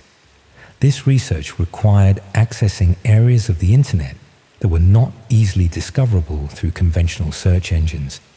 The company provided detailed instructions for accessing private communities where people discussed surveillance techniques, manipulation methods, and psychological control strategies as practical skills rather than fictional concepts.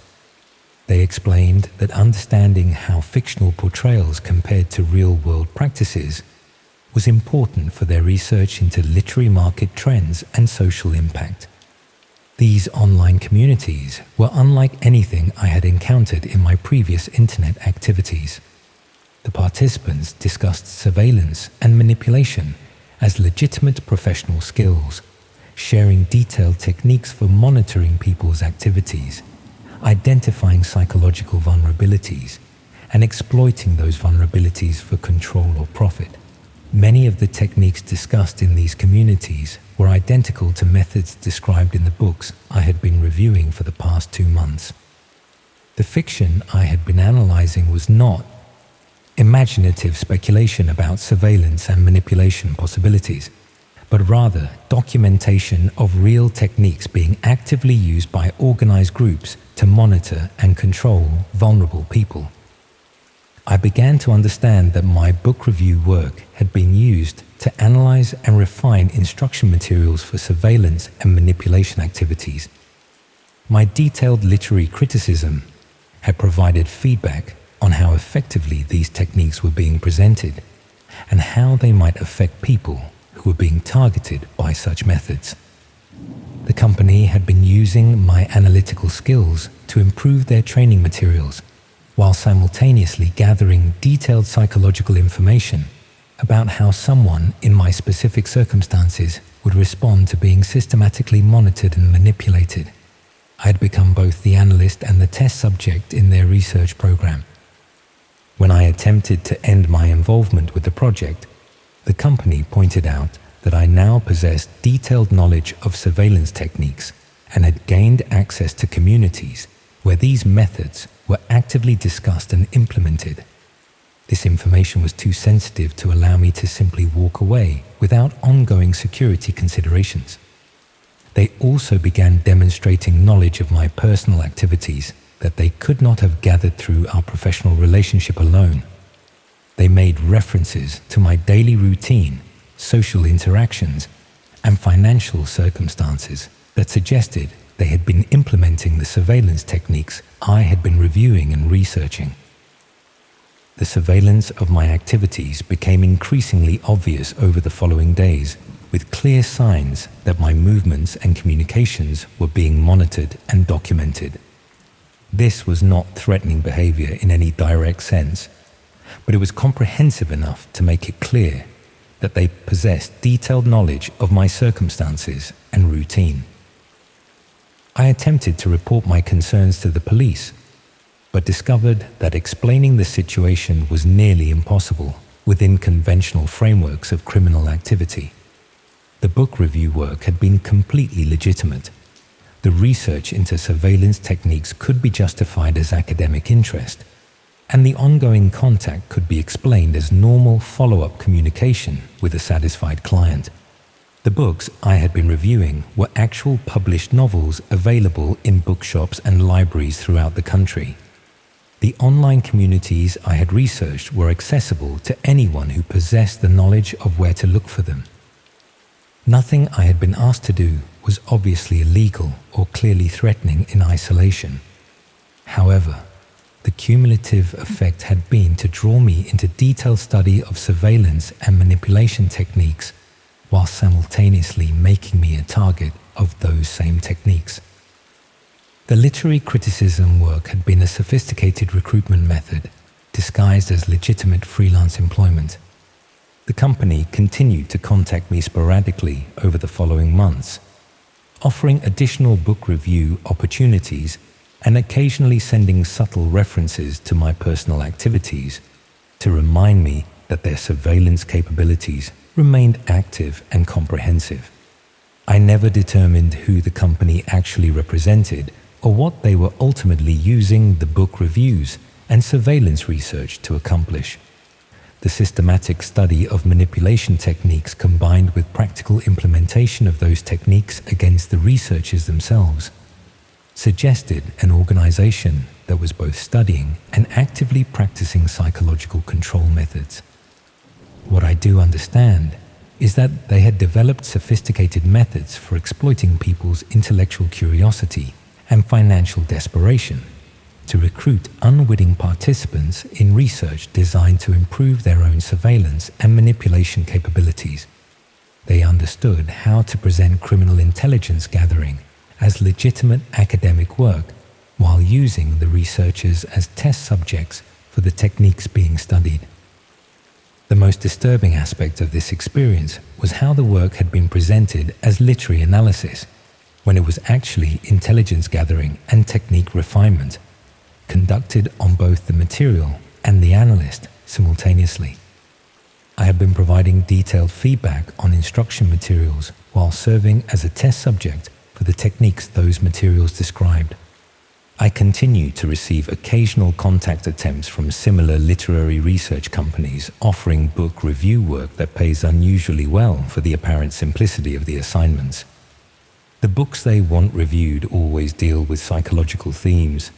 The analysis they request is always unusually detailed and technical, and the research they suggest always leads toward communities discussing surveillance and manipulation techniques.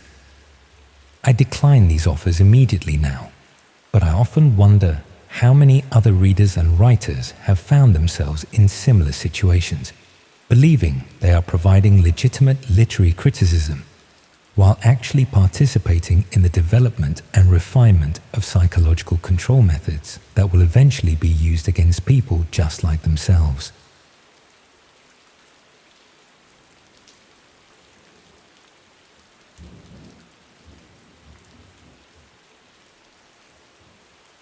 You know how sometimes you lose touch with people and wonder what happened to them? Well, I found out what happened to my old flatmate, and I really wish I hadn't. I was trying to find someone who could make me a fake ID. Nothing serious, just something that would get me into pubs without having to carry my passport around Manchester. My real driving license had been stolen along with my wallet, and getting a replacement was taking weeks because of some bureaucratic nonsense with DVLA. Someone at uni had mentioned there were places online where you could get decent fake documents made. So I spent a few evenings browsing hidden sites that specialized in that sort of thing. Most were obvious scams, asking for hundreds of pounds up front. But eventually, I found what looked like a legitimate service run by someone who actually knew what they were doing. The site was simple but professional. Examples of their work, pricing for different types of documents, even customer reviews that seemed genuine. What caught my attention was that they offered to meet clients in person for document handovers, which seemed safer than trusting the post with something like a fake ID. The person running the operation called themselves Dockmaster and claimed to be based in the Northwest. When I sent an inquiry about getting a driving license made, they responded quickly with details about their process and pricing. About £80 for a basic fake that would pass casual inspection. More if you wanted something that could fool professional scrutiny. But it was the photograph on their profile page that made me do a double take. The image showed someone's hands holding a newly printed driving license, demonstrating the quality of their work. But I recognized the hands immediately. The scar across the knuckles from when Jake had punched the window during Freshers Week. The distinctive silver ring he always wore on his middle finger. Jake had been my flatmate for 8 months before he vanished. He was studying business at Manchester Met, was always short of money, and was constantly looking for ways to make quick cash without having to get a proper job. He'd tried everything from selling energy drinks at raves to offering essay writing services to international students. Then one day in February, he'd simply disappeared. Left his room exactly as it was, didn't take any clothes or personal belongings, just stopped coming home. His phone went straight to voicemail. His university login hadn't been used, and his bank account showed no activity after the day he vanished. I'd reported him missing after a week, but the police weren't particularly interested. Young men disappeared from shared accommodation all the time, they said. Usually it was drugs, or debt, or family problems they didn't want to discuss. Most of them turned up eventually, living rough, or staying with friends they hadn't told anyone about. But Jake hadn't seemed like someone who would run away from problems.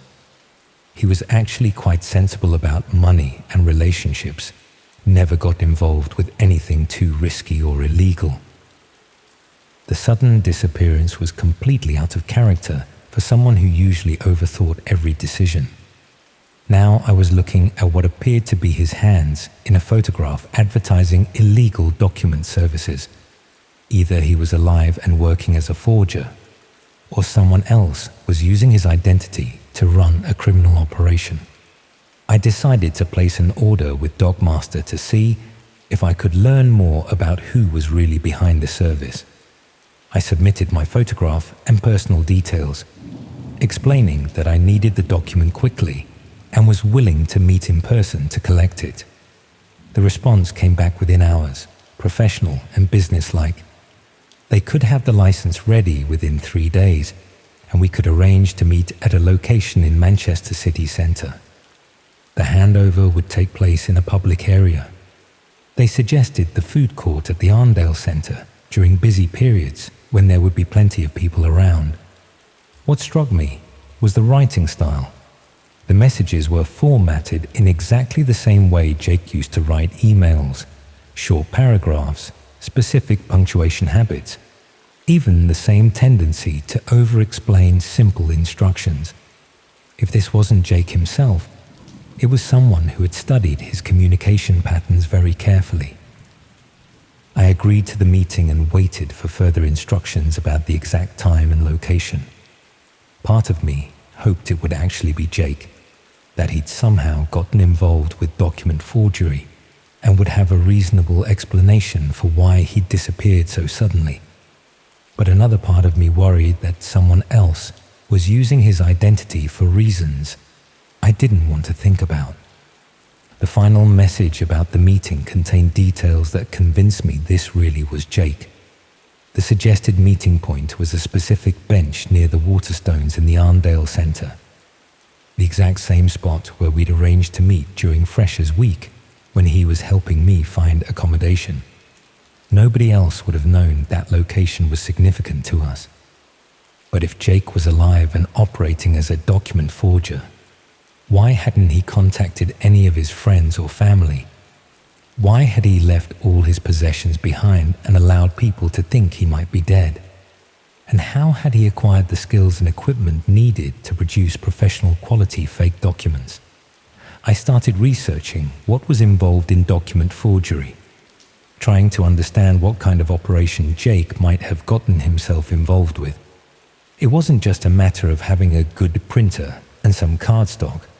Producing convincing fake IDs required specialized equipment, access to security features, and knowledge of exactly how legitimate documents were constructed. Such a setup would cost thousands of pounds and take months to establish properly. This was not something a cash-strapped student could assemble independently, even if he possessed the technical knowledge. That suggested Jake was working for someone else, possibly someone who had recruited him for his clean background and lack of obvious criminal connections. Young men without records were valuable for operations that needed to maintain a legitimate front while conducting illegal business. But it also raised darker possibilities. Maybe Jake hadn't chosen to disappear at all. Maybe he'd been recruited against his will, or coerced into participating through threats against his family or friends. The document forgery operation might be just one part of a larger criminal enterprise that used missing persons as expendable workers. I tried to investigate potential connections between missing person cases, specifically seeking young men who had vanished from university accommodation under comparable circumstances. What I found was disturbing. Dozens of cases across different cities, all involving students who had vanished without explanation, leaving behind personal belongings and active social lives. Most of these cases had received minimal police attention, classified as voluntary disappearances unless there was evidence of violence or coercion. The missing persons were usually described as having financial problems or academic struggles that might motivate them to start fresh elsewhere. But the pattern was too consistent to be coincidental. Someone was systematically targeting vulnerable students, making them disappear in ways that wouldn't trigger serious investigations, and at least some of them were probably being forced to work in illegal operations like the document forgery service I discovered. The day of the meeting arrived, and I positioned myself in the Arndale Centre early to observe the area around the designated meeting point. I wanted to see who showed up and whether they appeared to be working alone or as part of a larger group.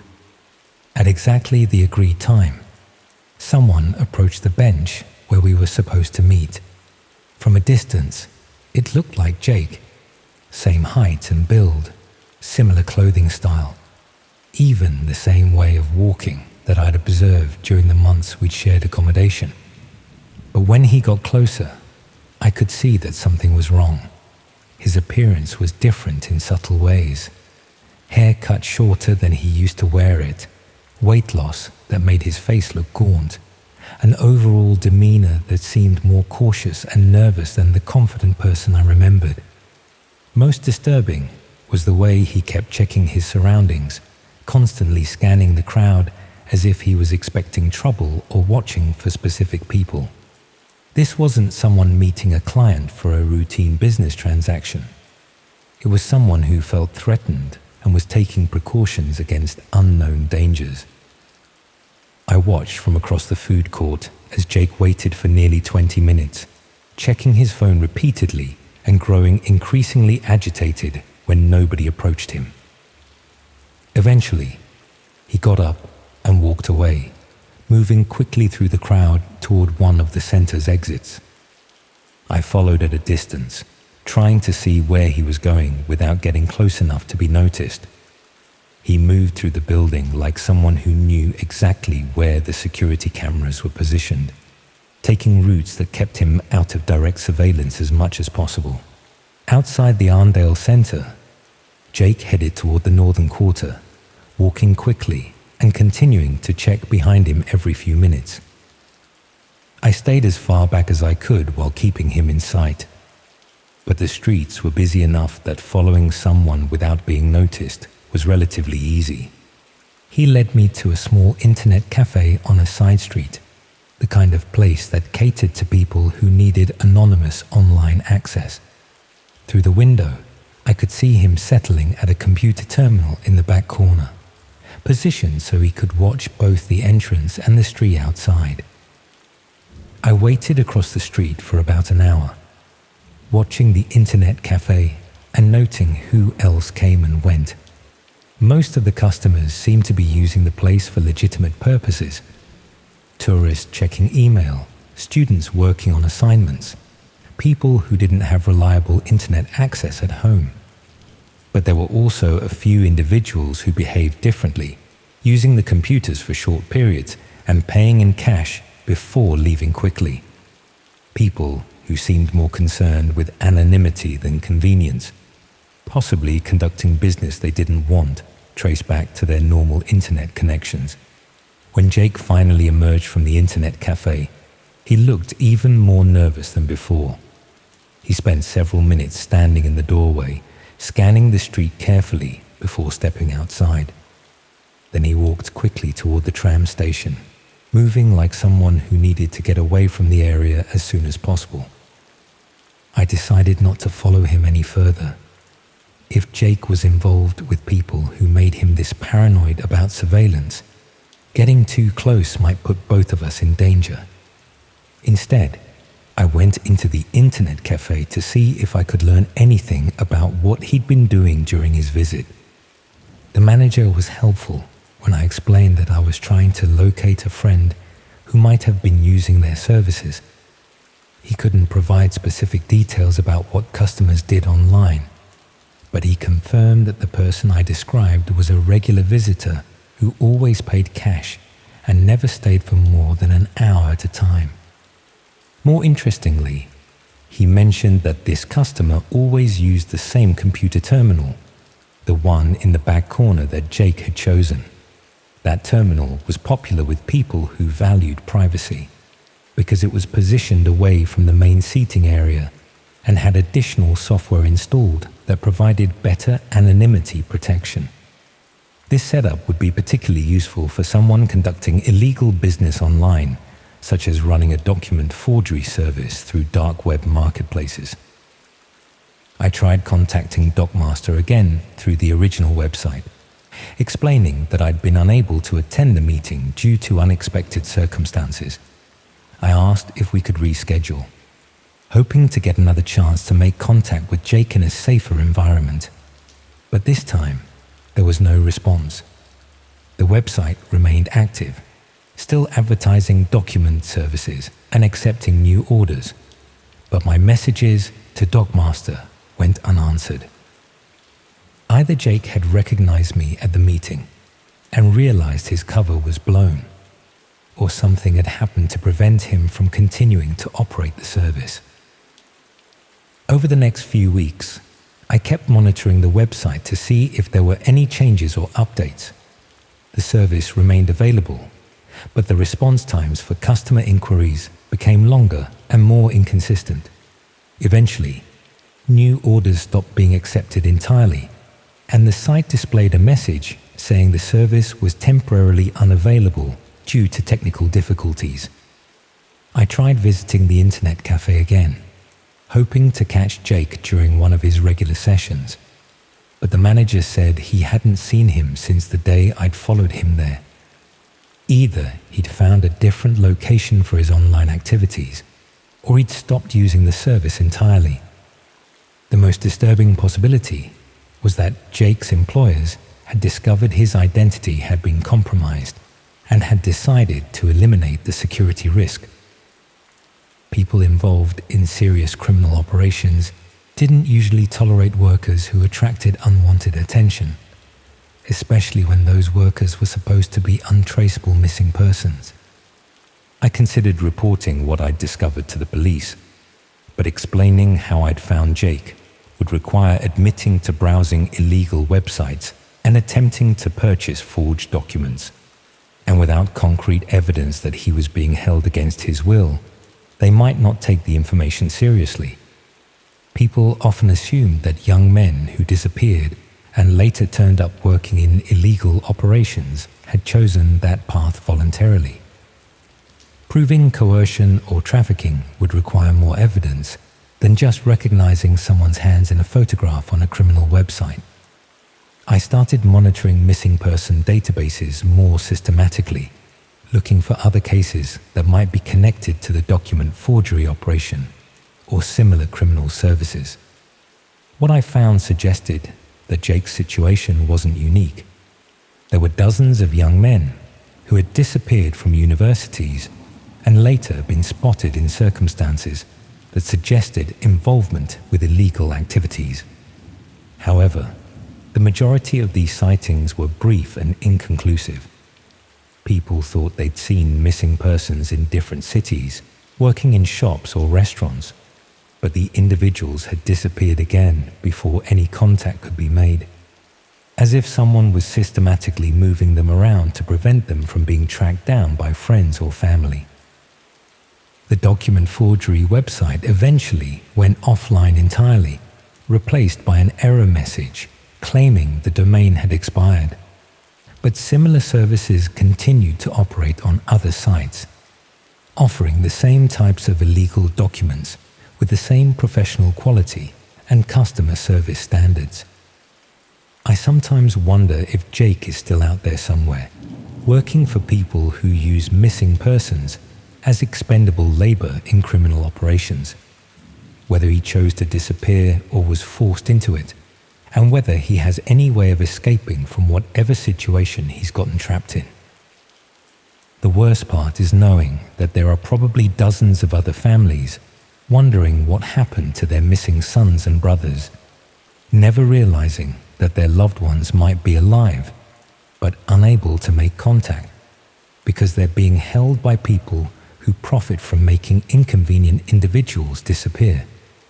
People who understand that a missing person presumed dead is much more valuable than a living person who might eventually find a way to ask for help.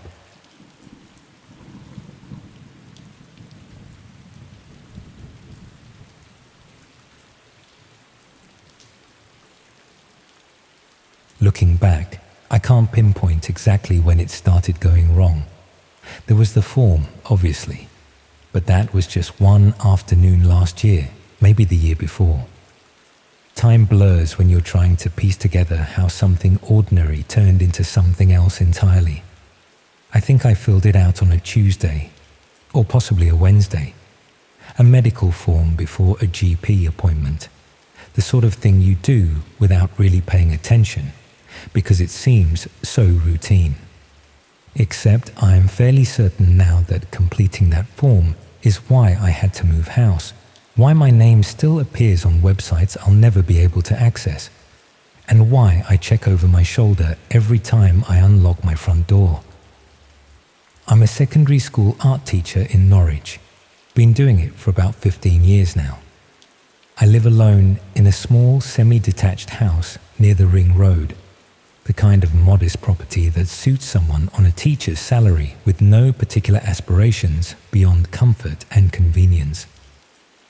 My health has generally been good, nothing serious, just the usual minor ailments that require occasional GP visits.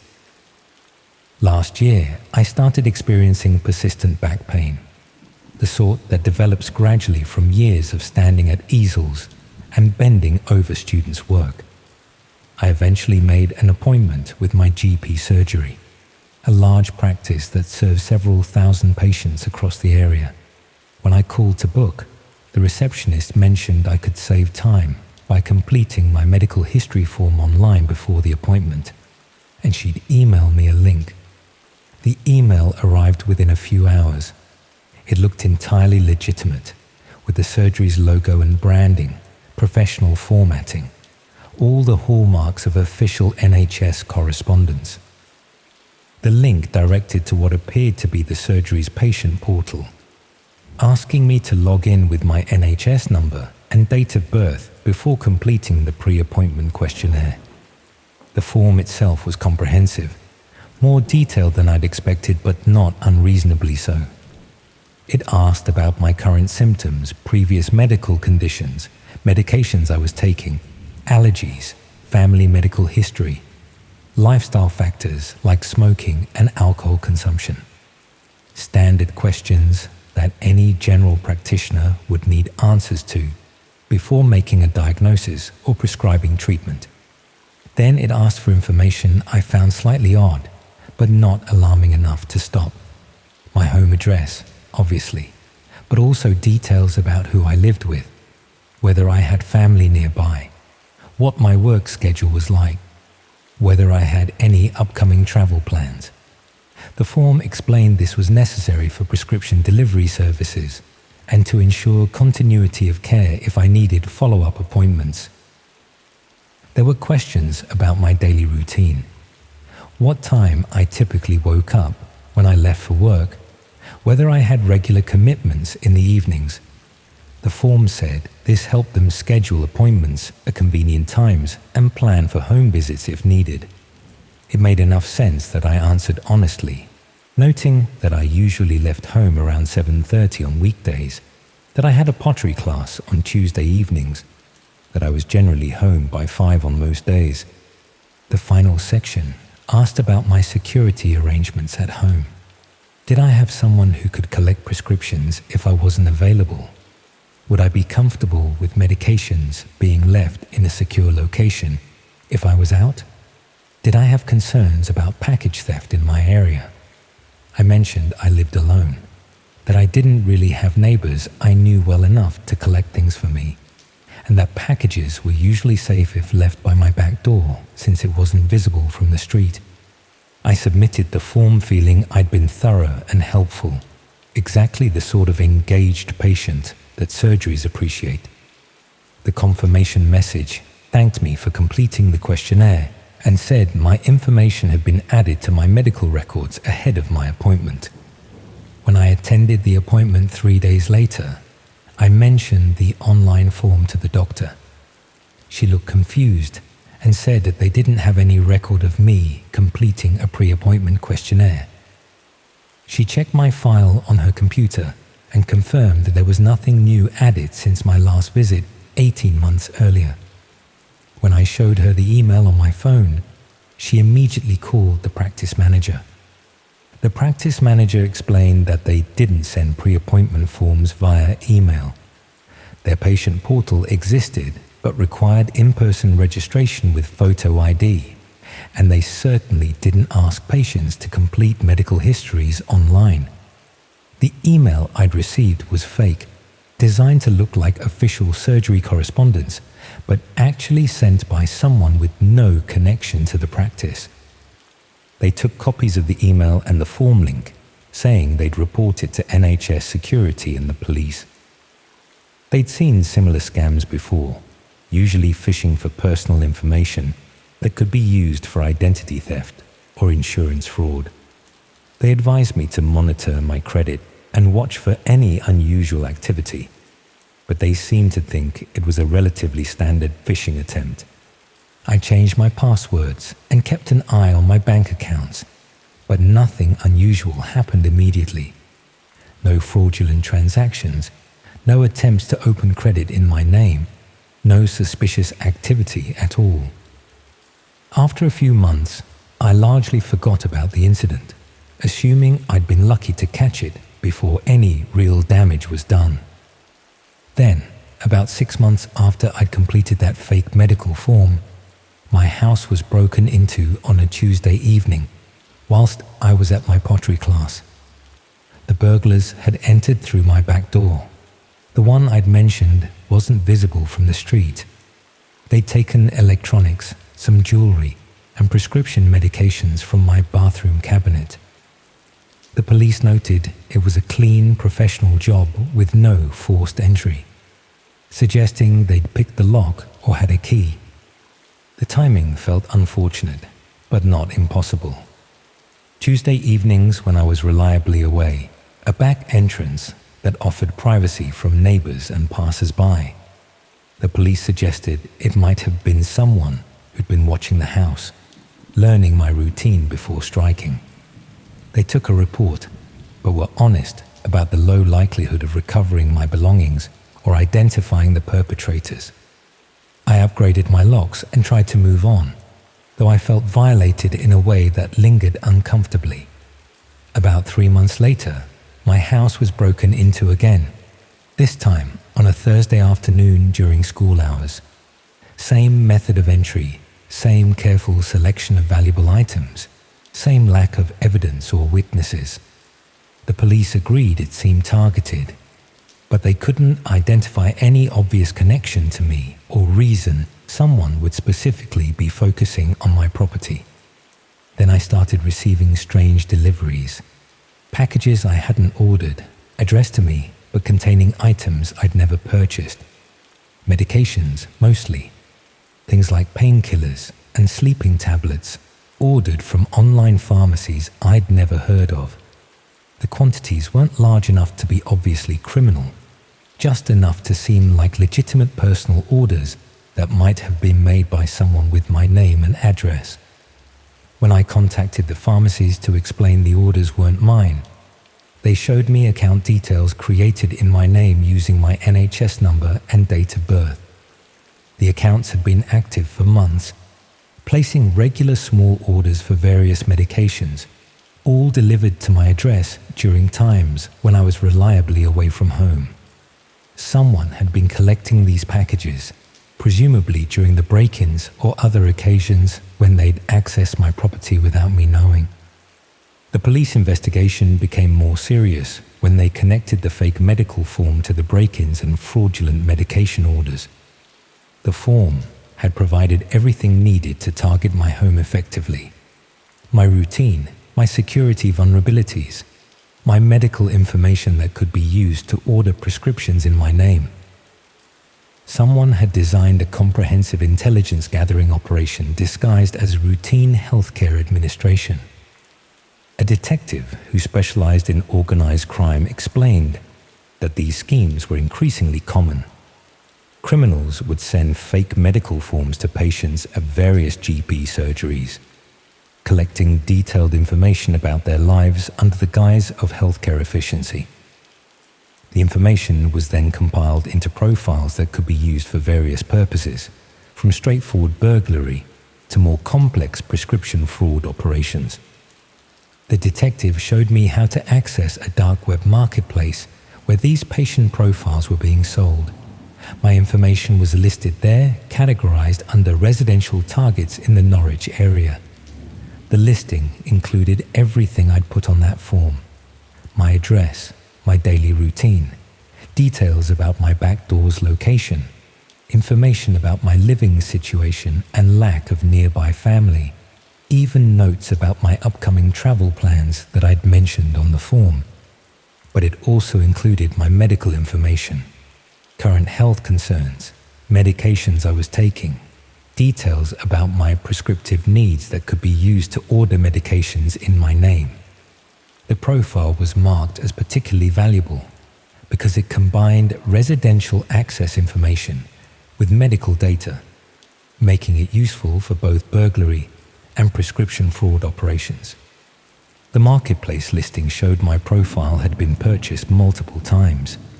The burglars who'd broken into my house had probably bought access to information about my routine and security vulnerabilities. The people ordering medications in my name had purchased my medical details and prescription history. Different criminals using different aspects of the same comprehensive profile I'd unknowingly created by filling out that fake form. Comments beneath my listing discussed the accuracy and usefulness of the information. Previous buyers had left feedback confirming that my routine was reliable, that the back door access was easy, that the medication orders processed successfully. It read like product reviews on any commercial website, except the product being reviewed was detailed instructions for violating my privacy and committing fraud in my name. The investigation revealed that the scam had targeted thousands of patients across the east of England.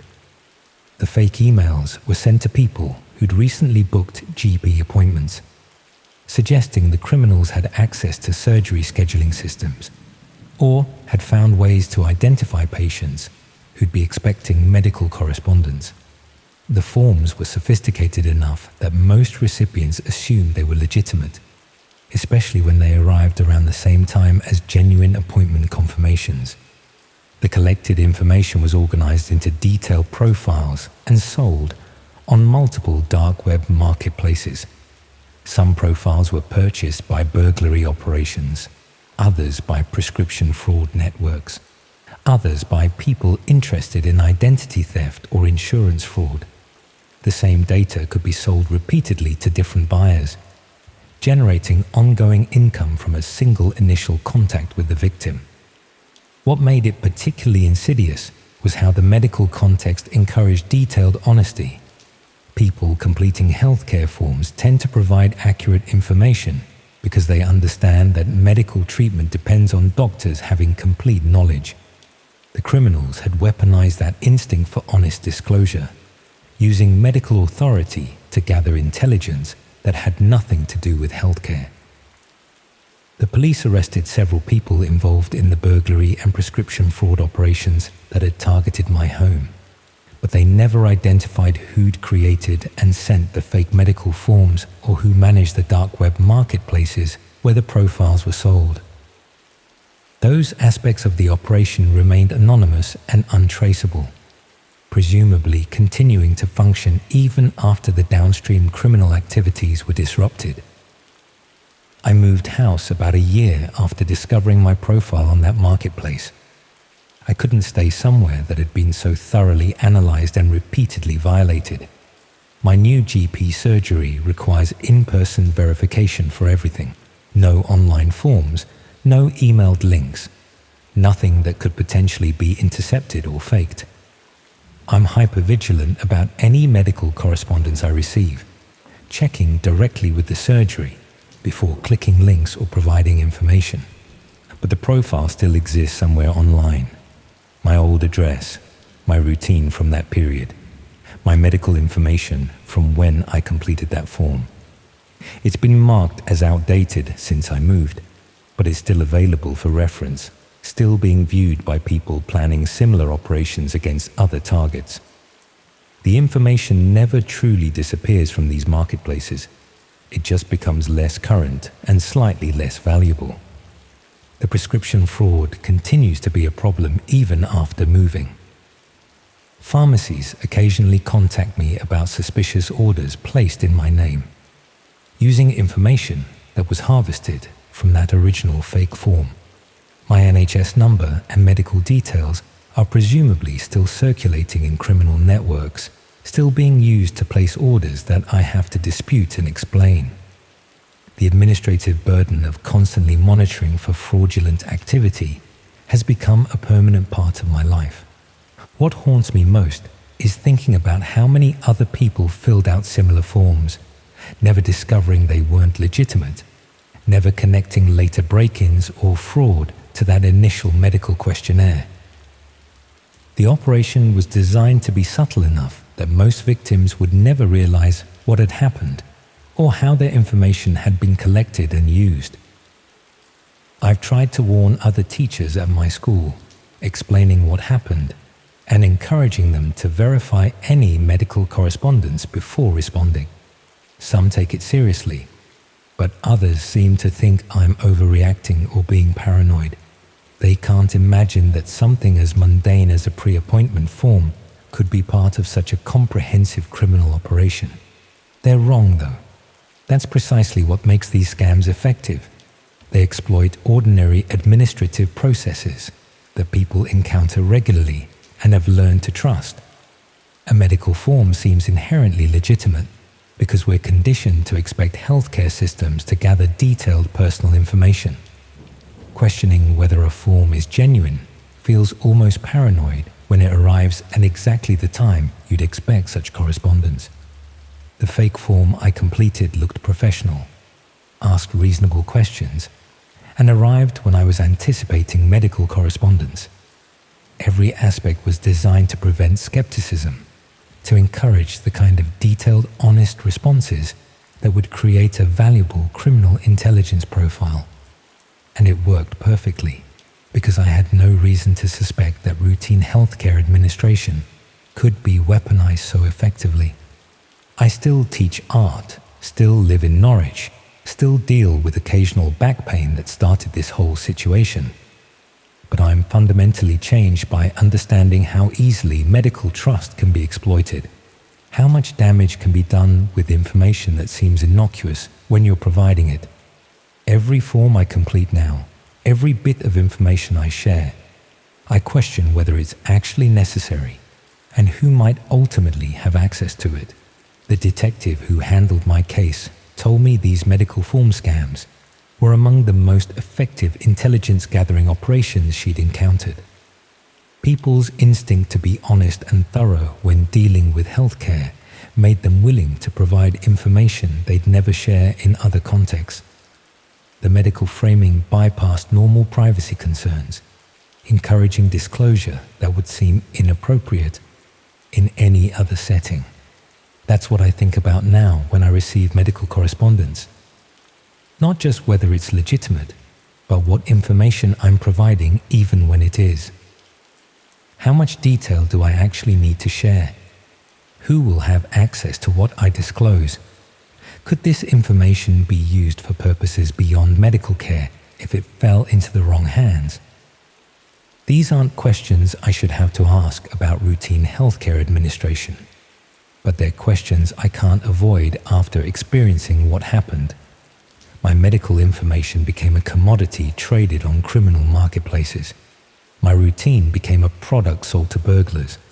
My privacy became a resource extracted and exploited by people I'll never identify.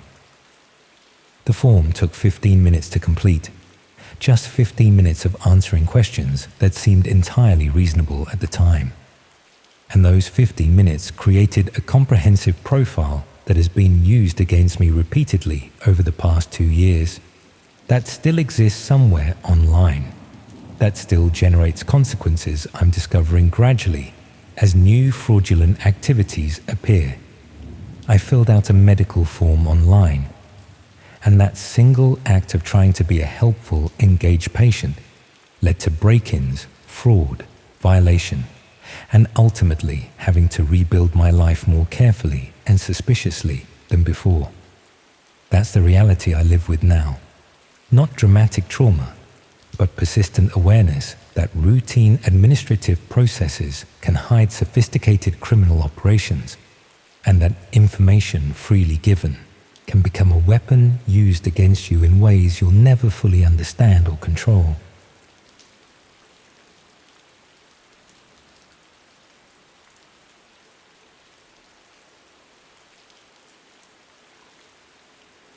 My daughter's face appeared on a website I should never have been able to find, and discovering why it was there has made me question every interaction I've had over the past year. I'm still not sure how much of what happened was random and how much was deliberately orchestrated, but I know I played a part in something I'll never be able to make right. I should explain that I'm a single mother living in Southampton. My daughter, Emma, is 7 years old, bright and cheerful. The sort of child who makes friends easily and trusts people instinctively. After her father and I separated 3 years ago, I've done my best to maintain some stability in her life whilst managing work and childcare on my own. I work as a dental receptionist, regular hours that usually align well with school times, though the gaps in coverage have always been a challenge. Last spring, a woman named Caroline approached me in the school playground during pickup. She introduced herself as another parent and said she'd noticed I often seemed rushed during the afternoon collection. She mentioned that she ran a small child-minding service from her home. Nothing official or registered, just helping out a few working parents who needed flexible coverage. She could collect Emma from school on days when I was running late and keep her for an hour or two until I finished work. Caroline seemed genuine enough. She was well dressed, articulate, and knew several of the other parents by name. She showed me photos of her own children on her phone, a boy around Emma's age and a younger girl. Her house was within walking distance of the school, and the rates she quoted were significantly cheaper than the after-school club I'd been struggling to afford. I should have done more research, should have asked for references or checked her credentials properly, but I was exhausted from managing everything alone, and the offer seemed like a practical solution to a persistent problem. We arranged a trial period where Caroline would collect Emma twice a week, on days when my schedule at the dental practice ran later than usual. Emma took to her immediately. She'd come home full of stories about the crafts they'd done, or the games Caroline had taught her. Caroline would send me photos throughout the afternoon, showing Emma playing happily with her children, which was reassuring. Everything seemed to be working exactly as promised. After a few weeks, Caroline mentioned that she sometimes took the children to a local community center on Wednesday afternoons. They ran various activities for young children, art classes and sports sessions, that sort of thing. She asked if I'd be comfortable with Emma attending these outings as part of the childminding arrangement. I agreed, pleased that Emma would have access to activities I couldn't afford to arrange myself. The Wednesday outings became a regular part of Emma's routine. She'd come home excited about the painting she'd done or the obstacle course she'd completed. Caroline always provided detailed updates about what they'd done, which activities Emma had particularly enjoyed, how she'd interacted with the other children. It all seemed perfectly normal and beneficial for Emma's development. Around 2 months into this arrangement, I received an email from what appeared to be the community center's administration. It thanked me for enrolling Emma in their program and included an attachment with photos from recent sessions. The email explained that they documented all activities for safeguarding purposes, and parents could download images of their children participating. I opened the attachment and found around 20 photos of Emma at various activities. Painting at an easel, playing with building blocks, running through an obstacle course. She looked happy and engaged in all of them, exactly as Caroline had described. I saved a few of my favorites and didn't think much more about it. The following week, I received another email with more photos, then another the week after that. The frequency seemed excessive for a small community center program, but I assumed they were just thorough about documentation. Emma appeared in most of the photos, sometimes with other children, sometimes on her own. The quality was professional, better than I'd expect from staff members casually documenting activities. It was Emma's teacher who first made me question the arrangement. She mentioned during Parents' Evening that Emma had been talking about her Wednesday activities with Caroline. The teacher seemed slightly concerned, asking whether I'd verified that Caroline was properly qualified and insured for childminding. I admitted I hadn't done formal checks, and the teacher suggested I should, particularly if Emma was being taken to venues outside Caroline's home. That conversation planted a seed of doubt.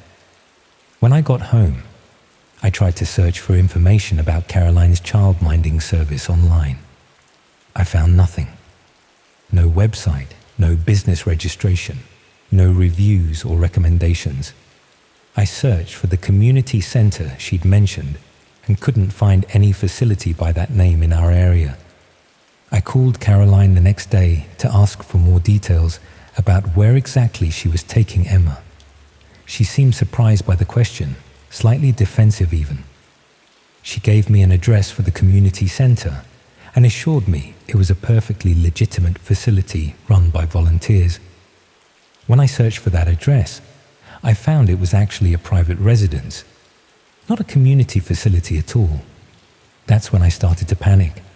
I'd been allowing a woman I barely knew to take my daughter to an unknown location every week for 2 months.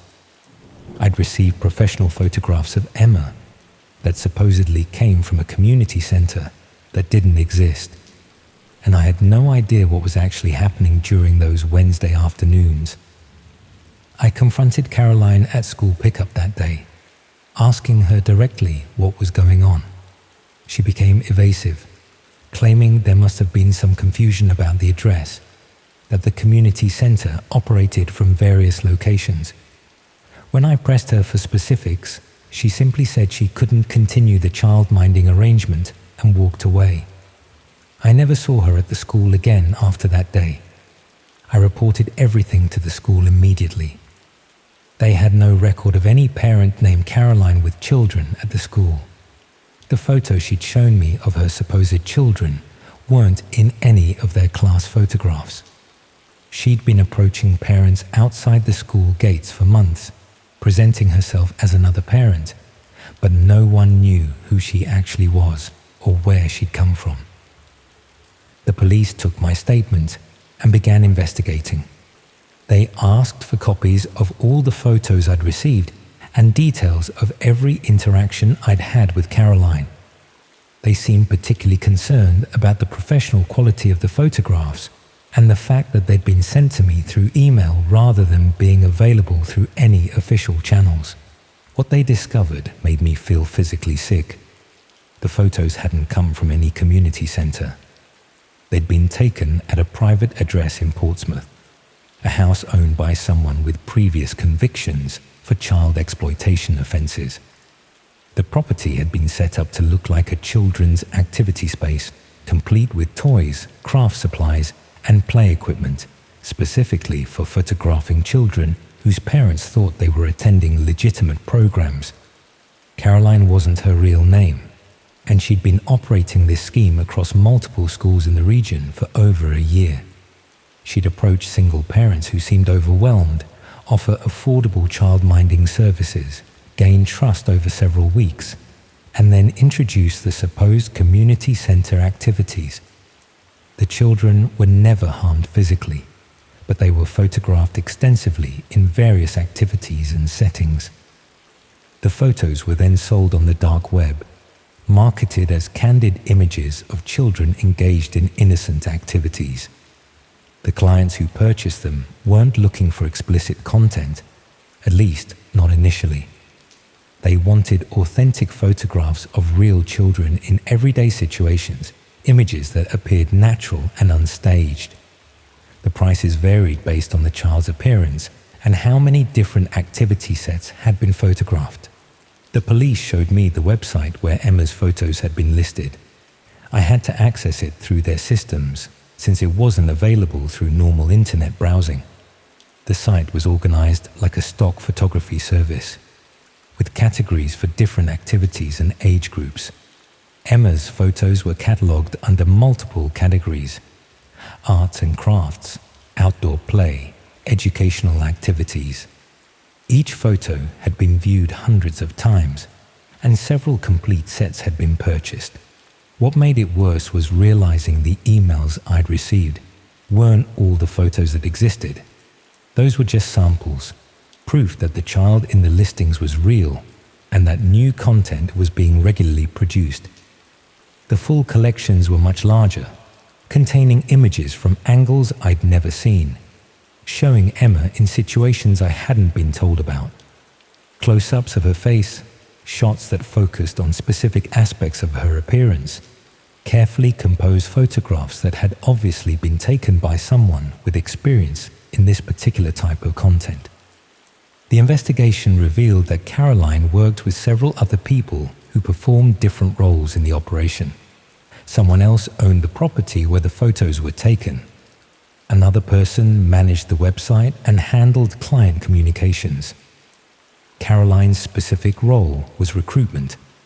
identifying potential targets and building enough trust to gain regular access to the children. They'd refined the approach over time, learning which parents were most vulnerable to the offer of affordable childminding. Single parents, particularly mothers who were juggling work and childcare alone, were ideal targets.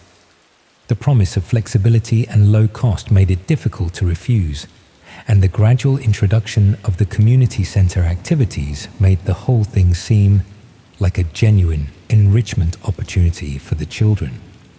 Emma was one of 7 children who'd been photographed at that property over the past year. The others belonged to parents in similar situations, all of whom thought their children were attending legitimate activities. None of us had checked Caroline's credentials properly. None of us had visited the supposed community center. We'd all been too grateful for affordable help to ask the difficult questions we should have asked. The police arrested 4 people in connection with the operation. Caroline, whose real name was Sarah and who had no children of her own, received a prison sentence for child exploitation and fraud. The property owner received a longer sentence due to his previous convictions.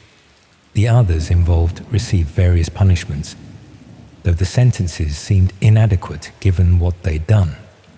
The website was shut down, but the police confirmed the photos had been downloaded by numerous clients before they could seize the servers. Emma's images, along with those of the other children, were almost certainly saved on private devices and potentially redistributed through other platforms. Once digital content exists, removing every copy becomes nearly impossible. I had to explain to Emma why she couldn't see Caroline anymore, why the police needed to ask her questions about the Wednesday activities. She didn't understand what had happened, couldn't grasp why the fun afternoons she'd enjoyed were actually something sinister. She just knew that something had changed and that I seemed upset whenever the subject came up. The hardest part was dealing with my own guilt. I'd handed my daughter over to a stranger because it was convenient and affordable. I'd accepted vague explanations about community centers without verifying any details. I'd received professional photographs of my child and never questioned why a casual child-minding arrangement would involve such high-quality documentation. I kept thinking about all the small warning signs I'd ignored or rationalized away. The way Caroline always seemed to be free whenever I needed help, as though she had no other commitments. The fact that I'd never seen her children, only photos she'd shown me. The absence of any online presence for her supposed child-minding service. The detailed updates she provided after each session, which I now understood, were designed to prevent me from asking Emma too many questions about what she'd actually been doing. The other parents whose children had been involved were dealing with their own versions of the same guilt and horror. We formed a strange sort of support group, united by our shared experience of being manipulated and our children being exploited. None of us had been negligent in any legal sense, but we all felt responsible for having trusted the wrong person. I moved Emma to a different school the following term. The old school held too many associations with Caroline and the playground where she'd first approached me. The new school has strict policies about who can collect children, requiring formal authorization and identification checks for anyone who isn't a parent. They were understanding about our situation when I explained why I needed those extra safeguards in place. I still receive occasional notifications from the police about the ongoing investigation. They're trying to identify and locate everyone who purchased photos from that website, though they've admitted it's nearly impossible given the nature of dark web transactions. They've managed to identify some clients in the UK, but many were overseas, beyond the reach of British law enforcement. Sometimes I search for Emma's name online, checking if any of those photos have surfaced in public spaces. I've never found anything, which should be reassuring, but isn't really. I know the photos exist somewhere, in private collections and hidden corners of the internet I can't access. I know that somewhere, people who purchase those images are still looking at them, and there's nothing I can do about it. Emma is 9 now, seemingly unaffected by what happened. She doesn't remember much about those Wednesday afternoons, just that they were fun, and that she's confused about why she can't see Caroline anymore. I haven't told her the full truth about what those activities were actually for. I don't know if I ever will, or if it's better to let her remember them as the innocent afternoons she thought they were. But I remember every photo I received, every email that thanked me for enrolling Emma in a program that didn't exist. I remember Caroline's friendly smile in the playground, and how relieved I felt when she first offered to help. I remember thinking I'd found the perfect solution to my childcare problems, never imagining I was actually handing my daughter to someone who saw her as content to be produced and sold. The guilt doesn't fade. 2 years later, I still question every decision I make regarding Emma's care. I'm hypervigilant about who she spends time with, to the point where it probably affects her social development. I can't bring myself to use childminders or after-school clubs, even legitimate registered services with proper credentials. I've reduced my working hours so I can always do the school pickup myself. Even though the financial strain is significant, I've learned that the dark web isn't just a place where illegal goods are traded. It's where ordinary moments from children's lives can be commodified and sold to people whose interest in those moments is anything but ordinary. It's where professional-looking websites can exist without any oversight, hosting content that shouldn't exist at all. And it's where photos of my daughter, taken during afternoons I thought were enriching her life, continue to circulate in spaces I'll never be able to access or control. The police kept telling me I wasn't at fault, that the operation was sophisticated and deliberately targeted vulnerable parents. But I know I could have been more careful. I could have checked Caroline's credentials properly. I could have visited the supposed community center before allowing Emma to go there.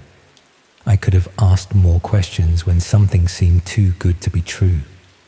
Instead, I was grateful for help and tired from managing everything alone, and someone exploited that vulnerability in a way I never saw coming. That's what keeps me awake now. Not just what happened to Emma, but what might be happening to other children whose parents are facing the same struggles I was. How many other single mothers are being approached in school playgrounds right now by people claiming to offer affordable childminding? How many are accepting out of desperation, never suspecting what those services actually involve?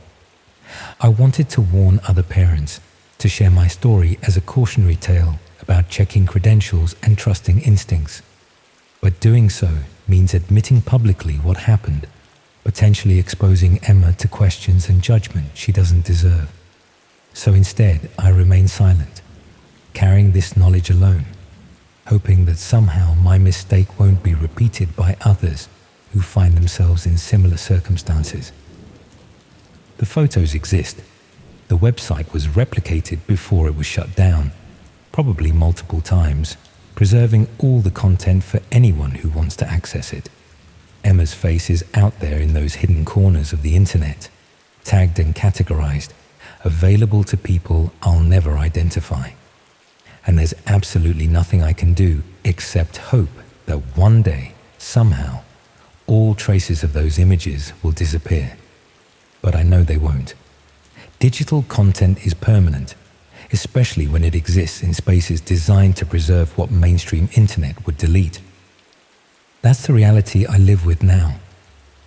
Not the dramatic horror of immediate danger, but the quiet, persistent horror of knowing something irreversible happened, and that my daughter's childhood innocence was documented and distributed for purposes I can barely stand to think about. All because I accepted help from someone whose friendliness masked something much darker. and I didn't ask the right questions until it was far too late.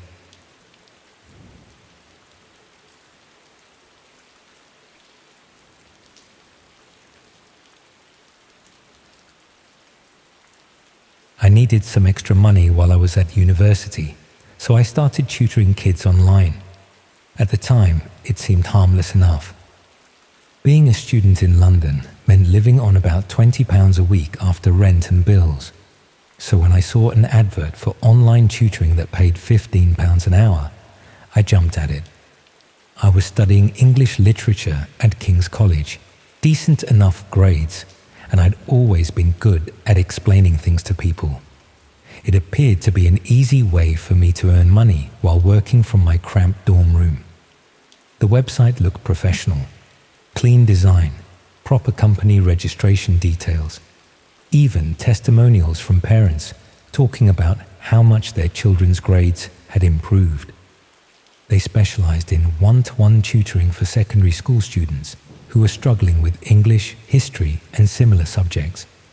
Nothing that required specialized qualifications, just patience and the ability to help teenagers understand their coursework. The application process was straightforward enough. I submitted my university details, uploaded copies of my A-level certificates, wrote a brief explanation of why I wanted to tutor students. Within a couple of days, I got an email saying I'd been accepted and could start taking on pupils immediately. The system worked through video calls scheduled at times that suited both the student and tutor. Parents would book sessions through the website, pay in advance, and the company would take a small commission while passing the majority of the fee directly to the tutor. Everything seemed legitimate and well organized. My first few students were exactly what I'd expected. Teenagers from middle-class families whose parents were worried about their GCSE results. Most of the students were pleasant, but they were having difficulties with essay writing and literary analysis. The sessions went well, and I started getting positive feedback from both students and their parents. But after a few weeks, I began noticing some odd things about the platform. The technical setup was more sophisticated than it needed to be for simple tutoring sessions. The video calling software had features I'd never seen before. Multiple camera angles, audio recording capabilities, even options for screen sharing that seemed designed for much more complex interactions than homework help. More concerning was the level of security around the sessions. Students and tutors were both required to use specific software that could only be downloaded from the company's website. The program included identity verification features that took photographs during each session, supposedly to ensure that the registered tutor was actually the person conducting the lesson. But the software also monitored much more than that. It tracked everything happening on my computer during sessions, which programs were running, what websites I had open, even how I was interacting with the tutoring platform.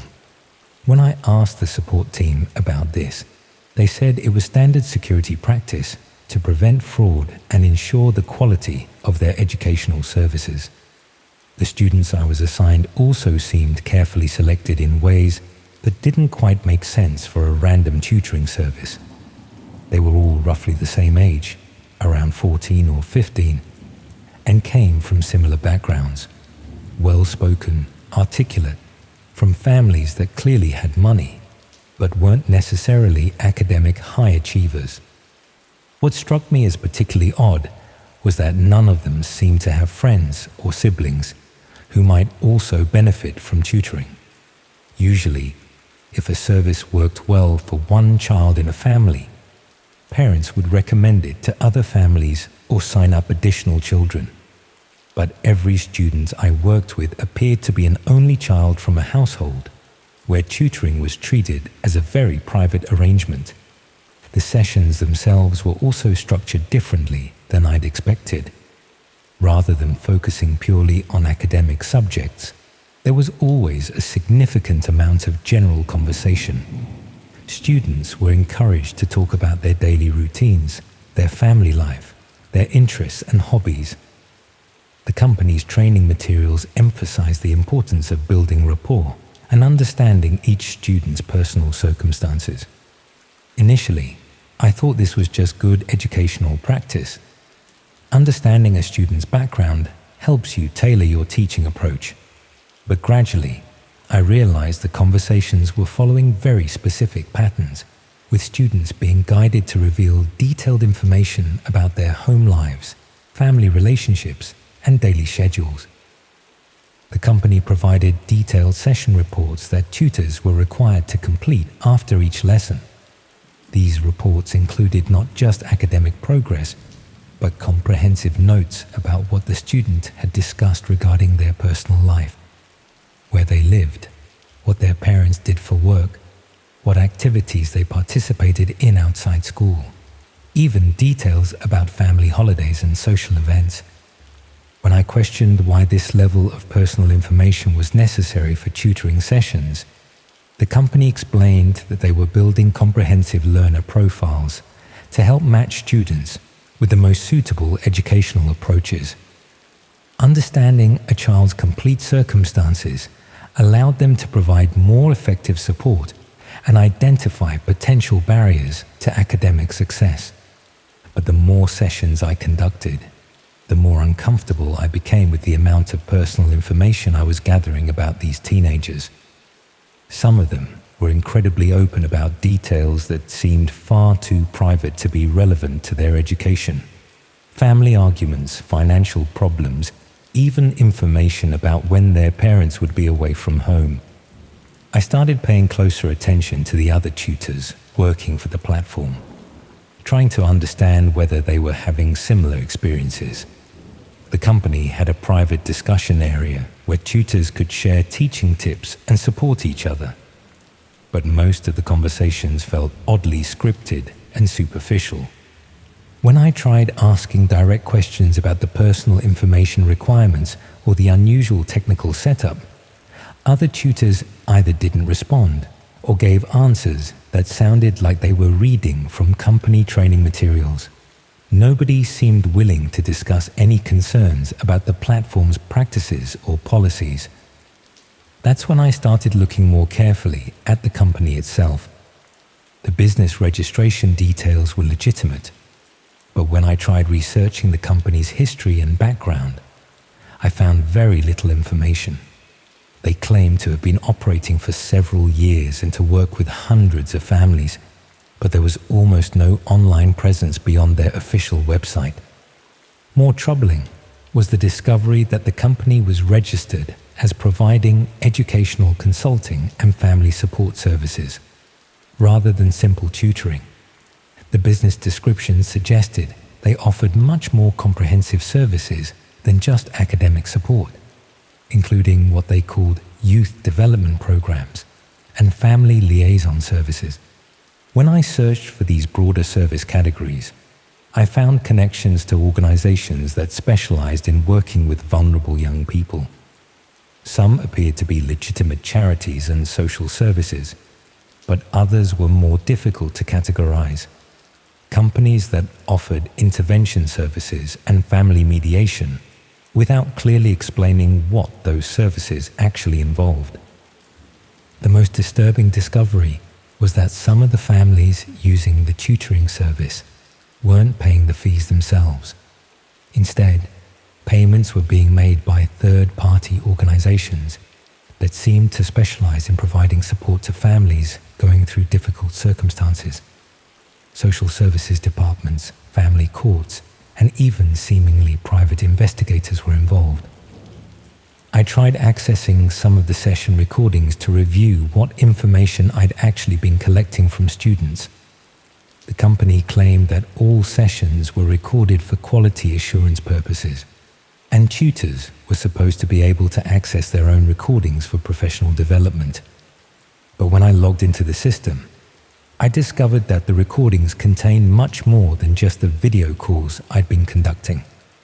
The software had been capturing audio from my computer's microphone throughout entire sessions, including conversations I'd had with flatmates and phone calls I'd made while the tutoring program was running in the background. Even more concerning was evidence that the program had been accessing my computer's camera and microphone outside of scheduled tutoring sessions. There were recordings of me in my room when I thought I was completely private, captured during times when I hadn't been logged into the tutoring platform at all. The company had essentially turned every tutor's computer into a surveillance device, monitoring our personal lives as comprehensively as we were monitoring the students we were supposed to be helping. I immediately stopped conducting sessions and tried to uninstall the tutoring software from my computer. But the program had embedded itself much more deeply into my system than a simple application should have been able to do. Even after following the official uninstallation process, I could see that components of the software were still running and potentially still monitoring my activities. When I contacted the company to demand an explanation and request immediate termination of my account, I received an automated response explaining that tutors were required to give 30 days notice before ending their contracts. During this notice period, they would remain responsible for any students they'd been working with and would need to complete detailed handover reports for each pupil. The handover reports required comprehensive summaries of everything I'd learned about each student's personal circumstances, family background, and daily routine. Essentially, the company required me to compile detailed profiles for whoever would take over their educational support. I refused to complete the handover reports and demanded immediate account closure. But the company's response was much more threatening than I'd expected. They reminded me that I'd signed detailed contracts when joining their platform, including clauses about confidentiality and data protection responsibilities. More specifically, they pointed out that I now had access to sensitive information about multiple minors and their families. If this information was misused or disclosed inappropriately, there could be serious legal consequences for everyone involved. The company had a responsibility to ensure that all personal data collected through their platform was handled properly and securely. The implication was clear. If I tried to expose what I discovered about their operations, they would claim I was violating the privacy of the children I'd been tutoring. The families who trusted me with information about their personal lives could potentially take legal action if they discovered I'd been sharing details about their circumstances with unauthorized parties. I was trapped by the same surveillance system I'd been unknowingly helping to operate. I tried researching what had happened to other tutors who'd worked for the platform, looking for anyone who might have spoken publicly about similar experiences. But I could find almost no trace of former employees or any discussions about the company's practices beyond their official marketing materials. Either previous tutors had been convinced to stay quiet through similar threats, or something had happened to prevent them from sharing their experiences. The few references I could find to people who'd worked for the company suggested they'd simply moved on to other jobs without making any public statements about their time as tutors. The most disturbing possibility was that the tutoring service was just the visible front for a much larger operation, that the detailed personal information being gathered about students and their families was being used for purposes that had nothing to do with education. Young people from wealthy families would be valuable targets for various types of criminal activity: kidnapping, burglary, identity theft, or even more sophisticated fraud schemes that required detailed knowledge of family circumstances and routines. The company had found a way to systematically gather intelligence about potential victims while maintaining complete legitimacy. Parents were voluntarily paying for a service that gave strangers comprehensive access to their children and detailed information about their family lives. And the tutors, like me, were unknowingly collecting the information that made these families vulnerable to whatever the company's real clients had planned for them. I still don't know what happened to the students I was tutoring or whether their families ever realized what kind of information they'd been sharing. The tutoring platform is still operating, still recruiting new tutors, and signing up new families who think they're just getting help with their children's education. But I've never been able to completely remove their surveillance software from my computer. Sometimes I catch glimpses of processes running that shouldn't be there, or notice that my microphone has been active when I haven't been using any applications that should require it. The company claimed they'd closed my account and deleted all associated data, but I suspect they're still monitoring my activities, making sure I don't try to warn potential victims or expose what I discovered about their operations. After all, I now know exactly how their system works and what kind of information they're really collecting. That makes me either a valuable asset or a dangerous liability, depending on whether they think I can be trusted to stay quiet. And given what I've learned about how they operate, I'm not sure which category is more frightening to be placed in.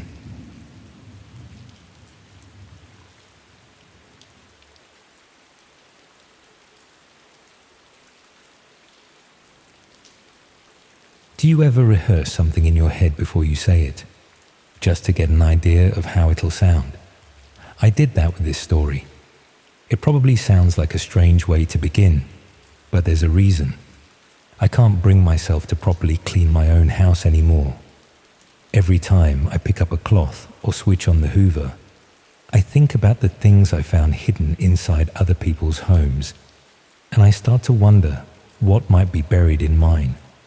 What seemed like straightforward work ended up showing me how fragile privacy really is. The whole thing started when I answered an advertisement for domestic cleaning work in Stoke-on-Trent. I had been struggling to find steady employment after the care home where I worked closed down due to funding issues.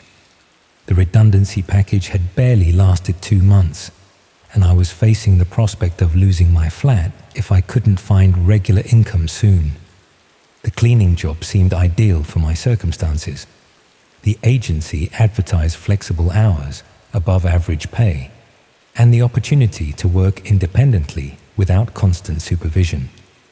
They emphasized that they served a discerning clientele who valued discretion and reliability above all else.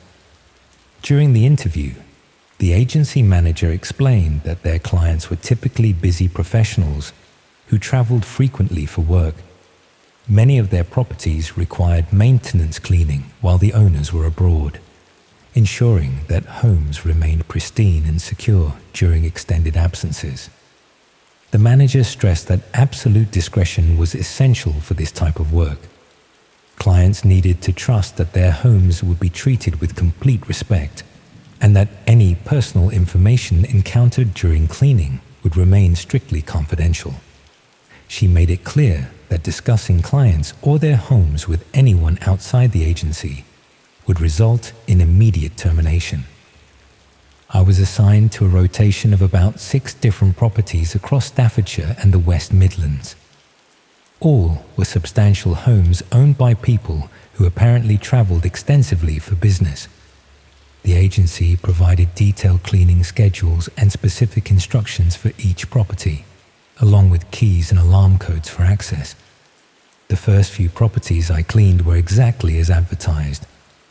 Well-maintained homes that showed signs of recent occupation, but were temporarily vacant while the owners travelled. The cleaning work was thorough but straightforward, focusing on maintaining the properties in pristine condition for the owner's return. However, I began noticing unusual aspects of these homes that didn't quite fit the profile of busy travelling professionals. Many contained personal belongings and living arrangements that suggested the owners had left suddenly rather than departing for planned business trips. Some properties had half-eaten meals still on tables, unopened mail accumulating by the front door, and cars parked in driveways that appeared to have been sitting unused for weeks. The homes felt abandoned rather than temporarily vacant, as if the occupants had simply vanished without making proper arrangements for their absence. When I mentioned these observations to the agency manager, she explained that many of their clients worked in high-stress industries where travel plans could change rapidly. Emergency business trips often required immediate departure, leaving little time for proper household arrangements. This seemed like a reasonable explanation for the apparent haste with which some clients had departed their homes.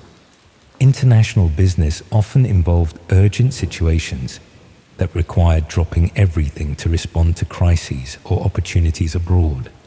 However, as I continued working for the agency, I noticed that the cleaning assignments involved tasks that went beyond typical domestic maintenance. I was asked to organize personal documents, inventory valuable items, and photograph certain rooms and belongings for what the agency described as insurance and security purposes. These additional responsibilities felt intrusive and unnecessary for basic cleaning services. When I questioned why document organization and property photography were required, the agency explained that their clients often needed assistance managing their affairs during extended absences. Many clients were elderly or had complex financial arrangements that required careful monitoring, while they were unable to oversee their properties personally. The agency provided comprehensive property management services that went beyond simple cleaning to include basic administrative support. This explanation seemed plausible for legitimate property management work, but the specific documents and items I was asked to photograph suggested interest that went beyond administrative assistance.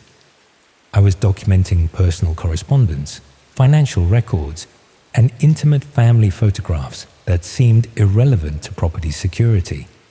The agency began requesting more detailed reports about each property, including information about the personal lives and circumstances of the homeowners based on what I observed during cleaning. They wanted to know about medication schedules, social relationships, and lifestyle patterns that could be determined from examining personal belongings.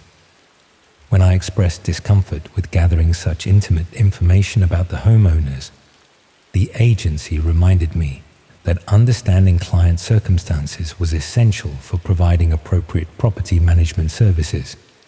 Elderly or vulnerable clients often needed additional support that required awareness of their personal situations. Around the 6th week of my employment with the agency, I was assigned to clean a property that belonged to an elderly woman named Mrs. Henderson. Unlike the other homes on my route, this property showed clear signs that the owner had not left voluntarily for business travel. The house contained evidence of a struggle, with furniture overturned, personal belongings scattered, and signs that someone had been searching through drawers and cabinets. The home felt like a crime scene, rather than a property requiring maintenance cleaning while the owner traveled. When I contacted the agency about the condition of Mrs. Henderson's home, they explained that she had suffered a medical emergency while preparing for a trip and had been hospitalized. The family had asked for emergency cleaning services to secure the property while they dealt with the medical crisis. This explanation seemed reasonable enough, but I was troubled by the specific cleaning instructions for Mrs. Henderson's property.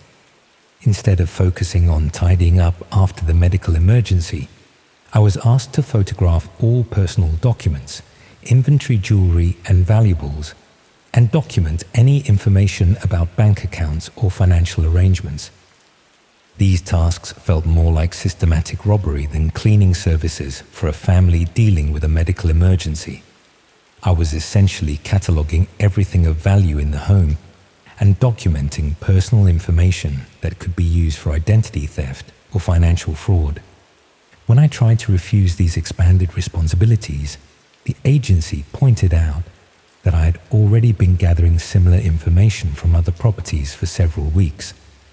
They reminded me that I had signed comprehensive confidentiality agreements that covered all aspects of the property management services I was providing. They also mentioned that I had gained access to sensitive information about multiple clients and their personal circumstances. This knowledge made me a valuable part of their operation. But it also meant that ending my employment would require careful consideration of security implications. The agency began demonstrating knowledge of my personal circumstances that they could not have gathered through our employment relationship. They made references to my financial difficulties, housing situation, and daily routine that suggested they had been conducting background research into my own life. This surveillance became more obvious over the following days, with clear signs that my activities and communications were being monitored. The agency was applying the same intelligence-gathering techniques to my personal life that I had been using to gather information about their clients' circumstances. I realized that the cleaning work had been used to recruit me into systematic burglary and identity theft operations disguised as property management services. The homes I had been cleaning belonged to vulnerable people who had been targeted for exploitation, and I had been gathering the intelligence needed to rob them systematically. The properties weren't owned by traveling business professionals at all. They belonged to elderly or vulnerable people who had been removed from their homes through various means, allowing the agency to access their properties and personal information without interference. Mrs. Henderson's case was probably typical of how the operation worked. Vulnerable people were identified and their circumstances manipulated to create opportunities for accessing their homes and gathering information about their assets and personal lives. When I attempted to report my suspicions to the police, I discovered that explaining the situation was extremely difficult. The cleaning work had been presented as legitimate property management services. The confidentiality agreements I had signed covered various types of administrative assistance, and the personal information I had gathered could be justified as necessary for proper client care. The agency had structured their operations to make the systematic robbery and identity theft appear like legitimate property management work. Proving criminal intent would require evidence that went beyond what I could provide based on my limited knowledge of their overall operations. The agency continued to contact me for several months after I stopped working for them, offering additional cleaning assignments and occasionally sending references to my personal activities to remind me that their surveillance capabilities remained active. I never determined the full scope of their operations or what happened to the people whose homes I had been systematically cataloging. The combination of property access, personal intelligence gathering, and sophisticated methods for targeting vulnerable individuals suggested an organization capable of extensive financial and personal exploitation. What I understand now is that they had developed effective methods for recruiting people into criminal operations by presenting theft and fraud as legitimate employment opportunities. They understood how to exploit financial desperation to recruit accomplices who would provide detailed intelligence about potential victims' assets and vulnerabilities.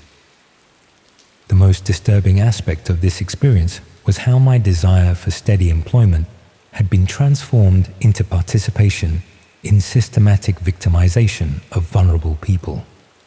The cleaning work had been a recruitment method designed to identify people desperate enough to ignore ethical concerns in exchange for regular income.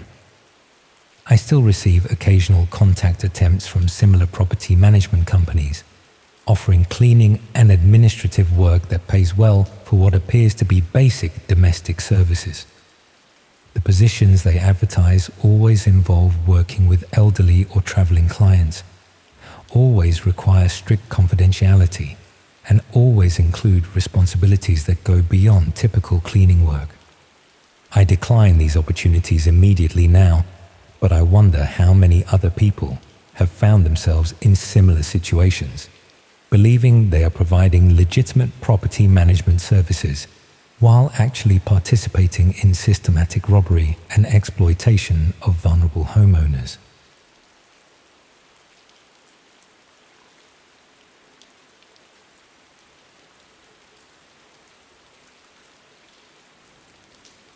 "15 minutes of my time for a £20 voucher. It's the sort of thing you do on a slow afternoon without thinking twice. It seemed completely harmless, just a phone survey. Another bit of market research that companies are always conducting. Except those 15 minutes are the reason I had to move house, change my routine entirely, and now check over my shoulder every time I unlock my front door. I work as a florist in Exeter, running a small shop near the cathedral that's been in my family for 3 generations. It's modest but steady work, the sort of business that survives on repeat customers and word-of-mouth recommendations rather than any dramatic growth strategy.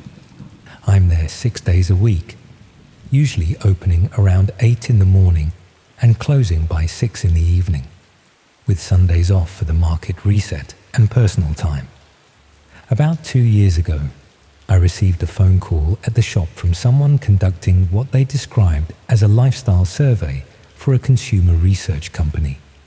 The caller was professional and polite, explaining they were gathering data about shopping habits and daily routines to help businesses better understand their customers.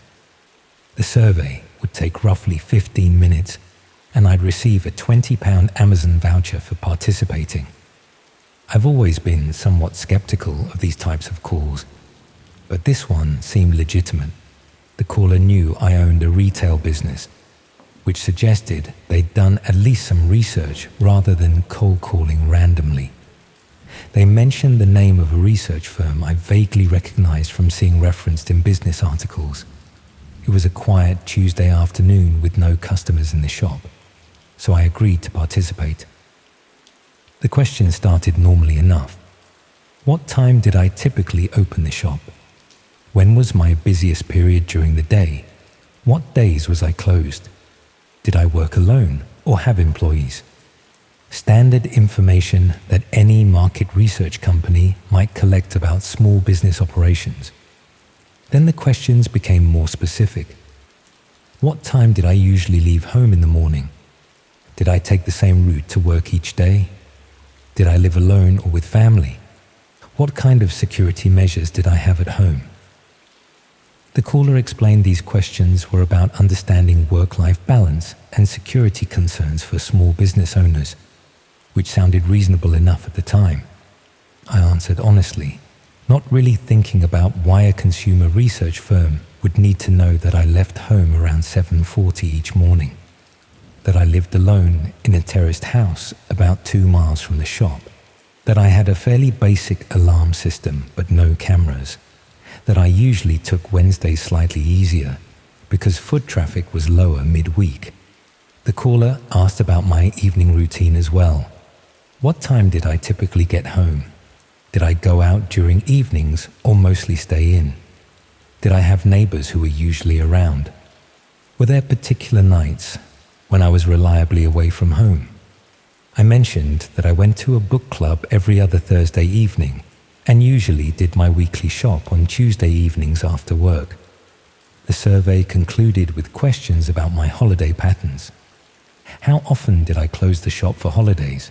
Did I tend to go away during specific seasons? Who looked after my home when I was away? I explained that I typically closed for a week in August and a few days around Christmas, that I didn't usually travel far, and that my sister who lived nearby would check on my house when I was away. The whole conversation lasted around 20 minutes, and the caller thanked me professionally before ending the call. Within a few days, I received an email with a code for the promised Amazon voucher, which further confirmed the survey's legitimacy in my mind. I spent it on some gardening supplies and didn't think about the call again. Several months later, my house was broken into on a Thursday evening whilst I was at book club. The burglars took electronics, jewelry, and some cash I'd kept in a drawer. But they'd been careful and methodical. No forced entry that I could see initially, no mess or vandalism, just specific valuable items removed efficiently. The police suggested they'd picked the lock, which apparently wasn't difficult with the older style lock I had on my back door.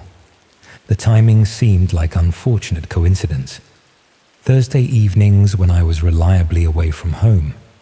A quiet residential street where people minded their own business. No security cameras to capture anyone entering or leaving. The police took a statement and gave me a crime reference number, but they were honest about the low likelihood of recovering my belongings or identifying who was responsible. I upgraded my security after that, installing better locks and a camera system that covered the front and back of the house. I felt violated, but tried to move on, telling myself it was random bad luck rather than anything targeted. Then it happened again, 4 months later, this time on a Tuesday evening whilst I was doing my weekly shop. Different items taken, same methodical approach, same lack of forced entry. The burglars had somehow bypassed my new alarm system, though the security company couldn't explain how. The cameras showed nothing because they'd been disabled before anyone appeared in frame, suggesting the intruders knew exactly where they were positioned. That's when I started to feel something was specifically wrong, rather than just unlucky. 2 break-ins within a few months, both occurring during times when I was reliably away from home. Both executed with enough knowledge of my property to avoid security measures. The police agreed it seemed targeted, but couldn't identify any obvious connection or suspect. I mentioned the incidents to several other shop owners in the area during a local business association meeting. 3 of them had experienced similar break-ins over the past year, all perfectly timed to occur when they were away from home. One woman's house had been burgled during her weekly choir practice. Another man's flat was broken into every Tuesday evening when he visited his mother in a care home. A third person had been burgled twice during his regular golf afternoons. What connected us all, we eventually realized, was that we'd each received similar phone calls about lifestyle surveys.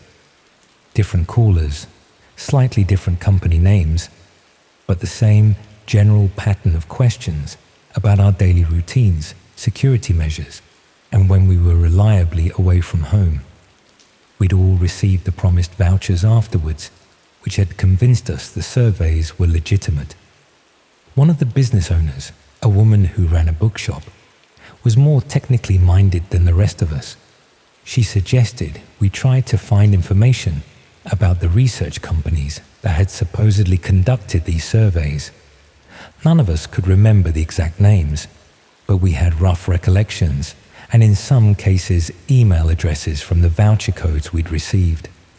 Every single company name we could recall came up empty when we searched online. No websites, no business registrations, no references in any professional marketing or research directories. The email addresses used to send the vouchers were from free email services, not professional company domains. We'd all been scammed, systematically questioned about our routines and security by people whose only purpose was gathering information for burglaries. The bookshop owner did more digging, eventually finding a discussion thread on an obscure security website where someone had posted about similar survey scams being used to coordinate break-ins. The thread mentioned that the information collected from these calls was being compiled and sold on the dark web, creating detailed profiles of potential burglary targets complete with their routines, security measures, and optimal times for break-ins. She showed me how to access the relevant part of the dark web, where these profiles were supposedly being traded, walking me through the process since I had no idea how any of it worked. It took some time to find the right marketplace, but eventually we located a section specifically dedicated to what they called residential access information. My address was listed there, along with dozens of others from Exeter and surrounding areas. The listing included everything I'd told that survey caller: my morning departure time, my Thursday evening book club, my Tuesday shopping trips, the location of my shop and typical working hours, details about my alarm system and the positions of my cameras, Information about when I took holidays and who checked on my house when I was away. The profile had been updated since my initial survey call. Someone had added notes about the security upgrades I'd made after the first burglary. Details about my new locks and camera positions. Observations about which neighbors were usually home during certain hours. They'd been watching my house, documenting changes, keeping the information current to maintain its value to potential buyers. The listings included pricing structures based on the quality and detail of information provided. My profile was marked as premium because it contained verified information about security systems and regularly updated observations about my routine. The price for accessing my full profile was around £50, cheap enough to be impulse purchase for someone planning a burglary, but expensive enough to generate significant income when multiplied across hundreds of similar listings. Comments beneath my listing discussed the reliability of the information and the ease of access to my property. Previous buyers had left feedback like reviews on any commercial marketplace, rating how accurate the timing information was and whether the security details matched what they'd encountered. Several comments mentioned successful entries during my Thursday book club sessions and Tuesday shopping trips. I felt physically sick reading through it all, understanding that my home had been treated as a product, my routine analyzed and packaged for sale to criminals who viewed breaking into houses as a straightforward business transaction. The survey I'd answered so casually had created a detailed instruction manual for violating my privacy and stealing my belongings. The bookshop owner and I documented everything we found and brought it to the police. They took it seriously this time, involving detectives who specialized in organized crime. The investigation revealed that these survey scams were part of a much larger operation spanning multiple cities across the southwest of England. The people conducting the surveys worked for someone coordinating burglaries across the region. They'd target small business owners specifically because that demographic tended to have predictable routines, lived alone or with minimal family, and had possessions worth stealing but not enough wealth to afford extensive security systems. The surveys identified ideal targets and created detailed profiles that were then sold to burglary teams who specialized in quick, efficient break-ins. The operation had been running for several years, with hundreds of homes burgled based on information gathered through these fake surveys. The dark web marketplace, where the profiles were sold, had thousands of listings covering properties across the UK, all organized by region and ranked by the quality of information available. What made it particularly difficult to combat was that the survey callers were never directly involved in the actual burglaries. They just gathered information and passed it along to whoever managed the marketplace. The burglary teams purchased access to profiles without ever knowing who'd collected the information or how. Everyone involved had plausible deniability about the full scope of the operation. The police eventually arrested several people involved in the burglary teams, but they never identified who was conducting the surveys or who managed the dark web marketplace. The site was shut down temporarily, but apparently resurfaced under a different address within weeks. The model was too profitable and too difficult to police effectively. I moved house 6 months after discovering my profile on that marketplace. I couldn't stay somewhere that had been so thoroughly analyzed and categorized, knowing that even with security upgrades, the basic vulnerability of my routine had been permanently documented. My new address isn't listed yet, but I know that doesn't mean it won't be eventually. I'm hyper-vigilant about phone surveys now, refusing to participate in anything that asks about my routine or security measures. I've warned everyone I know about these scams, explaining how innocent-seeming market research questions can actually be intelligence gathering for criminal purposes. Some people take it seriously, but others think I'm being paranoid, that surely legitimate research companies also ask similar questions. They're right, of course. That's what makes these scams so effective. The questions seem reasonable. The callers sound professional. The promised compensation arrives as promised. Nothing about the interaction raises immediate red flags because it's designed to mimic legitimate market research, closely enough that most people never question it. The other business owners whose houses were burgled have had mixed experiences since discovering the marketplace. Some moved like I did, unable to feel safe in homes that had been profiled and traded online.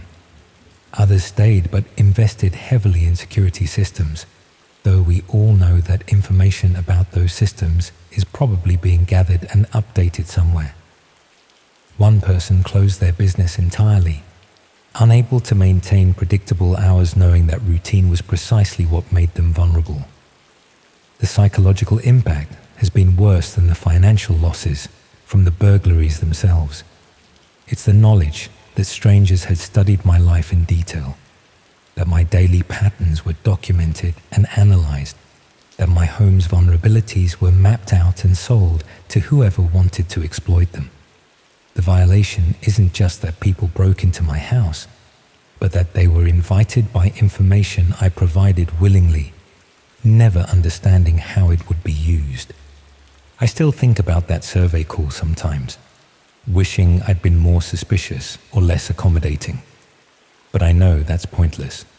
The operation was designed specifically to target people like me, people who run small businesses and answer phones professionally, people who are used to participating in legitimate market research as part of understanding their customer base.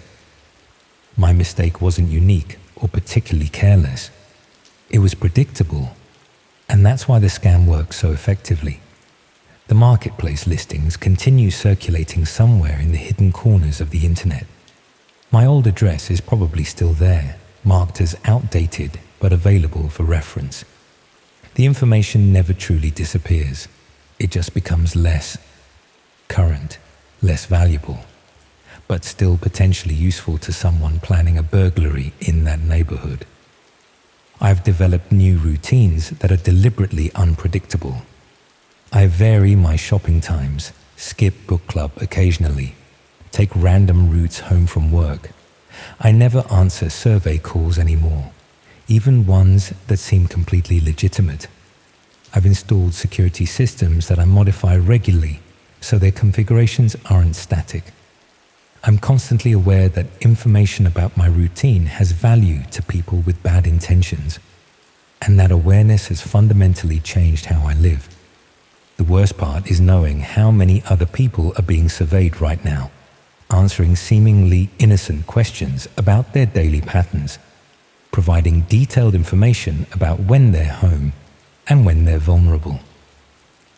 The operation I fell victim to was shut down, but others like it continue operating because the model is so effective and so difficult to trace. Every time I hear about a burglary in the area, I wonder if it was coordinated using information from another fake survey. Every time someone mentions participating in market research, I want to warn them about what those questions might really be gathering, but I also know that sounding too paranoid undermines the message that most people won't believe these sophisticated scams exist until they experience them personally. That's the reality I live with now. Not the dramatic trauma of a violent crime, but the persistent unease of knowing my personal information was weaponized against me, that my willingness to be helpful was exploited by people who understood exactly which questions to ask and how to make them seem legitimate. The knowledge that somewhere online, detailed instructions for violating my former home are still available for purchase, and that similar instructions for countless other homes continue being compiled and traded by people I'll never identify. I answered a survey about my daily routine, and that single decision led to break-ins, violation, fear, and ultimately having to leave my home. That's what keeps me cautious now. what makes me question every request for information, no matter how innocent it seems, because I've learned that the most effective violations are the ones you invite yourself, never realizing what you're actually providing until it's far too late to take it back.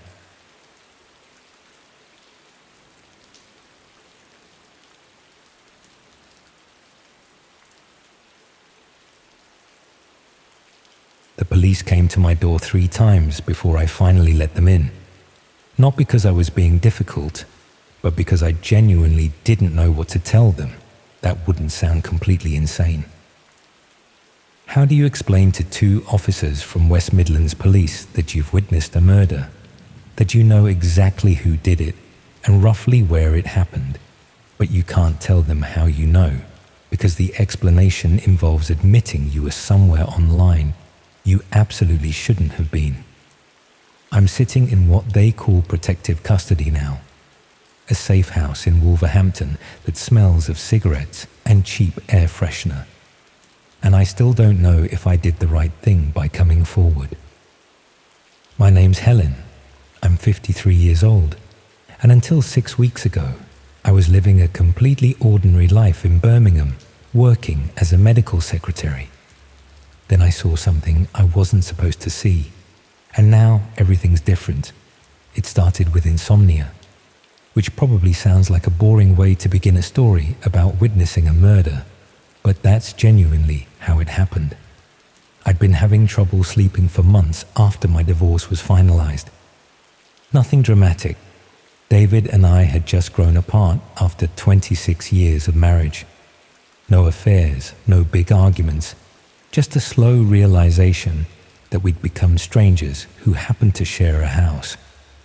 The divorce itself was remarkably civil, but afterwards I found myself lying awake at 2 and 3 in the morning, my mind racing through decades of memories and wondering where it had all gone wrong. I'd scroll through my phone for hours, news articles, social media, online shopping I never actually completed. Anything to distract myself from the silence of the empty house. That's when I started noticing the adverts for insomnia remedies and sleep aids that seemed to follow me around every website. The algorithms had clearly identified me as someone struggling with sleep, and they were determined to sell me solutions. One advert caught my attention because it wasn't selling anything. It was just a link to an article about alternative approaches to insomnia, things beyond the usual advice about sleep hygiene and avoiding screens before bed. The article itself was fairly standard. Meditation techniques, dietary changes, that sort of thing. But at the bottom was a link to what it described as a community for people with severe sleep problems, a support group that operated through private channels to protect members' privacy. I'd scroll through my phone for hours, news articles, social media, online shopping I never actually completed. Anything to distract myself from the silence of the empty house. That's when I started noticing the adverts for insomnia remedies and sleep aids that seemed to follow me around every website. The algorithms had clearly identified me as someone struggling with sleep, and they were determined to sell me solutions. One advert caught my attention because it wasn't selling anything. It was just a link to an article about alternative approaches to insomnia, things beyond the usual advice about sleep hygiene and avoiding screens before bed. The article itself was fairly standard, meditation techniques, dietary changes, that sort of thing. But at the bottom was a link to what it described as a community for people with severe sleep problems, a support group that operated through private channels to protect members' privacy. I should have been immediately suspicious of anything that emphasized privacy and private channels that much. But I was desperate and lonely, and 2 o'clock in the morning makes terrible decisions seem reasonable. I clicked the link and found myself on a website that looked like it had been designed in about 1998. Basic text, minimal formatting, just a simple registration form for joining their community. The registration process was more complex than I'd expected. It required downloading specific software that would let me access their private discussion spaces. Something about protecting members' anonymity and ensuring a safe space for people to discuss their struggles without judgment. The software took nearly an hour to set up properly, and I almost gave up several times when it seemed too complicated for what should have been a simple support group. But eventually I got it working and found myself looking at what appeared to be a fairly standard online community. Discussion boards about different types of sleep problems, threads where people shared what had worked for them, even a section for just general chat among insomniacs who were awake at odd hours. I spent a few nights just reading through discussions, occasionally posting my own experiences and getting sympathetic responses from other members. It was comforting in a way, realizing I wasn't alone in lying awake at 3 a.m, feeling like the only person in the world who couldn't sleep. But I started noticing that some sections of the community were restricted, requiring additional permissions to access. When I asked about this in one of the public discussion areas, someone explained that the restricted sections were for members who'd been active in the community for a while and had established trust with other participants. It was apparently meant to create more intimate discussion spaces for people dealing with particularly difficult situations. That explanation seemed reasonable enough. Online communities often have different tiers of access based on participation and trust. I continued posting in the public areas, and after about 2 weeks received a notification that I'd been granted access to some of the restricted sections. The restricted discussions were more personal and raw than what I'd seen in the public areas. People talking about the real reasons they couldn't sleep, trauma, grief, guilt about things they'd done or failed to do. It felt like being trusted with genuine human vulnerability, and I found myself sharing more honestly about the sadness and loss I was feeling after my divorce. But there was another category of restricted sections that I still couldn't access. Discussions that required what the system called verified membership. I didn't think much about it initially. Presumably, those were for people who'd been active in the community even longer than I had. It was about 3 weeks into my participation when someone sent me a private message offering to sponsor me for verified membership. They explained that verified sections dealt with particularly sensitive topics that required absolute discretion, and that sponsorship from an existing verified member was how they controlled access to ensure the community remained safe. The person seemed genuine in their messages, and they'd been helpful to me in several public discussions about managing anxiety-related insomnia. They explained that verified sections included discussions about topics that mainstream platforms wouldn't allow, controversial treatment approaches, substances that helped with sleep but weren't technically legal, that sort of thing. I was uncomfortable with the implications, but also curious about what kind of discussions required such elaborate security. The message emphasized that verification was completely optional, that I was welcome to continue participating in the non-verified sections, but that some members found the verified discussions particularly helpful for their most difficult struggles. I accepted the sponsorship partly out of curiosity, and partly because by that point I'd been awake since midnight, and my judgment was impaired by exhaustion. The verification process required confirming my identity through several steps that seemed excessive for an insomnia support group, but I completed them anyway. When I finally gained access to the verified sections, I immediately realized this wasn't about insomnia treatment at all.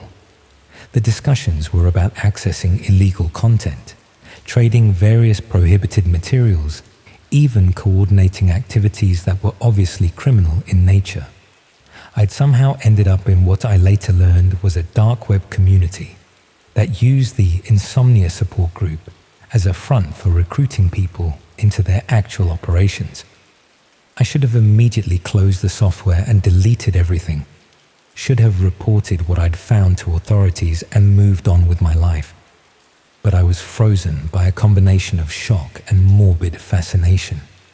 I'd stumbled into a part of the internet I'd only heard about in news reports, and some awful part of me wanted to understand what I was actually looking at. The discussions were coded and cryptic, using language that clearly meant something other than what the words literally said. People weren't directly stating criminal intentions. Everything was framed in theoretical or hypothetical terms, but the context made it obvious what they were actually discussing. I found myself scrolling through these discussions over several nights, trying to understand the scope of what I'd accidentally accessed. There were sections for different types of illegal activities, all disguised behind innocuous-sounding category names that wouldn't mean anything to casual observers. That's when I found the section that changed everything. It was labeled something bland like social meetups, but when I clicked through, I found discussions about coordinating what were clearly violent crimes against specific individuals. People were sharing detailed information about targets, their routines, their vulnerabilities, even photographs and addresses. One thread in particular made me feel physically sick. It was discussing someone named Sarah Chen, a woman in her early 30s who apparently lived somewhere in the West Midlands. The thread included dozens of photographs of her going about her daily life, shopping, walking to work, sitting in cafes. Someone had been systematically documenting her movements over what looked like several weeks. The discussion around these photographs was careful and coded, but the intent was clear enough that I couldn't pretend I didn't understand what I was reading. People were planning to harm this woman, discussing the best approaches and timing, even coordinating who would do what. What made it worse was seeing the casual tone of these discussions. People were planning violence with the same matter-of-fact language you'd use to organize a dinner party. There were even jokes and casual banter between the participants, as if coordinating serious harm against a stranger was just another form of social interaction. I spent the rest of that night trying to work out what to do with what I'd discovered. I couldn't report it to the police without admitting I'd accessed these illegal websites, which would presumably make me complicit in whatever was being planned. But I couldn't just ignore it knowing that a real person was being systematically stalked and threatened. I tried researching Sarah Chen through normal internet searches, hoping to find her social media or some other way to warn her. But the name was common enough that I couldn't identify which of the various Sarah Chens in the West Midlands was the one being targeted. And even if I could find her, what would I say? That I'd been browsing illegal websites and saw her being discussed. I stopped accessing the community entirely after that night, deleted the software from my computer, and tried to convince myself that maybe I'd misunderstood what I was reading. Maybe the discussions were just disturbing fantasies that would never translate into actual harm. Maybe I was being paranoid and overreacting to something that was just tasteless internet conversation. But I couldn't stop thinking about those photographs of Sarah Chen going about her ordinary life, completely unaware that strangers were documenting her movements and discussing how to harm her. Every time I tried to sleep, I'd see those images. Imagine her not knowing she was being watched and targeted. It was about 2 weeks later when I saw the news report. A woman's body had been found in a wooded area near Sutton Coldfield. She'd been missing for several days before hikers discovered her. The news initially didn't release her name pending family notification, but something about the location and timing made my stomach drop. When they finally identified her as Sarah Chen, 32, from Birmingham, I knew immediately that I'd watched people planning her murder and done nothing to stop it. I'd seen the discussions, seen the photographs, understood enough of what was being coordinated to know she was in danger. And I'd convinced myself it wasn't my responsibility to get involved. I spent 3 days in a kind of paralyzed horror, unable to eat or sleep properly, replaying everything I'd read and wondering if reporting it earlier could have saved her life. The police were appealing for information, asking anyone who'd seen anything suspicious to come forward. But how could I explain what I knew without admitting I'd accessed those websites? That's when the police came to my door the first time. They were conducting house-to-house inquiries in the area where Sarah Chen had worked, which was near the medical practice where I was employed. They asked standard questions about whether I'd seen anything unusual, whether I knew the victim, that sort of thing. I told them no, I didn't know her and hadn't seen anything relevant. They thanked me for my time and left, and I felt like the worst kind of coward for not telling them what I actually knew. They came back the second time because they were expanding their inquiries and wanted to know if I'd remembered anything additional. Again, I said no, and again, they left. This time, one of the officers gave me his card and said to call if anything came to mind, no matter how insignificant it might seem.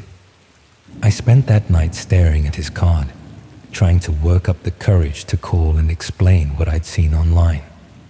But every time I reached for my phone, I'd think about having to admit I'd accessed those illegal websites, about potentially being prosecuted for involvement in something I'd stumbled into by accident. The third time they came to my door, they weren't there for routine inquiries. They'd apparently received information that connected me to the online community somehow.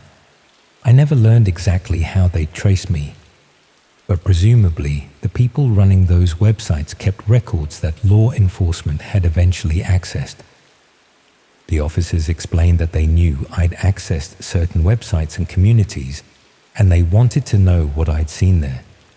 They weren't arresting me or accusing me of involvement in Sarah Chen's murder, but they needed any information I had about the discussions and coordination that had happened online. That's when I finally told them everything. About the insomnia support group, that wasn't what it seemed. About stumbling into sections discussing illegal activities. About the specific thread discussing Sarah Chen and the photographs documenting her movements. About reading those discussions and understanding enough to know she was in danger, but convincing myself it wasn't my responsibility to report it. The officers were professional, but I could see the frustration in their expressions. If I'd reported what I'd seen immediately, they might have been able to intervene before Sarah Chen was killed. My delay had potentially cost her life, even if I wasn't directly involved in planning or executing the murder. They took detailed statements about everything I'd seen in those discussions. Usernames I remembered, specific details about what had been posted, even technical information about how I'd accessed the community in the first place.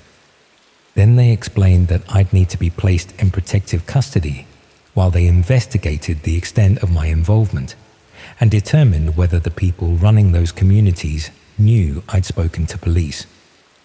That's how I ended up in this safe house in Wolverhampton, waiting to find out if I'll be prosecuted for accessing those websites or if my cooperation has earned me some form of immunity. The officers who check on me daily have explained that the investigation is expanding beyond just Sarah Chen's murder. They've discovered extensive criminal coordination happening through that community, including planning for additional violent crimes that haven't been carried out yet. They've asked me to testify about what I saw, to help them understand how the community was organized and how people coordinated their activities. I've agreed, partly because I want to help prevent what happened to Sarah Chen from happening to anyone else, and partly because I'm hoping cooperation will reduce whatever legal consequences I'm facing for accessing those websites. But mostly I've agreed because I'm living with the knowledge that I could have prevented a murder and chose not to because I was too frightened of the personal consequences of coming forward. I saw someone being targeted for violence, understood enough to know she was in real danger, and convinced myself it wasn't my responsibility to get involved. The protection officer who stays here overnight tells me not to blame myself too much, that people make difficult decisions when they're frightened and uncertain about consequences.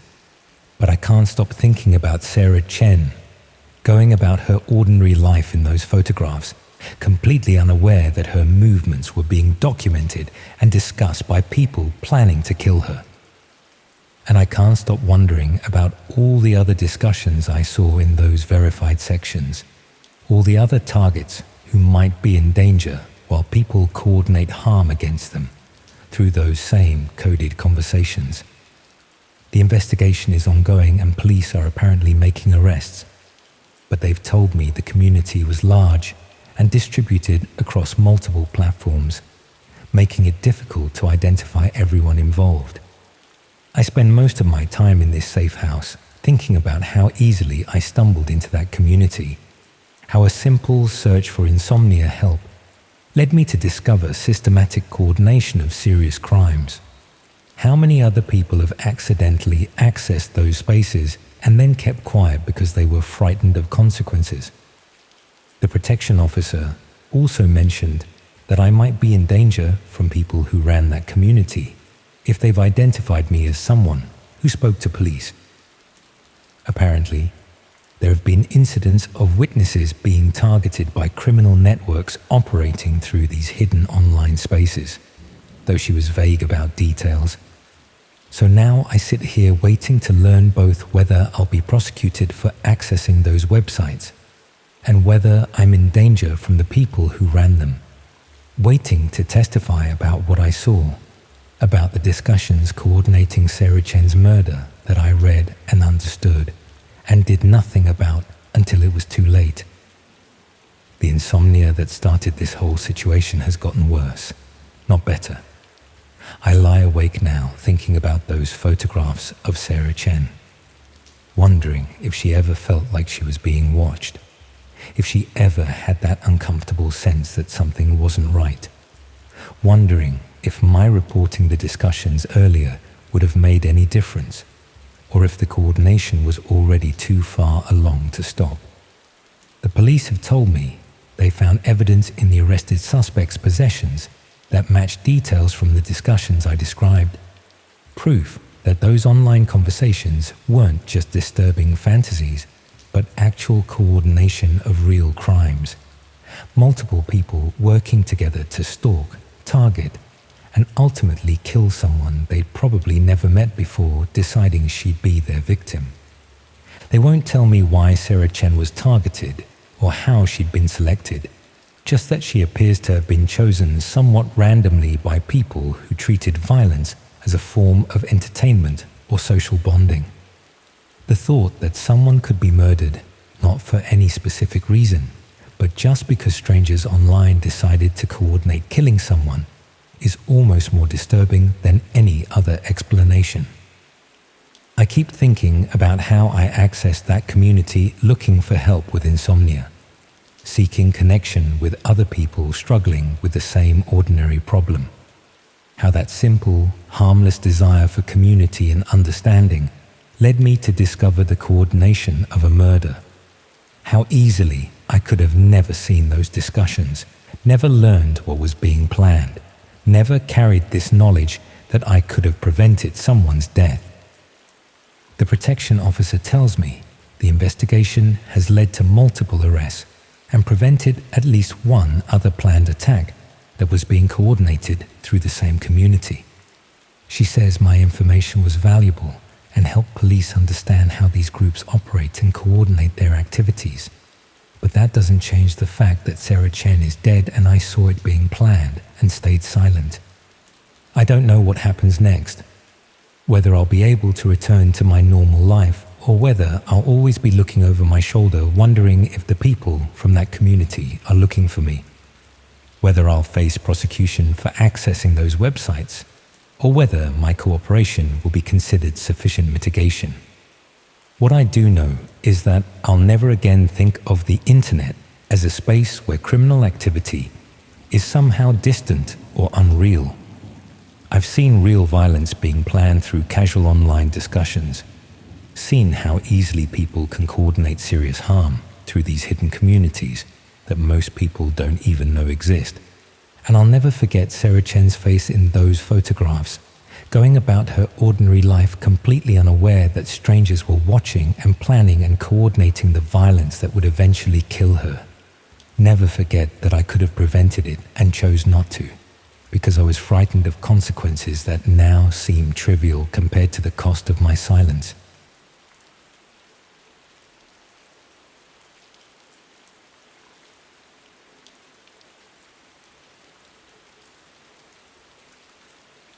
I was looking for cheap furniture online when I found photographs of my grandmother's sitting room, posted 3 weeks before she died. I only discovered this because I was trying to find cheap furniture for my first proper flat after graduating from Cardiff. Estate sales were brilliant for picking up decent pieces without paying retail prices, and there were several websites that specialized in house clearances where the family either couldn't be bothered with the hassle or lived too far away to deal with it properly. Most of these sites were straightforward. Photographs of rooms full of furniture, descriptions of individual pieces, contact details for viewing appointments. But I kept finding listings that seemed too good to be true, offering valuable antiques and collectibles at prices that made no sense unless something was seriously wrong with them.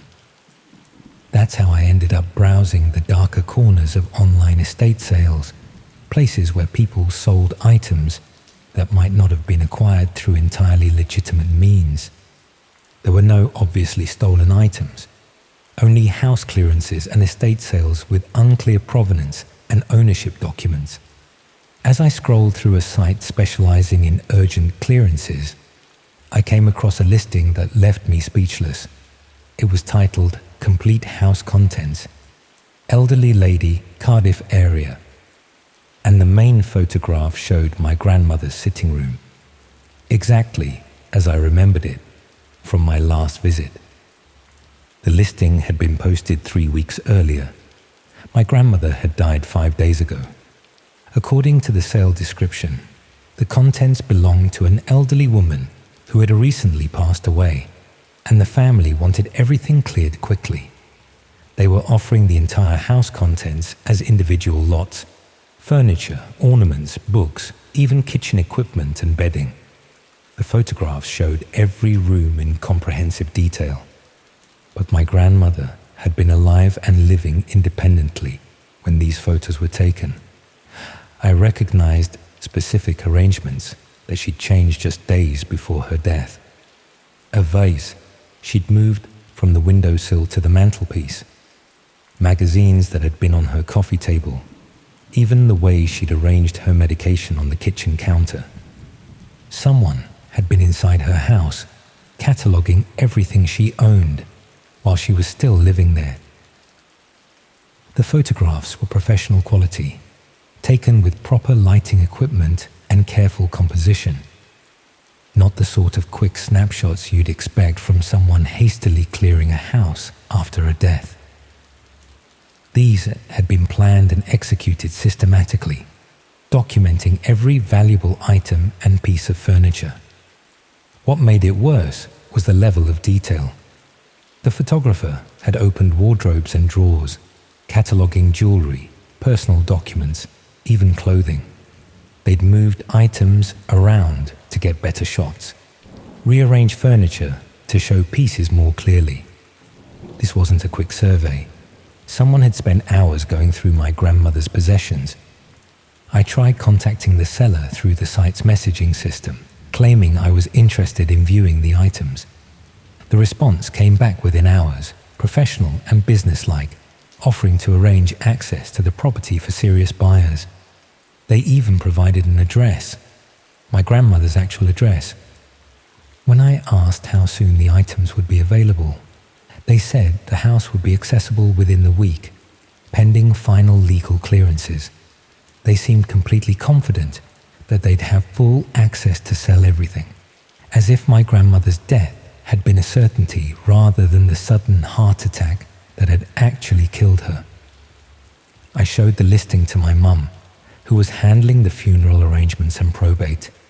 She went white when she saw the photographs, immediately recognizing not just the house, but specific items that she'd been planning to keep as mementos. The seller was offering her own mother's engagement ring, the dining table where we'd had family meals, even the china set that was supposed to pass to my cousin. We called the police, but explaining the situation was complicated. How do you report that someone photographed your grandmother's possessions before she died and was now trying to sell them illegally?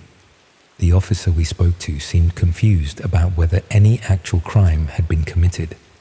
Technically, nothing had been stolen yet, and proving that someone had entered the house without permission would be difficult. The police did agree to check the property for signs of forced entry, but they found nothing obvious.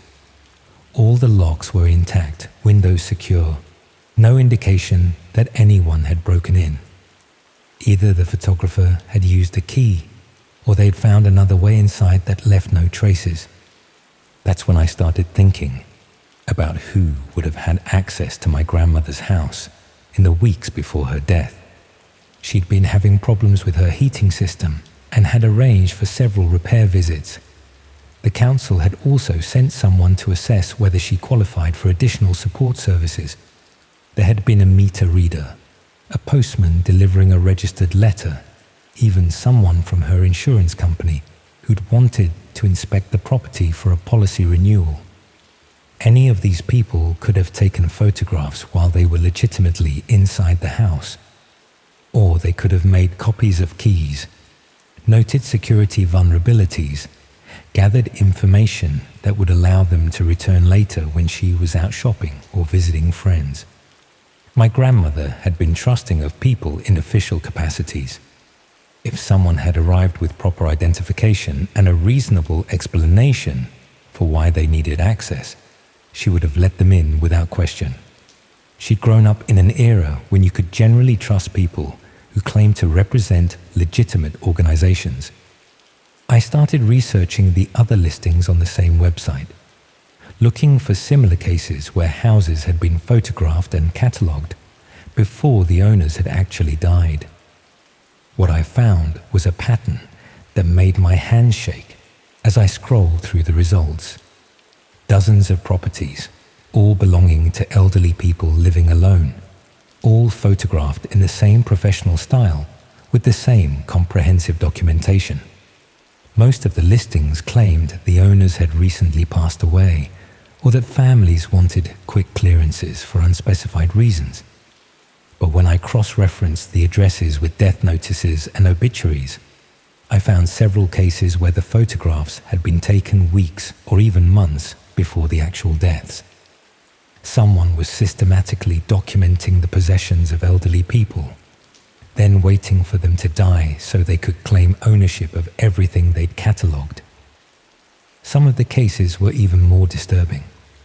Properties where the photographs showed clear signs of neglect or health problems, medication bottles scattered around, mobility aids, evidence of declining self-care, as if someone was specifically targeting vulnerable people who might be approaching the end of their lives. The website itself was sophisticated, with proper payment systems and customer support. This wasn't some amateur operation run by opportunistic thieves. Someone had built a comprehensive business around predicting and profiting from elderly deaths. I tried reporting what I'd found to action on elder abuse, but they said they needed more concrete evidence of actual crimes before they could intervene. Photographing someone's possessions wasn't illegal if you had permission to be in their house, and proving that permission hadn't been given would require testimony from victims who were no longer alive. The police were equally unhelpful. They agreed that the whole thing sounded suspicious, but without evidence of theft or fraud, there was little they could do. They suggested that the photographs might have been taken by legitimate estate valuers or insurance assessors, and that the timing was just an unfortunate coincidence. But I knew it wasn't coincidence. Someone had been inside my grandmother's house, planning to steal everything she owned, weeks before she died. The fact that they seemed confident about gaining access to sell her possessions suggested they weren't just waiting for natural death.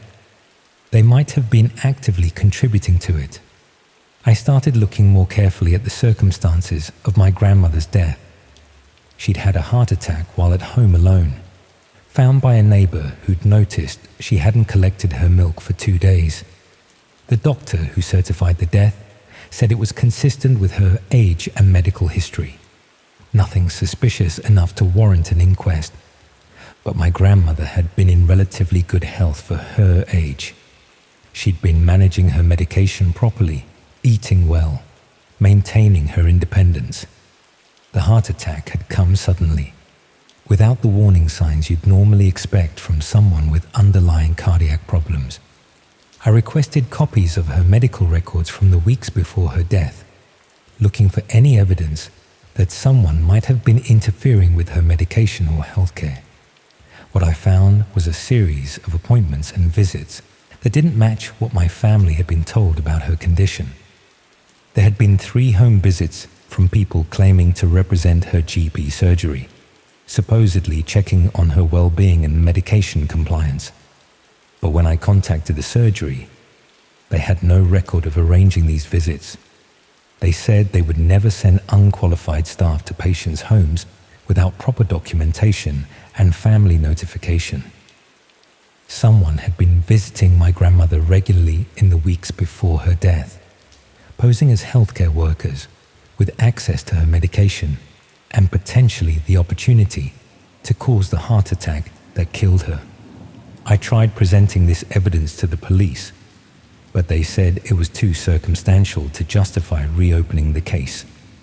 Elderly people often confuse details about medical appointments, and proving that unauthorized people had accessed her medication would require toxicology tests that hadn't been performed during the original death investigation.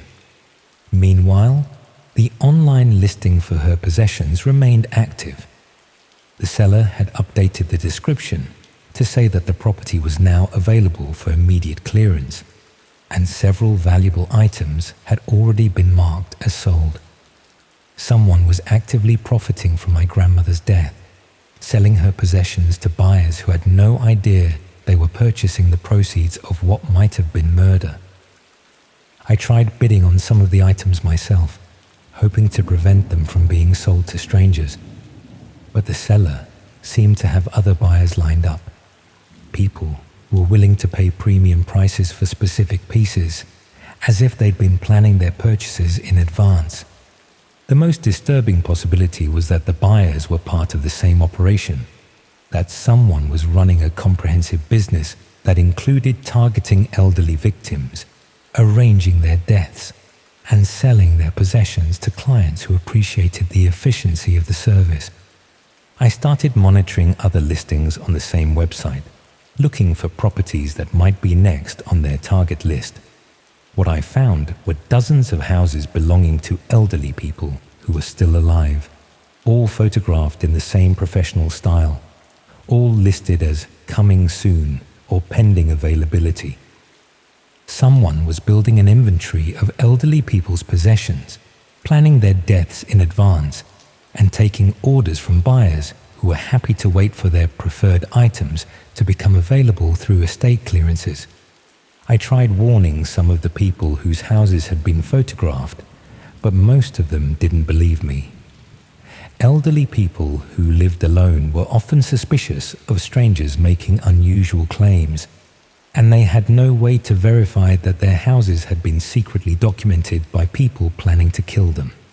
The few who did take me seriously often didn't know what to do with the information. Calling the police to report that someone might be planning to murder them for their possessions sounded like paranoia, especially when the evidence was just photographs on a website they couldn't access themselves. I considered going to the media, but explaining about dark web marketplaces and estate sale fraud would require revealing how I'd found the information in the first place. Most journalists wouldn't be able to verify the websites or access the evidence needed to substantiate the story. Instead, I started documenting everything myself. Screenshots of listings, records of which properties had been photographed and when, cross-references with subsequent death notices and estate sales, building a comprehensive database that might eventually be useful to law enforcement, even if they weren't ready to act on it yet. What I discovered was that the operation was much larger than I'd initially realized. The same seller had listings for properties across Wales and Western England, suggesting a network of people who specialized in targeting elderly victims in multiple regions. Some of the photographs showed signs that the documentation process was becoming more systematic. Earlier listings were relatively simple, just showing furniture and valuable items. But more recent ones included detailed inventories, professional valuations, even photographs of documents like wills and insurance policies. Someone was expanding their business model, gathering information that would allow them to maximize profits from each victim, not just stealing possessions, but potentially manipulating inheritance arrangements and insurance claims to extract maximum value from each death they arranged. I'm still monitoring the websites, still documenting new listings, and trying to warn potential victims when I can identify them. But I know I'm fighting something much larger and more organized than I can handle alone. My grandmother's possessions are gone now, sold to buyers who will never know they were purchased with blood money. Her house has been cleared and put up for rent, with no trace remaining of the life she'd built there over 60 years. The people responsible are still operating, still photographing elderly people's homes, still planning deaths and estate sales with the efficiency of any other business venture. And somewhere out there, other families are probably discovering that their grandparents' possessions were being catalogued and sold before they'd even died. The worst part is knowing that this will keep happening until someone with proper authority takes it seriously. But elderly people die every day, and most families are too grief-stricken to question whether their loved ones' deaths were really as natural as they appeared. The ideal cover for a murder business that operates in plain sight, posing as legitimate estate clearances and house sales.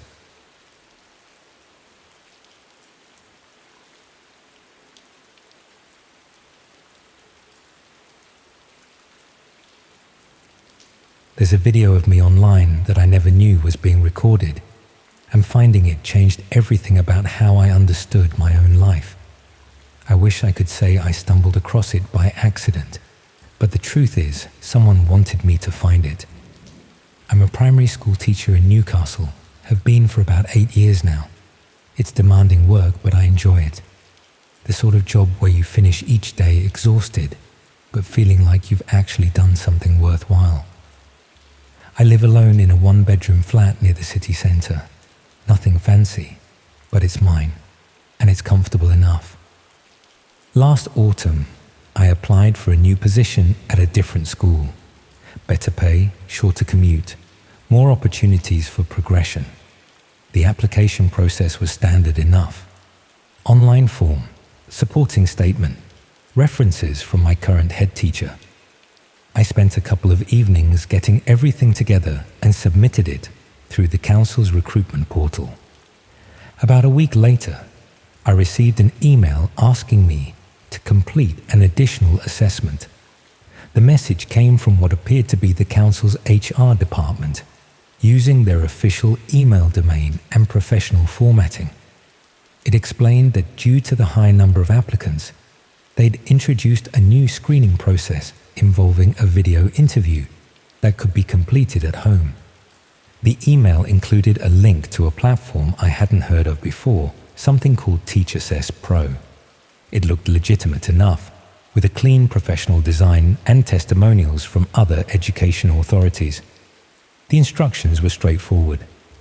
answer 5 pre-recorded questions on camera with 2 minutes to respond to each. Standard interview practice questions about classroom management and curriculum planning. I set up my laptop in the living room, made sure the lighting was decent, and completed the assessment. It felt slightly awkward talking to a camera rather than a real person, but I'd done similar things for other applications. The questions were exactly what I'd expected, and I felt reasonably confident about my responses. The platform confirmed my submission and said I'd hear back within 2 weeks about whether I'd been selected for a face-to-face interview. I thought nothing more about it and continued with my normal routine, teaching my Year 4 class and marking endless spelling tests. 3 weeks passed with no response. I checked my application status on the council portal and found something strange. There was no record of any video assessment being requested. According to their system, my application was still sitting in the initial review stage, waiting to be processed. No mention of TeachAssess Pro or any additional screening. I called the HR department to ask about the discrepancy. The woman I spoke to seemed confused by my question. She checked her records and confirmed they hadn't sent any requests for video assessments. Their recruitment process didn't include that stage. She asked me to forward the email I'd received, and after a pause while she reviewed it, told me she'd need to escalate this to their IT security team. That's when I started to feel uneasy. If the council hadn't sent that email, who had? And why would someone create a fake assessment platform just to record candidates talking about teaching strategies? The council's security team contacted me the following day. They explained that several other applicants had received similar emails and completed the same fake assessment. The email had been carefully crafted to look official, using stolen branding and imitating the council's communication style. The TeachAssess Pro website appeared legitimate, but was actually created solely to collect video recordings of applicants. What concerned them most was that the fake email had been sent only to people who'd applied for that specific position. Whoever created it had access to the applicant list, which should have been confidential internal information. They were investigating whether their recruitment system had been compromised or if someone inside the organization was involved. I asked what would happen to the video I'd recorded, and the security officer admitted they didn't know. The website had been taken down, but the recordings had probably been saved before that happened. She recommended I monitor my social media and online presence for any misuse of the footage, though she couldn't tell me what form that misuse might take. For the next few weeks, I searched for my name and image regularly, checking if the video had been posted anywhere public. I found nothing, which should have been reassuring, but instead made me more anxious. If someone had gone to such elaborate lengths to collect these recordings, they must have had a specific purpose in mind. About 2 months later, I received a message through LinkedIn from an account I didn't recognize.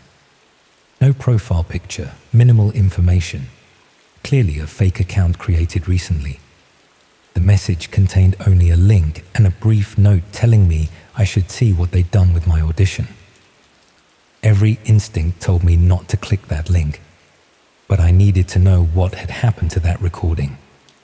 The URL was one of those random strings of characters that indicated a dark web address, meaningless unless you knew how to access it. I spent an evening researching how these hidden websites worked, feeling increasingly uncomfortable with each step. The process was less complicated than I'd imagined, though each action felt like crossing into territory I shouldn't. But I needed to see what was waiting at that address, needed to understand why someone had targeted those job applications specifically. The website that loaded was designed like a casting agency portfolio. Professional layout, organized categories, search functions. But instead of actors or models, it featured ordinary people recorded without their knowledge or consent, organized by profession and appearance. My video was there, along with recordings from the other teachers who'd fallen for the same fake assessment. But we weren't alone. The site contained hundreds of videos, maybe thousands, from people in various professions: teachers, nurses, social workers, care home workers, all recorded in similar circumstances, answering interview questions or completing work-related assessments, completely unaware these recordings would end up here. Each video had been edited and presented like a professional headshot, with overlaid text listing the person's qualifications, location, and other details presumably extracted from their job applications. Beneath each video was a contact form and a price list for different types of services. It took me several minutes to understand what I was looking at. This wasn't just a collection of stolen videos. It was a marketplace where people could hire individuals for purposes the victims would never agree to if asked directly. The videos served as samples, showing potential clients what each person looked like, how they spoke, how they presented themselves. The listings made my stomach turn.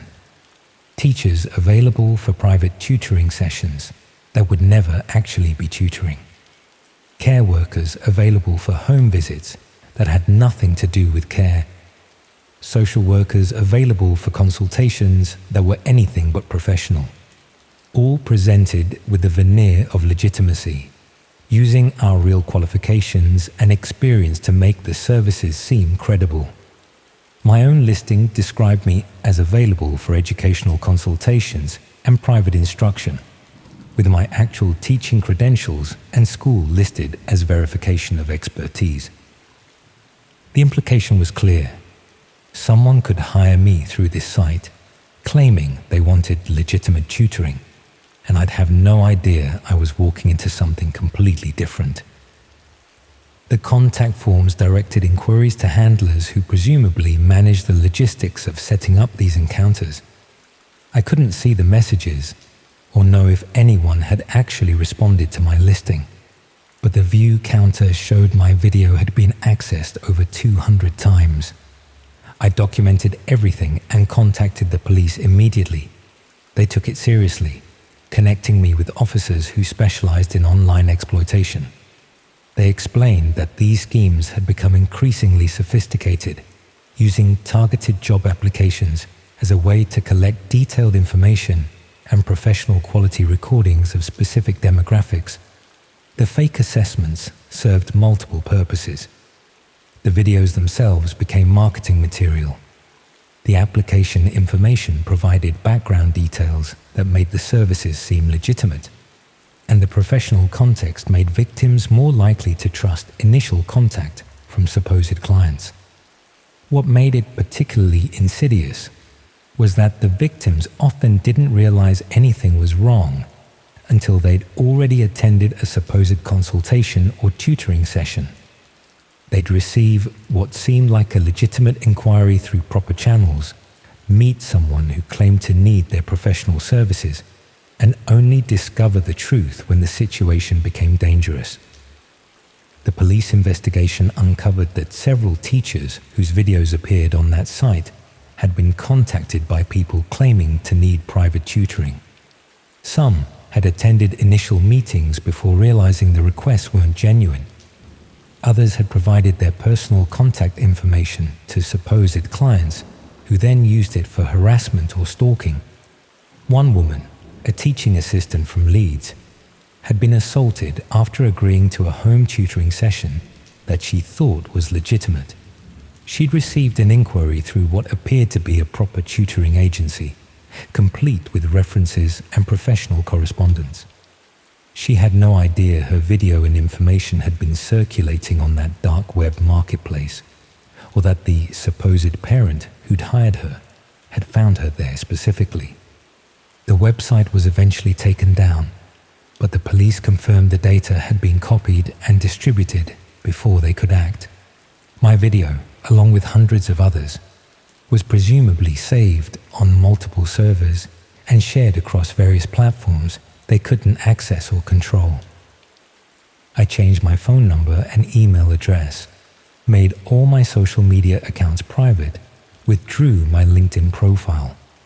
I informed my current school about the situation so they'd be aware if anyone made suspicious inquiries.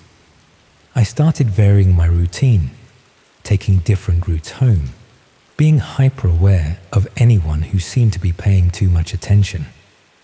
But the worst part was not knowing if someone had already contacted me. I reviewed months of emails, looking for any requests that might have come from people who'd seen that listing. A parent asking about private tutoring, who'd seemed slightly off during our phone conversation. A woman who'd inquired about exam prep sessions but never followed up. A supposed education consultant who'd wanted to meet for coffee to discuss opportunities. Any of those could have been legitimate, or any of them could have been something else entirely. Attempts to arrange meetings with me based on having seen my video on that marketplace. I'd never know which inquiries were genuine and which came from people who viewed me as a service they could purchase. I receive occasional messages now, usually through platforms I'd forgotten I had accounts on. Generic inquiries about tutoring or educational consulting that seem reasonable on the surface but feel wrong in ways I can't quite articulate. I never respond to any of them, but I can't help wondering how many teachers are responding, agreeing to meet people who found them through that site, walking into situations they don't understand. The council never found out how their recruitment system was compromised. Either someone internal leaked the applicant information, or someone external had found a way to access it. The investigation was eventually closed without any arrests, though they implemented new security measures for future recruitment processes. I didn't get that job I'd applied for, obviously. The whole recruitment round was cancelled after the breach was discovered. I'm still teaching at the same school, in the same Year 4 classroom, marking the same endless spelling tests. It's safe and familiar, but I can't bring myself to apply for other positions now. The thought of submitting an application, not knowing if it will lead to another fake assessment, another video circulating in hidden corners of the internet, is too much. Sometimes I search for my name, checking if that video has surfaced anywhere public. I've never found it, which means it's probably still circulating in spaces I can't access, still being viewed by people I'll never identify, still marketing services I never agreed to provide.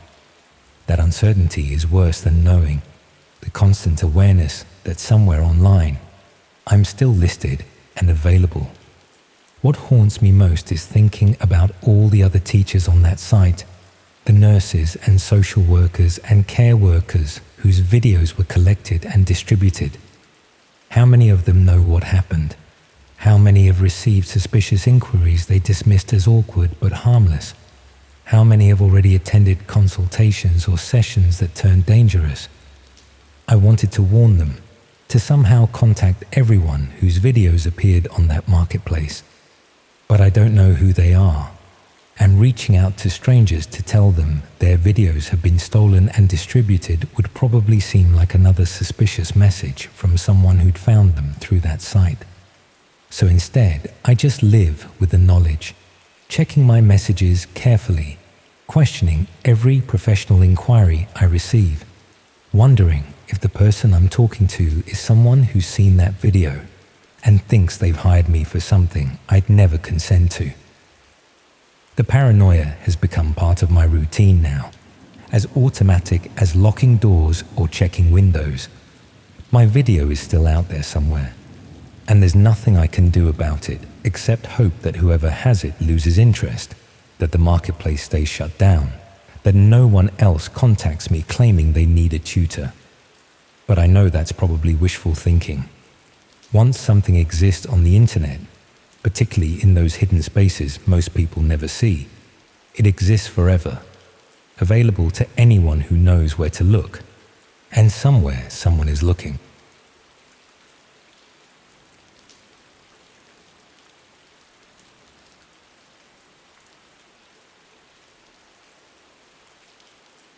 was a Friday when I first read about it.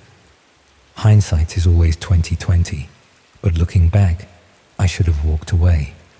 From the moment they offered to pay me for participating in what they called a wellness study, I should have walked away. But when you're desperate enough to consider medical trials as a source of income, you're probably vulnerable enough to ignore warning signs that would be obvious under normal circumstances. But desperation has a way of making terrible decisions seem perfectly reasonable. The advertisement appeared on one of those local community boards where people sell furniture and advertise services. It looked professional enough, with a proper logo and contact information for what claimed to be a private health research company. They were looking for participants between 30 and 50 years old to take part in a study examining the effects of lifestyle changes on mental well-being and cognitive function. I had recently been made redundant from my job at a marketing firm in Leicester, and the severance package was running low after months of unsuccessful job applications. The study offered decent compensation for what seemed like minimal effort, involving regular health assessments and lifestyle monitoring over a period of several weeks. The initial screening process was thorough and professional. They conducted comprehensive medical and psychological evaluations, asking detailed questions about my health history, family background, and current life circumstances. The researchers seemed particularly interested in my stress levels, social support systems, and coping mechanisms for dealing with difficult situations. They explained that the study was investigating how environmental and social factors affect mental health outcomes in people experiencing significant life transitions. As someone who had recently lost their job and was struggling with financial insecurity, I apparently fit their target demographic perfectly. The compensation was substantial enough to cover my rent and basic expenses for the duration of the study, which was scheduled to last approximately 3 months. They explained that participants would receive regular health monitoring, including blood tests, cognitive assessments, and psychological evaluations, along with personalized recommendations for lifestyle improvements. What made the study particularly appealing was that most of the participation could be completed from home. They provided participants with various monitoring devices and applications that would track sleep patterns, physical activity, and other health indicators. We were also given access to online resources, including guided meditation programs, nutritional planning tools, and stress management techniques. The first few weeks of participation were exactly as advertised. I received regular check-ins from the research team, underwent periodic health assessments, and followed personalized wellness plans that seemed genuinely beneficial for my physical and mental health. The monitoring devices provided interesting insights into my daily routines and health patterns. The online resources they provided were surprisingly comprehensive and effective. The meditation programs helped me manage the anxiety associated with unemployment, and the nutritional guidance helped me maintain better eating habits despite my reduced income. I actually felt healthier and more mentally balanced than I had in months. However, around the 4th week of the study, the researchers began requesting additional information that seemed to go beyond what would be necessary for a wellness study. They wanted detailed reports about my daily activities, social interactions, and emotional responses to various situations throughout each day. They explained that understanding the complete context of participants' lives was essential for interpreting the health data they were collecting. Environmental factors, social relationships, and daily stressors all played crucial roles in determining how wellness interventions would be most effective for different individuals. The reporting requirements gradually became more intensive and invasive. I was asked to document not just my own activities and emotional states, but also information about the people I interacted with, the topics we discussed, and my observations about their emotional states and life circumstances. When I questioned why the study needed such detailed information about my social interactions, the researchers explained that social support systems were crucial factors in mental health outcomes. Understanding the quality and nature of my relationships would help them develop more effective wellness interventions for people in similar circumstances. This seemed like a reasonable explanation for legitimate health research, but the specific questions they asked about my social interactions felt increasingly intrusive. They wanted to know about private conversations, personal details that friends and family had shared with me, and my assessments of other people's psychological states and vulnerabilities. Around the 6th week of the study, the researchers began providing me with specific guidance about how to conduct these social interactions. They suggested conversation topics that would be useful to explore with different people, and they provided questions that might help me gather more detailed information about others' personal circumstances and emotional states. They explained that part of the wellness intervention involved learning better communication skills and developing deeper social connections. The guided conversation techniques they were teaching would help me build stronger relationships while also providing valuable research data about social interaction patterns. The conversation techniques were surprisingly effective at encouraging people to share personal information and emotional vulnerabilities.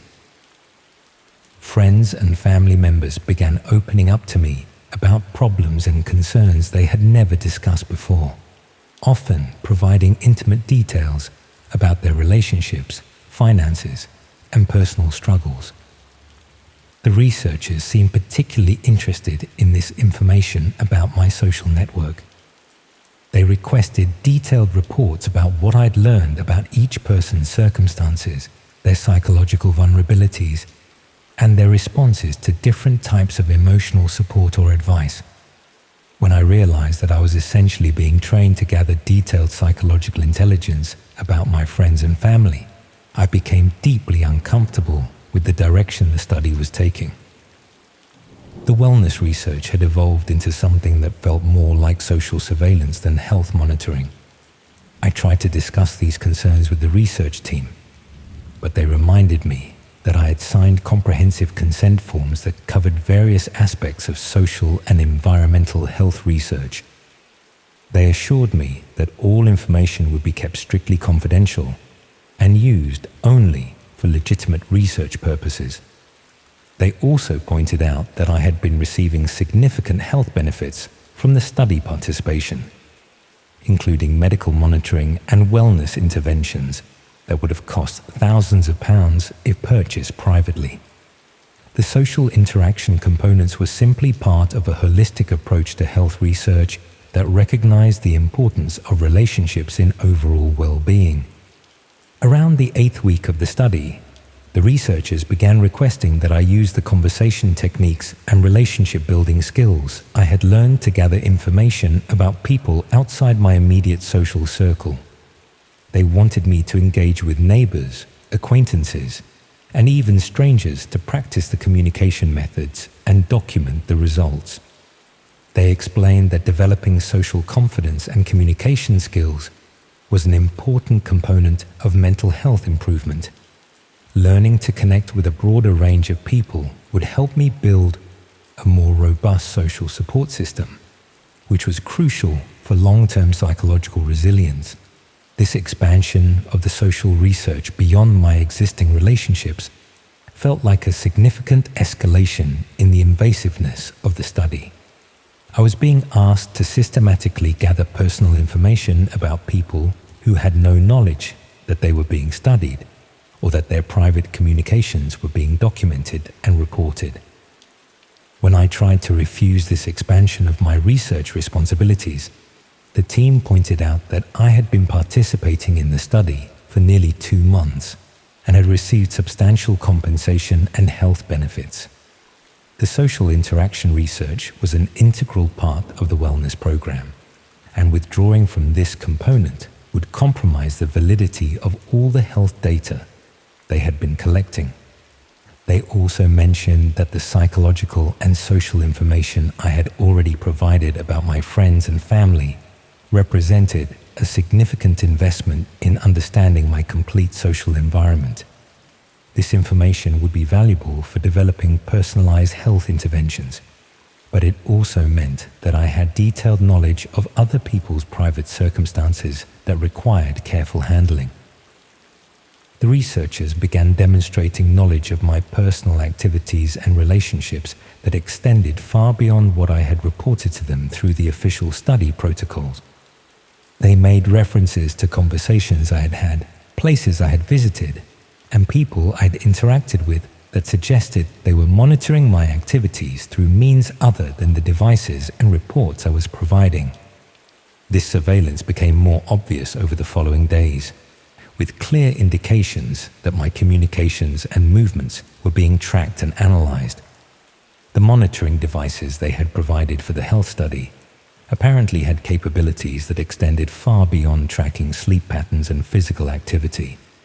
I realized that the wellness study had been used to establish comprehensive surveillance of my personal life and social relationships. The health monitoring devices had been used to track my location and activities, while the social interaction training had been used to recruit me as an intelligence gatherer targeting my own friends and family.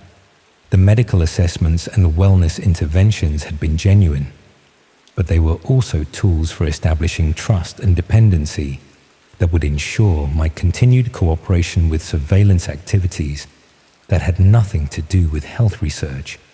The compensation I had received was payment for providing detailed intelligence about vulnerable people in my social network. When I attempted to withdraw from the study entirely, the researchers pointed out that I had gained access to advanced communication and psychological assessment techniques that were valuable and potentially sensitive.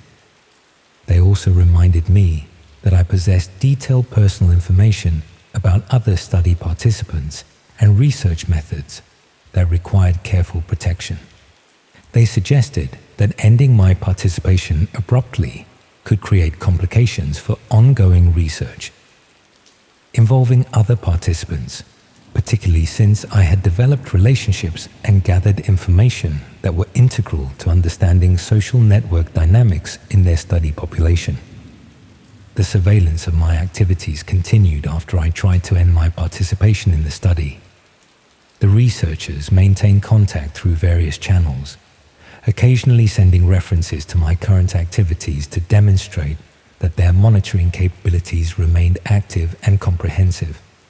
I tried reporting my concerns to the medical ethics authorities, but discovered that explaining the situation was extremely difficult. The health research had been conducted according to apparently legitimate protocols. The consent forms I had signed covered various types of social and environmental research, and the ongoing contact could be justified as necessary follow-up for medical studies involving psychological interventions. The study had been presented through legitimate medical research channels. The compensation had been processed through proper financial systems, and the health assessments had been conducted by qualified medical professionals. Proving that the underlying purpose was systematic surveillance rather than wellness research would have been nearly impossible. The researchers continued to contact me sporadically over the following months, offering opportunities to participate in follow-up studies and additional wellness programs. They occasionally sent subtle references to my personal activities to remind me that their surveillance capabilities remained active. I never determined who was ultimately directing the research or what they were using the detailed personal and social information for. The systematic gathering of psychological intelligence about vulnerable people, combined with sophisticated methods for recruiting unwitting surveillance operatives, suggested an organization with purposes that extended far beyond legitimate health research. What I understand now is that they had developed effective methods for exploiting people's health concerns and financial vulnerabilities to recruit participants in surveillance operations that targeted not just the participants themselves, but their entire social networks. They understood how to present systematic intelligence gathering as beneficial health research, while using the participants as both subjects and agents for comprehensive social surveillance. The most disturbing aspect of this experience was how my desire to improve my health and financial situation had been transformed into participation in the systematic violation of my friends' and family's privacy. The wellness study had been designed to recruit people who were vulnerable enough to ignore ethical concerns in exchange for health benefits and financial compensation. I still receive occasional contact attempts from similar health research organizations, offering compensation for participation in wellness studies that would provide valuable health monitoring and lifestyle interventions. The studies they describe always involve comprehensive life monitoring, social interaction research, and access to advanced wellness resources that would be expensive to obtain privately. I decline these opportunities immediately now, but I wonder how many other people have found themselves in similar situations, believing they are participating in beneficial health research, while actually providing detailed surveillance intelligence about themselves and everyone in their social networks.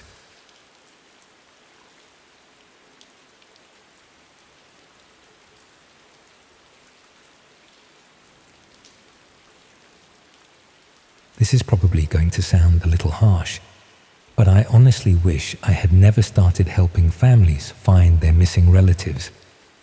What began as genuine compassion for people in desperate situations gradually became something much darker, and by the time I understood what was really happening, I had already contributed to activities that still make me feel sick when I think about them. The whole thing started because my neighbor, Patricia, was going through hell trying to find her teenage daughter who had disappeared from their home in Coventry. Sarah had been struggling with depression and had vanished one evening after an argument about her future plans. The police had conducted initial searches, but seemed to lose interest when they determined that Sarah had left voluntarily and was technically old enough to make her own decisions about where to live. Patricia was desperate for help and had heard that private investigators could sometimes find missing people more effectively than official channels. The problem was that legitimate private investigators charged substantial fees that she simply could not afford on her pension. She had already spent most of her savings on distributing missing person flyers and placing advertisements in local newspapers. I felt genuinely sorry for Patricia and offered to help her research alternative methods for finding missing people. I had always been reasonably competent with internet research, and I thought I might be able to find resources or organizations that could assist families in her situation without charging prohibitive fees. My initial research led me to various online communities where families shared information about missing relatives and offered mutual support during their searches. Most of these communities were heartbreaking collections of desperate people trying to maintain hope while dealing with the practical and emotional challenges of not knowing what had happened to their loved ones. However, I also discovered that there were more specialized communities that focused on active search techniques rather than just emotional support. These communities included people with technical expertise who volunteered their skills to help families conduct more sophisticated searches than what was typically available through official channels. One particular community caught my attention because they seemed to have genuine success in locating missing people. Their approach involved using advanced internet research techniques to gather information that was not readily available through conventional search methods. They explained that much of the information needed to find missing people existed in digital formats, but accessing it required knowledge of specialized search techniques and alternative internet resources. The community was organized around mutual assistance, with experienced members providing guidance and training to newcomers who wanted to help search for missing people. They emphasized that their methods were completely legal and ethical, focusing on gathering publicly available information through more thorough and systematic approaches than what most families could manage on their own. I contacted the community administrators and explained Patricia's situation. They seemed genuinely sympathetic and offered to provide training that would allow me to conduct more effective searches for Sarah. They explained that having local volunteers who could assist with research was always valuable, particularly for cases involving young people who might be using social media or other online platforms to communicate with friends. The training process was comprehensive and methodical. They provided detailed instructions for accessing various databases and information sources that were not readily discoverable through conventional search engines. Much of this involved learning to navigate areas of the internet that required special software and specific knowledge about where to look for particular types of information. The techniques they taught were remarkably effective.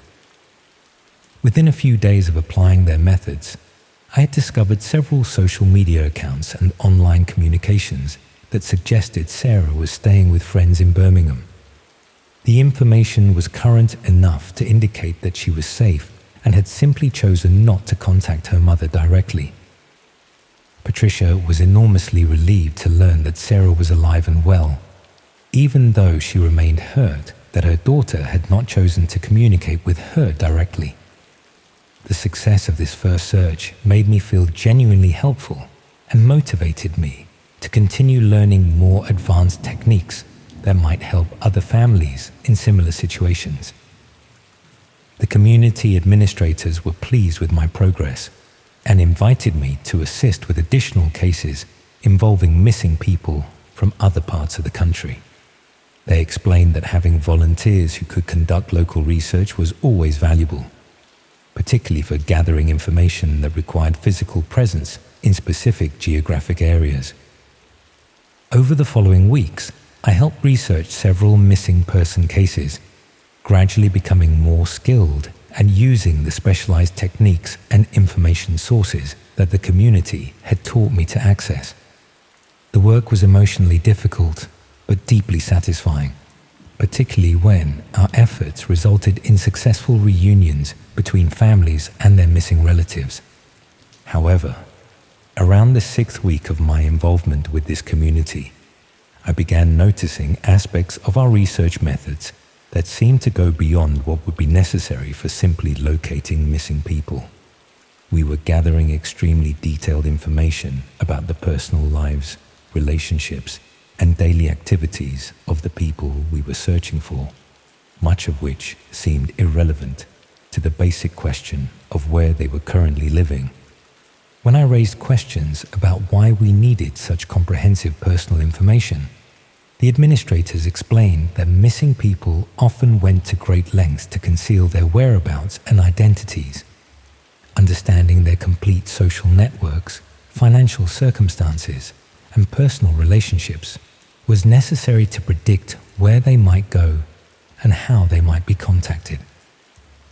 This explanation seemed reasonable for legitimate missing person investigations, but I began paying closer attention to the specific types of information we were gathering and how that information was being used.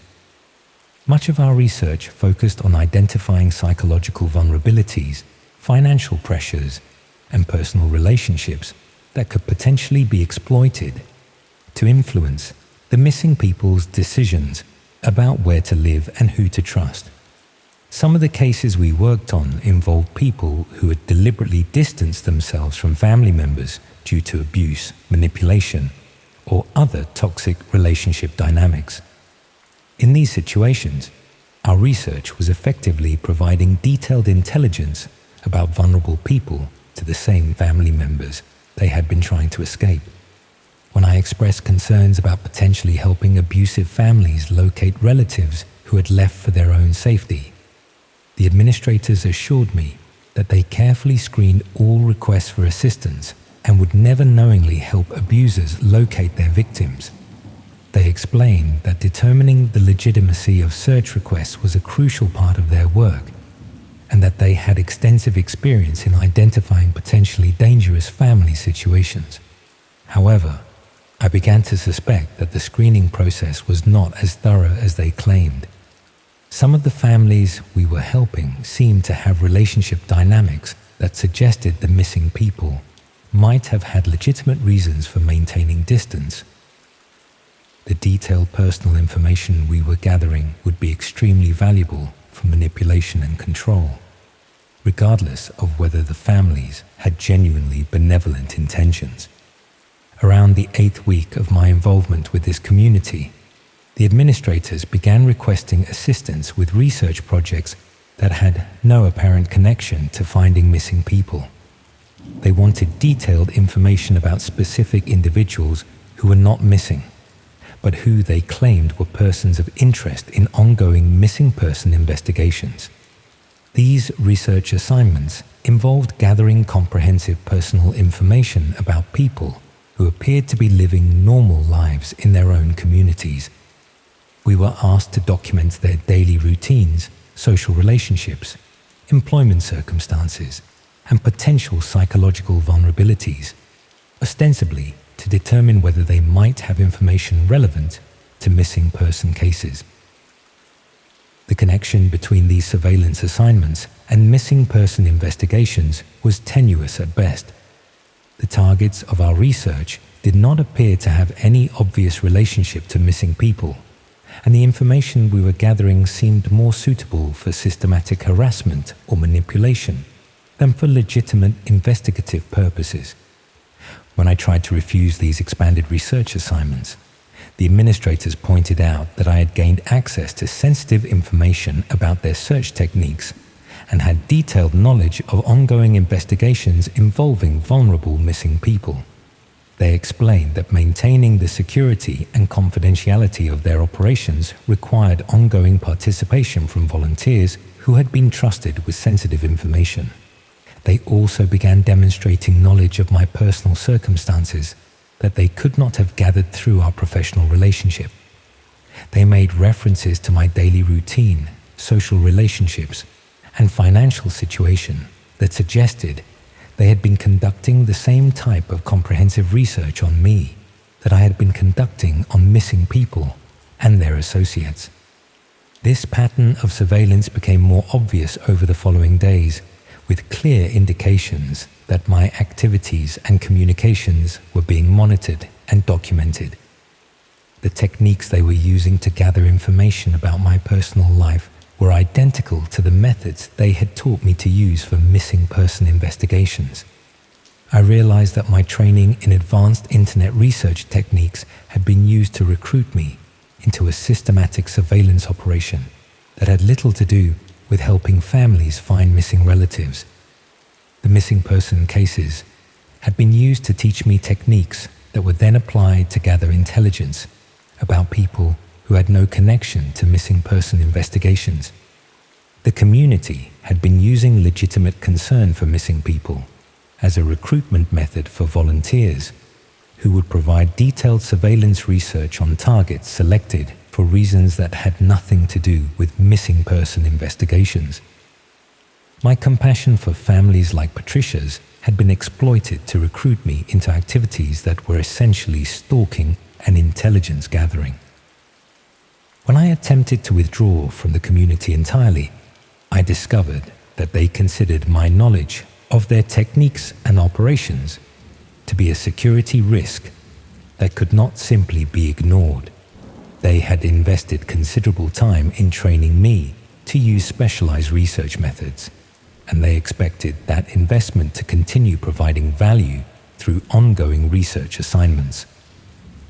The surveillance of my personal activities intensified after I tried to end my involvement with their operations. They began sending me detailed information about my daily routine, social interactions, and personal relationships to demonstrate that they could apply their research techniques to my own life just as effectively as I had applied them to their targets. I tried reporting my concerns to the police, but discovered that explaining the situation was extremely difficult. The missing person research had been presented as volunteer work helping desperate families, The techniques I had learned were described as advanced but legal internet research methods, and the ongoing contact could be justified as routine follow-up communication with volunteer organizations. The community continued to contact me sporadically over the following months, offering opportunities to assist with new missing person cases and occasionally sending references to my personal activities to remind me that their surveillance capabilities remained active. They seemed to view my knowledge of their techniques and operations as creating ongoing obligations that could not be terminated simply by requesting to stop participating. I never determined what the community was actually using the detailed personal information for, or who was ultimately directing their research activities. The systematic gathering of intelligence about vulnerable people, combined with sophisticated techniques for identifying and exploiting psychological vulnerabilities, suggested an organization with purposes that extended far beyond helping families locate missing relatives. What I do understand is that they had developed effective methods for exploiting people's compassion and desire to help vulnerable individuals to recruit unwitting participants in systematic surveillance operations. They understood how to present stalking and intelligence gathering as humanitarian volunteer work, while using the volunteers as both researchers and test subjects for their surveillance techniques. The most disturbing aspect of this experience was how my genuine desire to help families find missing loved ones had been transformed into participation in activities that could be used to harm the same types of vulnerable people I had originally wanted to help. The missing person investigations had been recruitment tools designed to teach me surveillance techniques that would then be used for purposes that had nothing to do with legitimate search and rescue efforts. I still receive occasional contact attempts from similar missing person research communities, offering training opportunities and volunteer positions that would allow me to help desperate families locate their missing relatives. The techniques they describe are always presented as advanced but legal research methods. The cases they want help with always involve sympathetic families, and the training they offer always leads towards sophisticated surveillance capabilities. I decline these opportunities immediately now, but I often wonder how many other people have found themselves in similar situations, believing they are providing humanitarian assistance to desperate families, while actually participating in systematic surveillance operations that target the same types of vulnerable people they thought they were helping to protect.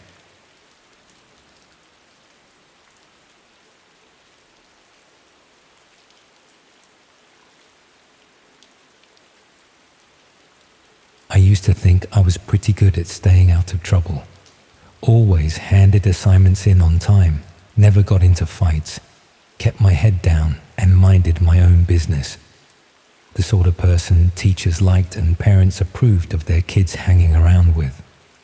That all changed when I started my second year at Leeds and got put in halls with Danny Morrison. Danny was one of those people who seemed to attract chaos wherever he went. Not in an obvious way. He wasn't violent or particularly reckless, just someone who always knew people who knew people, if you know what I mean. The type who could get you concert tickets when they were sold out, or help you find textbooks that had mysteriously fallen off the back of a lorry. I liked him well enough. He was funny, generous with his mates, and never pressured anyone to get involved with his various schemes. But living with someone means you inevitably get drawn into their world, even when you're trying to keep your distance from anything dodgy. It started small. Danny would get messages at weird hours, people calling him with requests for things that were hard to come by through normal channels. University accommodation with suspiciously short notice periods. Part-time jobs that paid cash and didn't ask too many questions about work permits. Electronics that were significantly cheaper than high street prices, assuming you weren't fussy about receipts or warranties. Most of his business seemed to involve connecting people who needed things with people who could provide them.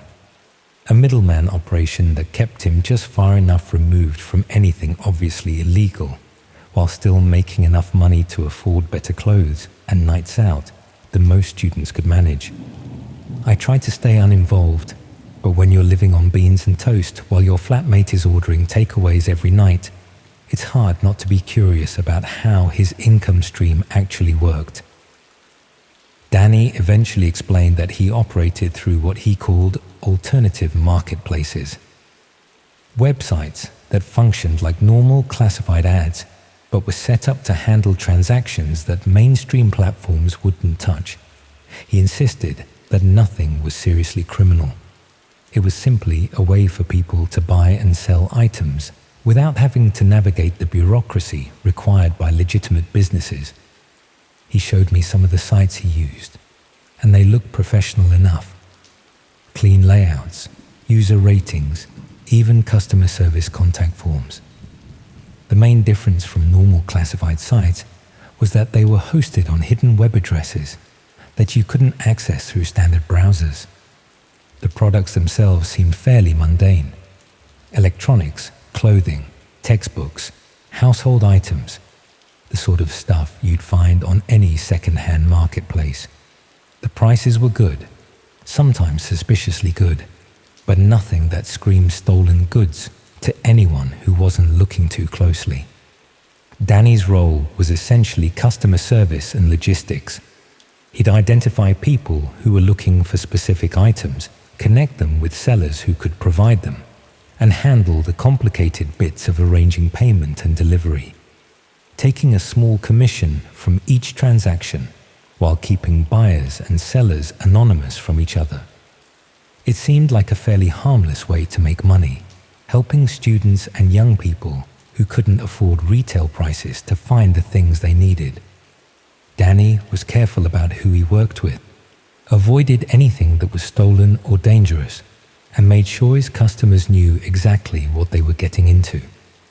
But as I got more familiar with how these marketplaces operated, I started noticing things that made me uncomfortable. Some of the items being sold were clearly targeted at specific types of buyers. Electronics that had been modified in ways that served no obvious purpose except to make them harder to trace. Clothing and accessories that were described using terminology I didn't recognize, but that seemed to mean something specific to certain customers. More concerning were the services being offered alongside physical products. People's advertising skills and capabilities went well beyond simple buying and selling. Data recovery from damaged devices, document reproduction and verification, even what appeared to be identity verification services that could help people prove they were someone they weren't. Danny insisted that he stuck to straightforward retail transactions and didn't get involved with the more complicated services. But the boundaries seemed fluid, and I could see how easy it would be to gradually expand from selling second-hand electronics to helping people with more questionable requirements. The customer base was also more diverse than I'd initially realized. While many were obviously students and young people looking for bargains, there were also buyers who seemed to have serious money and very specific needs. People who were willing to pay premium prices for items that met particular requirements, even when cheaper alternatives were readily available. These higher-end customers often communicated through Danny rather than dealing directly with sellers, apparently valuing the additional layer of anonymity he provided. They'd send detailed specifications for what they wanted, sometimes including technical requirements that seemed far more complex than anything a normal consumer would need. Danny started spending more time managing these premium customers, and I could see that the money involved was significantly larger than his usual transactions. Instead of making a few pounds commission on student textbooks, he was earning hundreds of pounds for arranging single transactions between serious buyers and specialized sellers. The work was also becoming more demanding. Premium customers expected rapid response times, detailed progress updates, and absolute discretion about their requirements. Danny found himself available at all hours, managing communications between people who operated in different time zones and had very specific ideas about how business should be conducted. But what really worried me was how paranoid he was becoming about security. Danny had always been reasonably careful about his online activities, using VPNs and avoiding leaving obvious traces of his marketplace involvement. But his security measures were becoming much more elaborate, suggesting that he was dealing with people who took anonymity very seriously indeed. He started using multiple phones, different laptops for different types of business, even separate internet connections that he paid for with cash, to avoid any link to his real identity. His room began to look like something from a spy film, with various devices and cables that seemed designed to make his online activities as untraceable as possible. When I asked why all this security was necessary for what he claimed was just second-hand retail, Danny explained that some of his customers were prominent people who couldn't afford to be associated with alternative marketplaces. Business executives, politicians, celebrities, people who needed to maintain public reputations but sometimes required access to products or services that weren't available through conventional channels. That explanation made sense up to a point, but it also raised questions about what exactly these prominent people were buying that required such elaborate secrecy.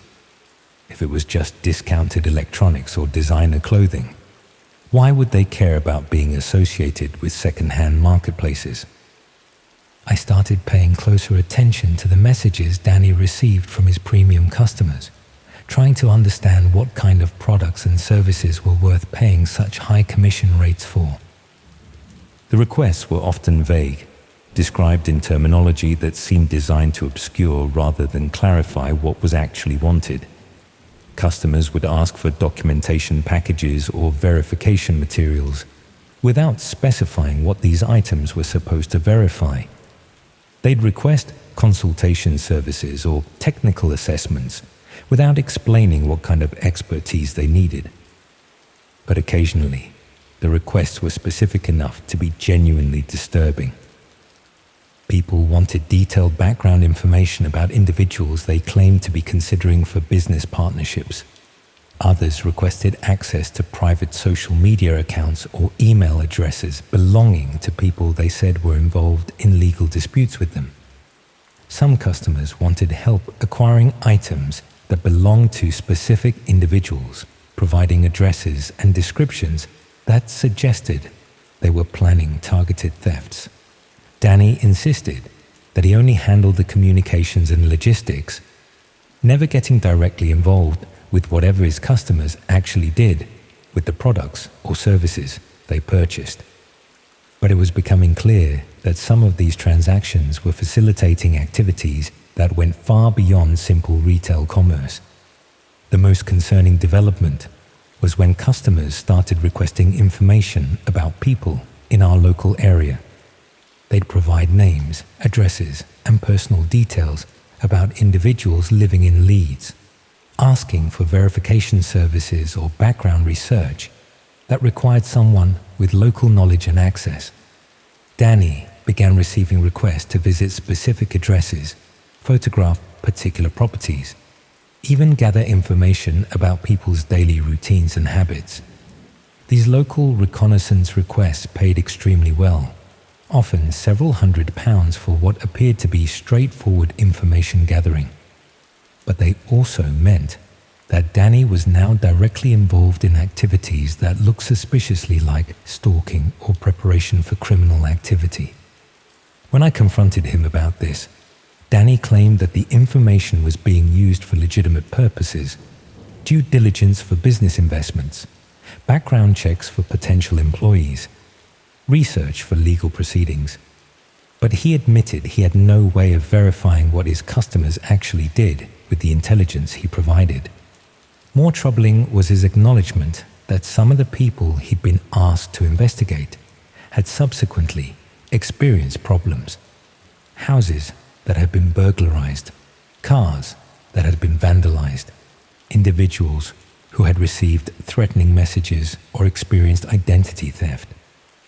Danny insisted these were coincidences, that correlation didn't prove causation, and that he was just providing information that was probably available through other sources anyway. But the pattern was becoming too consistent to ignore. I tried convincing him to stop taking the local reconnaissance requests, pointing out that he could be charged as an accessory if any of his customers used the information to commit serious crimes. But the money was too good, and Danny argued that someone else would just take the work if he turned it down.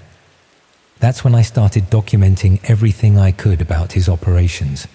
I began keeping records of the customers he worked with, the types of requests he received, and their outcomes for people who had been investigated or targeted, building a file that might be useful if I ever needed to distance myself from his activities or provide evidence to authorities. What I discovered was that Danny's operation was much larger and more organized than he'd admitted. He wasn't just a freelance middleman handling occasional transactions. He was part of a network that specialized in providing intelligence and access services to clients who couldn't or wouldn't use legitimate channels. The network included people with skills in surveillance, data recovery, social engineering, and physical security. Customers could commission comprehensive investigations that included online research, physical reconnaissance, and even direct approach operations designed to extract information from targets. Danny's role was primarily handling local operations in the Leeds area, but he was connected to similar operatives in other cities who could provide coverage across the UK. The organization was sophisticated enough to handle complex multi-stage investigations that required coordination between different specialists and geographic regions. Most disturbing was the evidence that some customers were using these services to target vulnerable individuals for exploitation or harm, people in financial distress who could be manipulated into fraudulent schemes, elderly individuals whose personal information could be used for identity theft, young people who could be approached and recruited for various types of criminal activity. I realized that by living with Danny and keeping quiet about his operations, I was potentially complicit in facilitating serious crimes against innocent people. Even if I wasn't directly involved in gathering intelligence or providing services, my silence was enabling activities that were destroying other people's lives. But confronting Danny directly seemed increasingly dangerous. He'd become paranoid about security breaches and was constantly worried about being exposed by customers or competitors. Anyone who posed a threat to his operation was seen as a serious liability that needed to be dealt with. I started making plans to move out of our shared accommodation and distance myself from his activities entirely. But I also knew that simply walking away wouldn't protect me if Danny's customers decided I knew too much about their operations.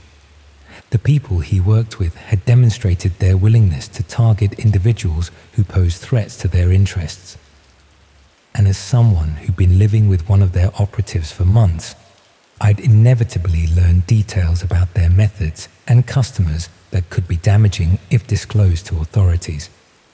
I was trapped between staying involved with activities I knew were harmful and trying to extract myself from a situation that was becoming increasingly dangerous for everyone involved. That's when Danny disappeared. I came back from lectures one afternoon to find his room completely cleared out, all his equipment gone. No note or explanation about where he'd gone or when he might be back. The only trace of his occupancy was a faint smell of cleaning products that suggested someone had worked very hard to remove any evidence of what had been happening in that room.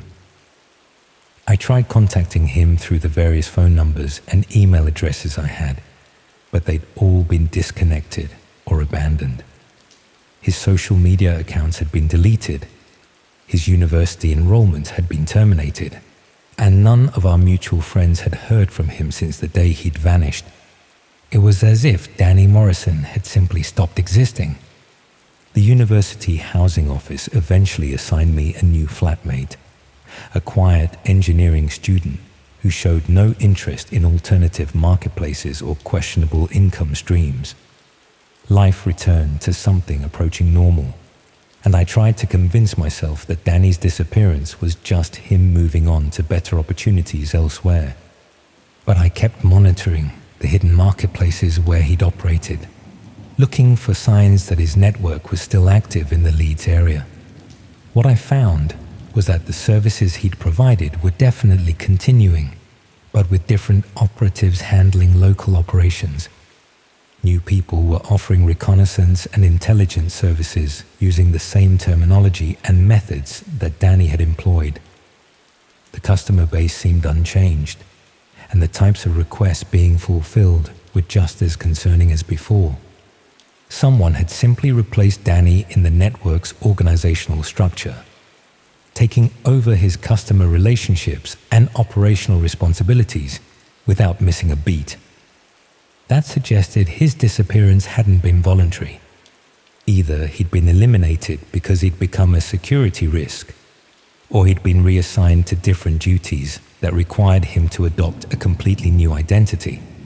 Either way, it meant that the people running this network were serious enough about operational security to make their own operatives disappear when necessary. And as someone who knew details about their methods and customers, I was probably next on their list of potential security risks that needed to be managed.